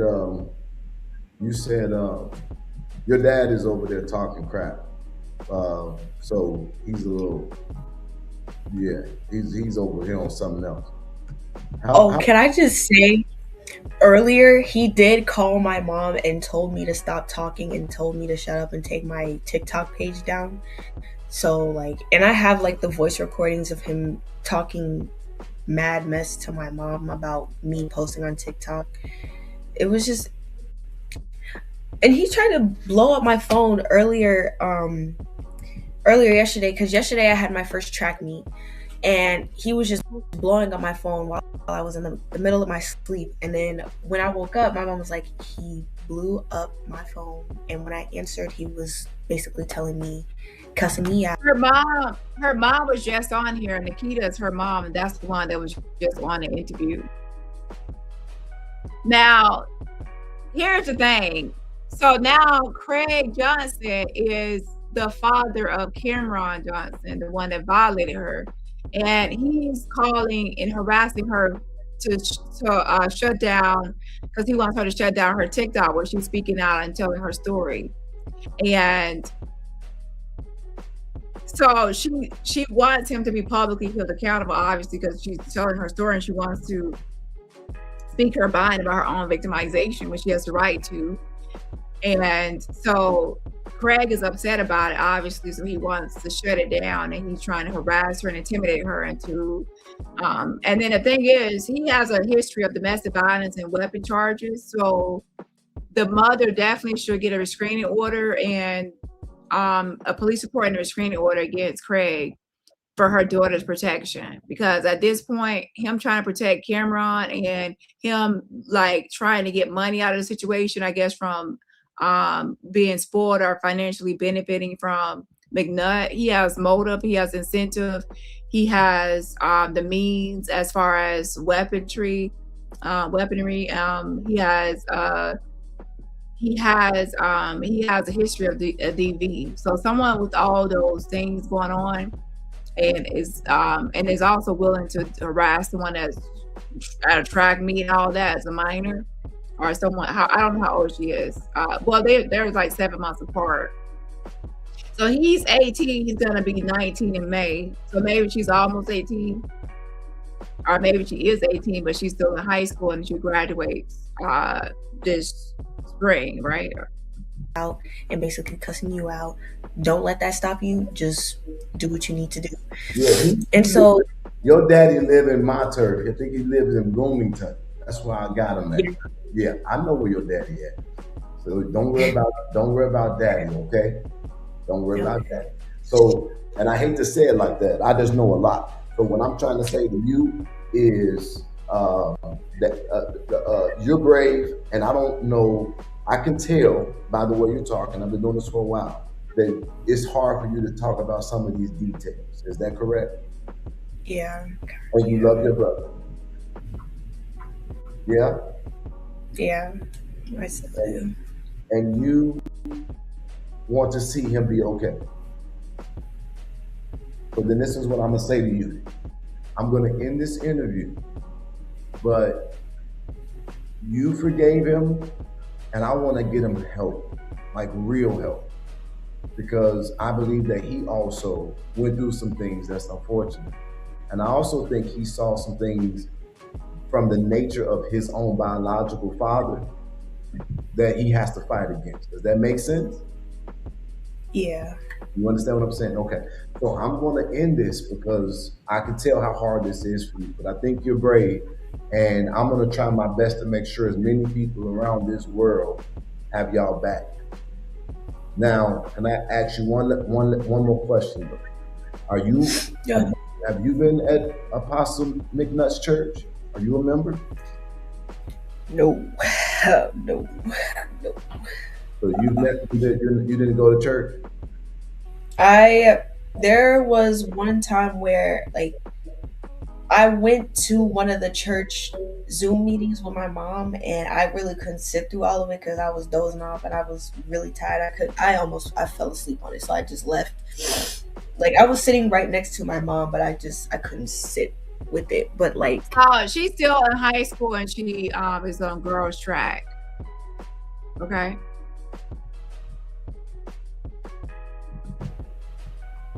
it's just, I don't know. A bunch of other things was just like really off about the way that they were talking. And then I watched like one of the pre-recorded lives of where like Abraham was there, and I don't know. I really couldn't hold my composure. It was just really I felt uncomfortable. Okay. Well, I'm going to reach out to you guys offline. Okay. So is your mom available? Yeah. And you are Mama. so beautiful and so brave. And now I'm telling you, you got a lot of people that got your back. You don't know. You got a lot of people that got your back. Trust me. Trust me. You're going to see. I hope I get to meet you. You seem Thank wonderful. you. Okay. Nikita.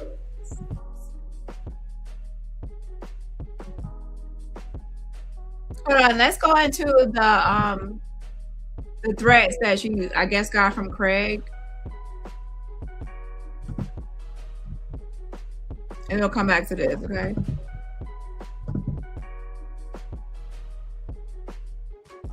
This is the account that I was talking about earlier, the middle child. I said 33, but it's actually 83. But they're telling me all of this. And low-key, I think I know who it is, but yeah. Wait, I guess it's not from Craig. Who is this from? Hold on. This is the account that I was talking about earlier, the middle. Oh, this is not from her, Craig. I guess it's from someone else. Hold on. Who is this? Let your mother.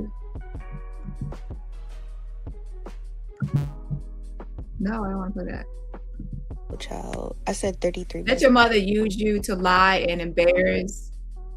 She used you and let that ugly, dumb man use you to manipulate your feelings about your family. Sad. You not like that, and you not answering with the truth. It looks like she's getting messages from someone, I guess. She said, who is this? You know how some people can start messaging you from different numbers or whatever. I think that was also happening with remember Cat Medusa's niece? Someone started messaging her and someone they emailed me some threats, right? So people be doing that. It's actually 83, but they're telling me all of this. And low-key, I think I know who it is, but yeah. It says your mom bipolar. Wow. This is the account that I was talking about earlier. So some people, I guess, messaging her certain things. Okay, so I want to address something really quickly. Okay, so I want to address something really quickly because I've seen like a whole bunch of comments and I've also gotten a lot of messages and everything. But there's this one comment in particular. It's by, I think, Middle Child 33 or something like that. They said something about, I disagree with this post, take this down. And then they DM me privately talking about, I disagree with you. Why are you posting stuff about your family? Mind you, those people down there, mind you, I'm like by myself. Oh, yeah, I watched this yesterday, some of it. That's just somebody random. So make sure that I clarified the situation that wasn't from. She said that Craig Johnson has messaged her, but she didn't post the messages from Craig. Those are messages from someone random. She is posting some sort of fundraiser, I guess, for her track meet. So let's go back to this right here. Hold on.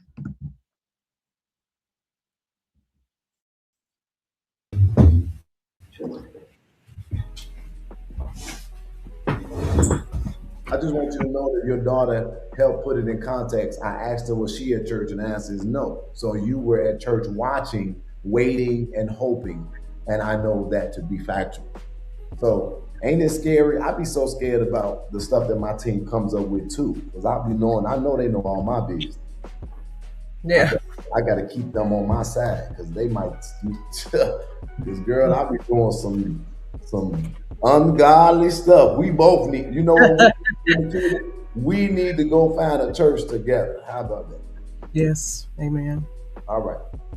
The gravity of this. How much of your business is impacted by this situation? Well, it's just the business consultation services I offered to the church members in the church. And so one of the members, which are fairly new and they should not be attacked at all. These particular don't say their name. I'm not. But we decided to do business together in the trucking industry is where I'm really fluent in. And so they would like some help with that. And I'm helping them continue their business and keep their business afloat. Okay. Basically. Mm-hmm. I'm going to figure out what we are capable of doing. I'm going to make a public appeal to the public. I'm going to call you later today. Is there anything that you think is vital that you would want to share before you come off this screen? I do believe, and I would like TD McNutt to apologize to Junior, to Cameron, especially my son, publicly. I do want him to apologize to those 5 young men that came forward that are now grown men. And I do want TD McNutt to get some deliverance. He needs to get to and step down, confess his sins, and get some deliverance is what needs to happen with him. Because not only that, but the members, I love you guys. And I just pray that you guys come out of that as well and just see the truth for what it is. I'm not here to hurt anybody, but I eventually woke up myself. I'm wrong on so many levels and different in this thing here. But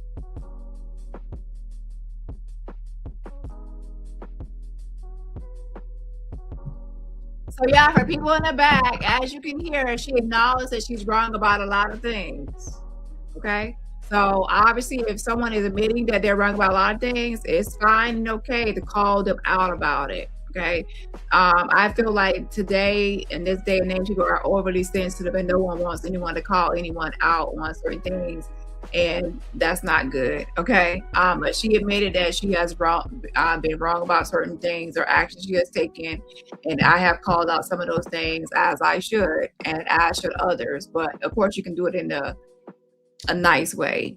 But I realize I cannot keep going on listening to humiliation, listening to pain, listening to what's supposed to be a psychologist. And psychologists know that that's the wrong thing to do. And so by me being educated in that alone, I know that was wrong. So I just want to say that, and then also to Craig Johnson and their family. Now, is he really a psychologist and has some sort of a graduate degree? Some sort of real, I don't believe it. And if you're in this sector, you are in this space, you already know that we have had so many fake psychologists, fake therapists, fake this and fake that. So we don't even really know if someone really is or not until you look it up, right? Oh, so you look it up. So he's based out of,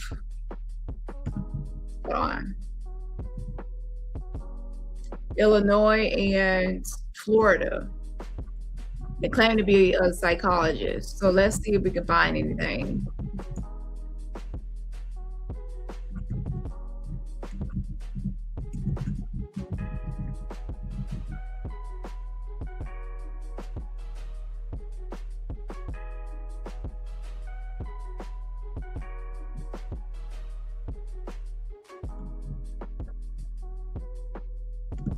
You guys owe me an apology as well. You were wrong. Renelle, you were also wrong. I don't fight over men, and you tried and attempted to fight over a man. I don't do that. You can have him if you'd like. But for the most part, I am woke now. I have strength, and it's God that's given me the strength that I have now. I do need help. I do need counseling. I did see that in the chat there. I'm not afraid of that, and I don't oppose that at all whatsoever. We all need help on some levels, for sure, and I'm open to that. I feel like life is about growth, and if you don't grow, then there's no need for you to be here anymore. So I'm growing, I'm learning, and I'm continuing to grow, and I'm continuing to learn. And I thank you all for your support and your love. For those that don't believe me, I understand. I would feel the same way. You can talk to me if you'd like.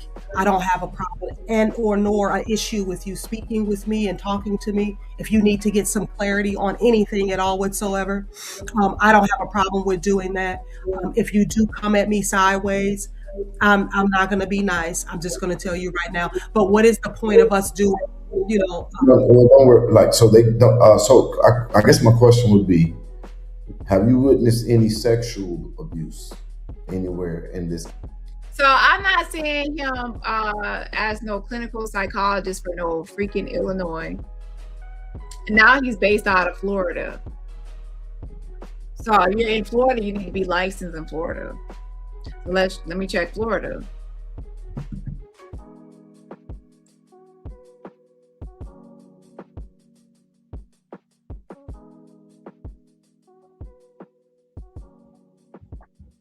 Hold on 1 second.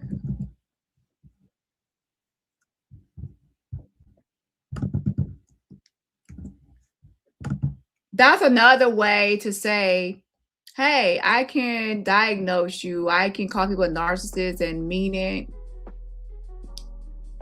One thing that's kind of telling for people that probably are faking a degree, they don't really go by that. They don't label themselves as a doctor. So if you go to his Facebook, it's TD McNutt. I keep saying TD McNutt, and then he has pastor. But when you go to school for a doctorate degree, that level of education attainment and the amount of work you have to do to get that degree, the moment you get that title, you're going to wear it proudly and you're going to make sure it's added to your name. Most people do. So for the fact that you have Facebook and different social media platforms in the ministry and you're not actively putting it everywhere as a part of your actual name, that tells me a lot of times when people are faking it because they're being selective about where it's placed, and they're not adding it as a permanent part of their name. They're not leading with it. So yeah, I can counsel your child. I can diagnose you. I can tell you what's wrong with you. I'm in that. I have the credentials and expertise to diagnose you, and pretty much if there is an argument or dispute, I will win because I have this educational backing and credence and credibility that I trump you. You can't really argue with the psychologist about who's right or who's wrong on certain issues and problems that are going on, right? Because you're like, oh, I'm the psychologist, I'm the expert. And then he has these programs that he says are transformation and transformative and involves the mind. So what better way to claim that by being a psychologist where you're the expert in the study of the mind and actions and things like that, psychology.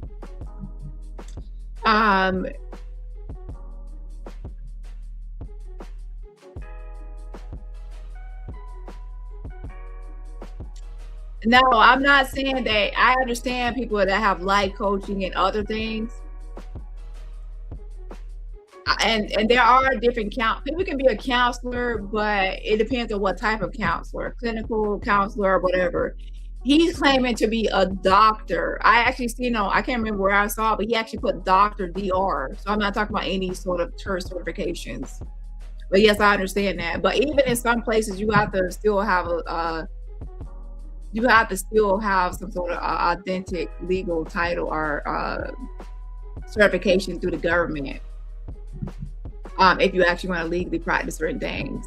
So anyways, right now she's saying that, so he's not claiming to have any sort of thing like that. He's actually claiming to be a doctor. That's why people are mentioning it. So Renell right here,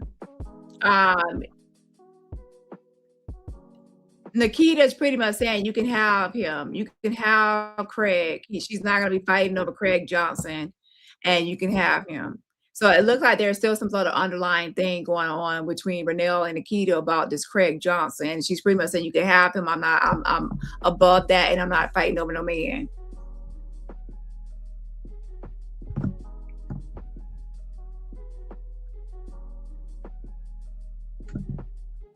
What you reported from your own child? No. But you feel you've seen physical and verbal abuse is what you state. Yeah. Yes. What do you think is the number one reason why you didn't say something louder sooner? Well, no, I just witnessed with my son telling me about the physical abuse. I didn't know that there was any physical abuse there until my son came home and told me. So right here, she's saying that there was physical abuse from her son, Abraham, Prince Abraham, telling her about how not only did the pastor go into the room with Junior and beat him, but Carmisha went in there with the pastor, like a double team. And then it was over 30 minutes and it was sustained, right? And then we have Tony, the chef, who also has said that he was at the home and at one time, and the pastor, not with Carmisha, but the pastor by himself, went up there and pretty much beat him, and he could hear it was very severe. He beat him for over 15 minutes. So now that's two separate accounts and two separate witnesses are corroborating that there's abusive things happening. And it's beatings. It's not corporal punishment or some sort of whoopings that people will say. These are actual beatings of him that's actually going on for long periods of time. And in my opinion, this is like trying to beat someone into submission to get him to a point where he's going to just be a mindless cult follower without any pushback. And again, Tony is the one that's a chef, and he's the one that made that statement. And that's this guy right here. He made a statement about how he witnessed it, and he was it almost brought him to tears. He almost cried from the hearing all the abuse that was happening from the other room. And then after that happened, the pastor made Junior come downstairs and apologize to Tony and this other guy. I can't remember the other guy's name. Again, there's a lot of characters here. But my point is that there are now two people, Abraham and Tony, that have actually said they have been around where Junior was upstairs getting beat, and then they could hear it, and it was for at least 15 to 30 minutes. And at one time it was just the pastor by himself, and another time it was Carmisha and the pastor. Okay, but you witnessed what you would say was public humiliation, and I guess that why didn't you say something about that? Because I thought that his mother would, because his mother was sitting right next to him, and I thought that his mother should, and then not only that, but the mother and PD McNutt stated that they were cousins. And so I don't get in the middle of people's business or in the middle of family issues. And we talked about that yesterday, as well as how they say they are cousins. But there's a weird post that where he was saying that Carmisha was are thinking that she's his wife. So he says things that's kind of weird. Like it's just too much going on. Like, why would you say that she's acting like a wife, thinking she's a wife, and then y'all are cousins? Like, is there something going on with y'all? Like, I don't know. It's just too much stuff going on within this whole dynamic. But I felt like maybe the mother in quiet corridors said something about it. Maybe she addressed it. I don't know. But I was always online. I'm never in person with this stuff that's happening. And also, are they really cousins, or are they saying they're cousins? Because what I'm noticing is that the pastor calls everyone some sort of relative. He called Ella Cobbs at the church. He was calling her sis. We know how people do that, right? And he called some people nephew and son. And who's to say that he's not calling her cousin when they're not really cousins? So again, I will have to know more about, is this really supposed to be a blood cousin, or is this just a label he gave her, because he gives he gives labels out to people, okay? And it wasn't often that it would happen when I was online or live. I wasn't online and on live consistently either. So it just recently, I say within the last 3 weeks, is when I just recently joined. So it's fairly new that I'm into the church, but then noticing that this boy was humiliated in front of everybody and his mother didn't say anything.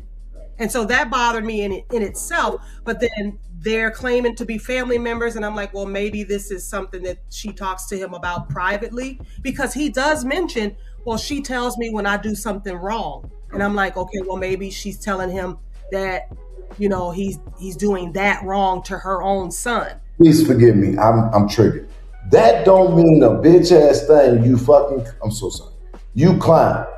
You paid $25,000 in child support a week ago. That means that you was in the rears that long with your bum ass. You don't get a prize for that. That means that all that time while they was waiting for it to get up to that number, you ain't paid them shit. That's the first thing.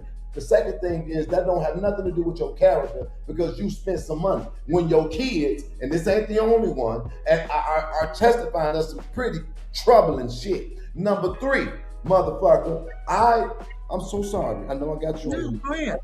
Handle your business. Thank you.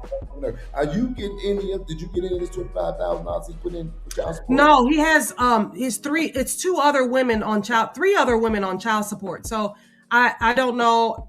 He told me it was $2,500 that he had to pay. So he's saying $25,000. He's lying about that. $25,000 on here on my screen. So you ain't get none of that. I don't have anything. No, I don't have anything. Okay. So man, Nikita, thank you so much for coming on. I'm gonna call you later, okay? While I'm on the way to the airport. All right. Thank you. You bum bitch ass. I paid $2,500,000 for fucking child support. You motherfucking dirty dick, community dick, ugly ass, old motherfucking decrepit, about to get your ass whooped ass nigga. Let me help you out about $25,000. Nigga, that's why you broke. You probably took that out your mama's drawer because your bitch ass living in the basement. Don't ever come over here talking about you gonna fucking sue me, because goddamn it, I'll tell you this.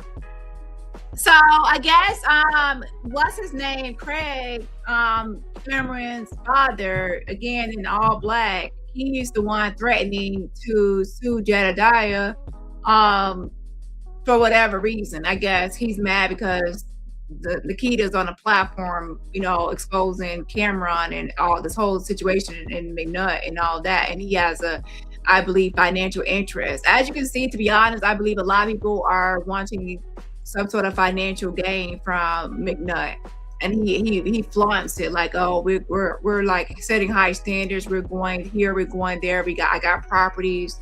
You know, there's some sort of he uses money and influence to have people wrapped around his fingers, right? So it looks like what's his name might be benefiting from the situation, Craig. And to be honest, I don't even know fully what's going on with everybody in this whole thing. But I do know that he posts frequently about shopping sprees and financial things. The pastor does. And we saw that video where he was going on and on for hours, bragging about all his financial things he does, or things he does for Junior and others. So yeah, so he is so Craig Johnson was threatening Nikita and her daughter and harassing the phone. So, and then bragging about, I guess I don't think it was 25,000, I guess $2,500. And Jedediah was saying, if you had that much to pay, it must have been back child support, like you were already in arrears. So he's going off on, he got her off the line so he could just go at Craig Johnson, okay? Cameron's father. About witness tampering, because by the time I get done with your goofy ass and you get to court, you gonna say, Your Honor, I'm sorry I disturbed you and wasted. To be honest, I think that he mentioned a lawsuit, because remember, we started off this live with the lawsuit. Remember? I'm telling you that I do think that YouTubers or other people will probably be sued by this pastor, because he has sued someone before. He sued Josh for alleging that he was a homosexual, and Josh won the case. And he has sued other people for small amounts of, like evictions, like evicting people off his property, and for other loans. And then he has been sued himself for owing money as recent as 2023. Yeah. So I believe that they probably would sue people? Yes, I do. Your motherfucking time. Why am I on my way to save your motherfucking child when your goofy being head ass? I know I'm bald head, but you got a little bitty dress hanging on by a thread, ass punk ass, not doing a goddamn thing about it. You on here mad because your kid's talking to an advocate that's trying to save some kids, and your stupid bitch ass ain't mad about what we talking about with your son. You ain't said a bitch ass thing about your kid, getting him out of the situation, what he's done, how you trying to help him, because you a motherfucking. I just need to get off of my life for a second, child. Let me tell you something. I know, bitch, I am taking this personal, because I'm gonna get your ass. I'm gonna get your ass, and you don't even understand. I'm sitting right next to you right now. You just don't know it. Motherfucker, I'm gonna tell you about my broke ass. My shit go a long way, and I know how to use my resource. I'm gonna get your motherfucking ass. And every lick that you done gave because you was on some other shit, I'm gonna treat it like it's your mother. I don't believe he has that he's a licensed at least clinical psychologist. I looked up in Florida and Michigan. I didn't see anything. So again, I will have to look into that more later, but on the surface level, I'm not seeing anything. And like I said, if he were a doctor, he would have all over social media and everywhere. Fucking birthday, bitch. You getting birthday licks, ho. Now let me move forward past that and send them another threat. As a matter of fact, I'm gonna get down there, and this the court of public opinion. Bitch, you guilty. I'm gonna take those text messages and I'm gonna listen to those voice messages, and if you said anything out of pocket, bitch, I promise you ain't got to search for me. I'm coming to Bloomington when I leave out of Florida. Now, moving past that, I'm so sorry that I gotta keep on dealing with this goofy ass motherfucker. Think you literally gonna scare me. All I gotta do is put that address on there, and your bitch ass is about to be running from state to state trying to get away from all these people who wanna get on your dumb ass. And your weird ass mama disciplining kids for telling her about sexual assault allegations. How did that work out? So, and y'all ain't gotta like me, but y'all gotta deal with me because I'm the only one working on the case. Somebody else get on this. This shit done wore me out. This shit done wore me out, and I'm trying to figure out where is all the men, for real. Now, I cannot stress this enough. I done produced a lot, and we keep on producing. I got a lot more to show y'all and a lot more coming. Right now, we're moving an entire apparatus to West Palm Beach, Florida. I gotta get to the airport because I got a flight to take. So that's pretty much my live for today. I hope y'all enjoyed it, and we did cover a lot again for another 5 hours. And what I'm going to do now is I'm actually going to obviously eat dinner, and I also wanted to look into what's happening with Crystal Johnson's daughter. Like, is Crystal Johnson getting her daughter help? Has anything been reported in her case? Is she still around Cameron Johnson? Is she safe? And is she still a minor? Which I'm sure she probably is, because, you know, the daughter of Nikita is still in high school and on track, and that the way they speak of the cousin as if she's younger. So we definitely have to make sure that, you know, that she's safe and away from Cameron, right? Because we have some people around these two that are acting like they are to blame and they're at fault. Also, another thing is I definitely want to see the video of Cameron Johnson actually admitting to some sort of well, he didn't, to be honest. It's kind of like he admitted that there was incest, but he said it was consensual incest, and he didn't actually want to admit that he actually assaulted and it was non-consensual. So my issue with the whole thing is he has not really taken any accountability, and if someone doesn't take any accountability, they're not going to really change, because in order to change and grow, you have to actually take accountability for your actions and then make improvements from there. But if you're still trying to cover and conceal your actions, you're not really trying to change your actions. You're just trying to cover it up in this moment to get away and to get out of trouble.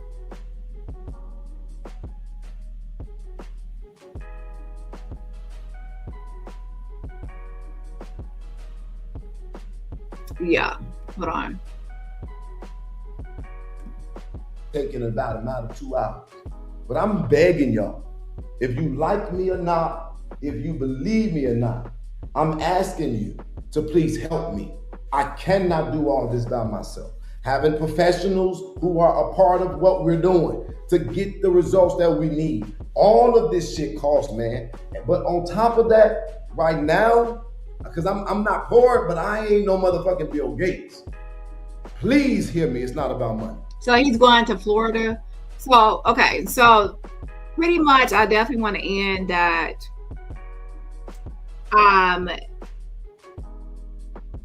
You know, how she was crying and everything, and it's a minimization of it all.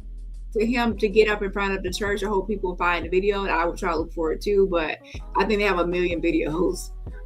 So incest versus, you know, sexual assault, incest, and then consensual and things like that. If one party does not consent, there is no consent. Obviously, is not consensual. So the minimization language used was trying to say that it was shared participation, it was mutual, it was consenting. It was two minors doing things inappropriate instead of one minor doing one thing inappropriate, doing something inappropriate. So it wasn't two minors being inappropriate, it was one, right? It wasn't two minors involved in the assaulting, it was one. So that's gaslighting of the situation to say, hey, what happened? What you said happened in the past about me assaulting you didn't happen. That was actually what happened. Was it was consensual things between you and I, which is not true. So that wasn't a real apology. It wasn't real accountability. It was to soften what he had did. It was to try to rebrand it and as something else. It wasn't. And to avoid a responsibility and accountability for the actual events, and to make yourself seem more innocent than what you really are, or the situation more innocent than what it is. To make yourself seem less aggressive and less of a predator. And also, when he did it, I got to listen again that he actually apologized to both, or I mean, not apologize, but take accountability. And by the way, a real apology, when you give a real apology, it has to be with the real action. You can't apologize for something that was consensual and say, oh, I apologize for the consensual thing, and when it was non-consensual. So it's a fake apology because it's not even about the real topic. Okay. Anyways, have a great rest of your Monday, and I will see y'all in the next live. Bye. And yeah, don't forget to smash that like button on the replay.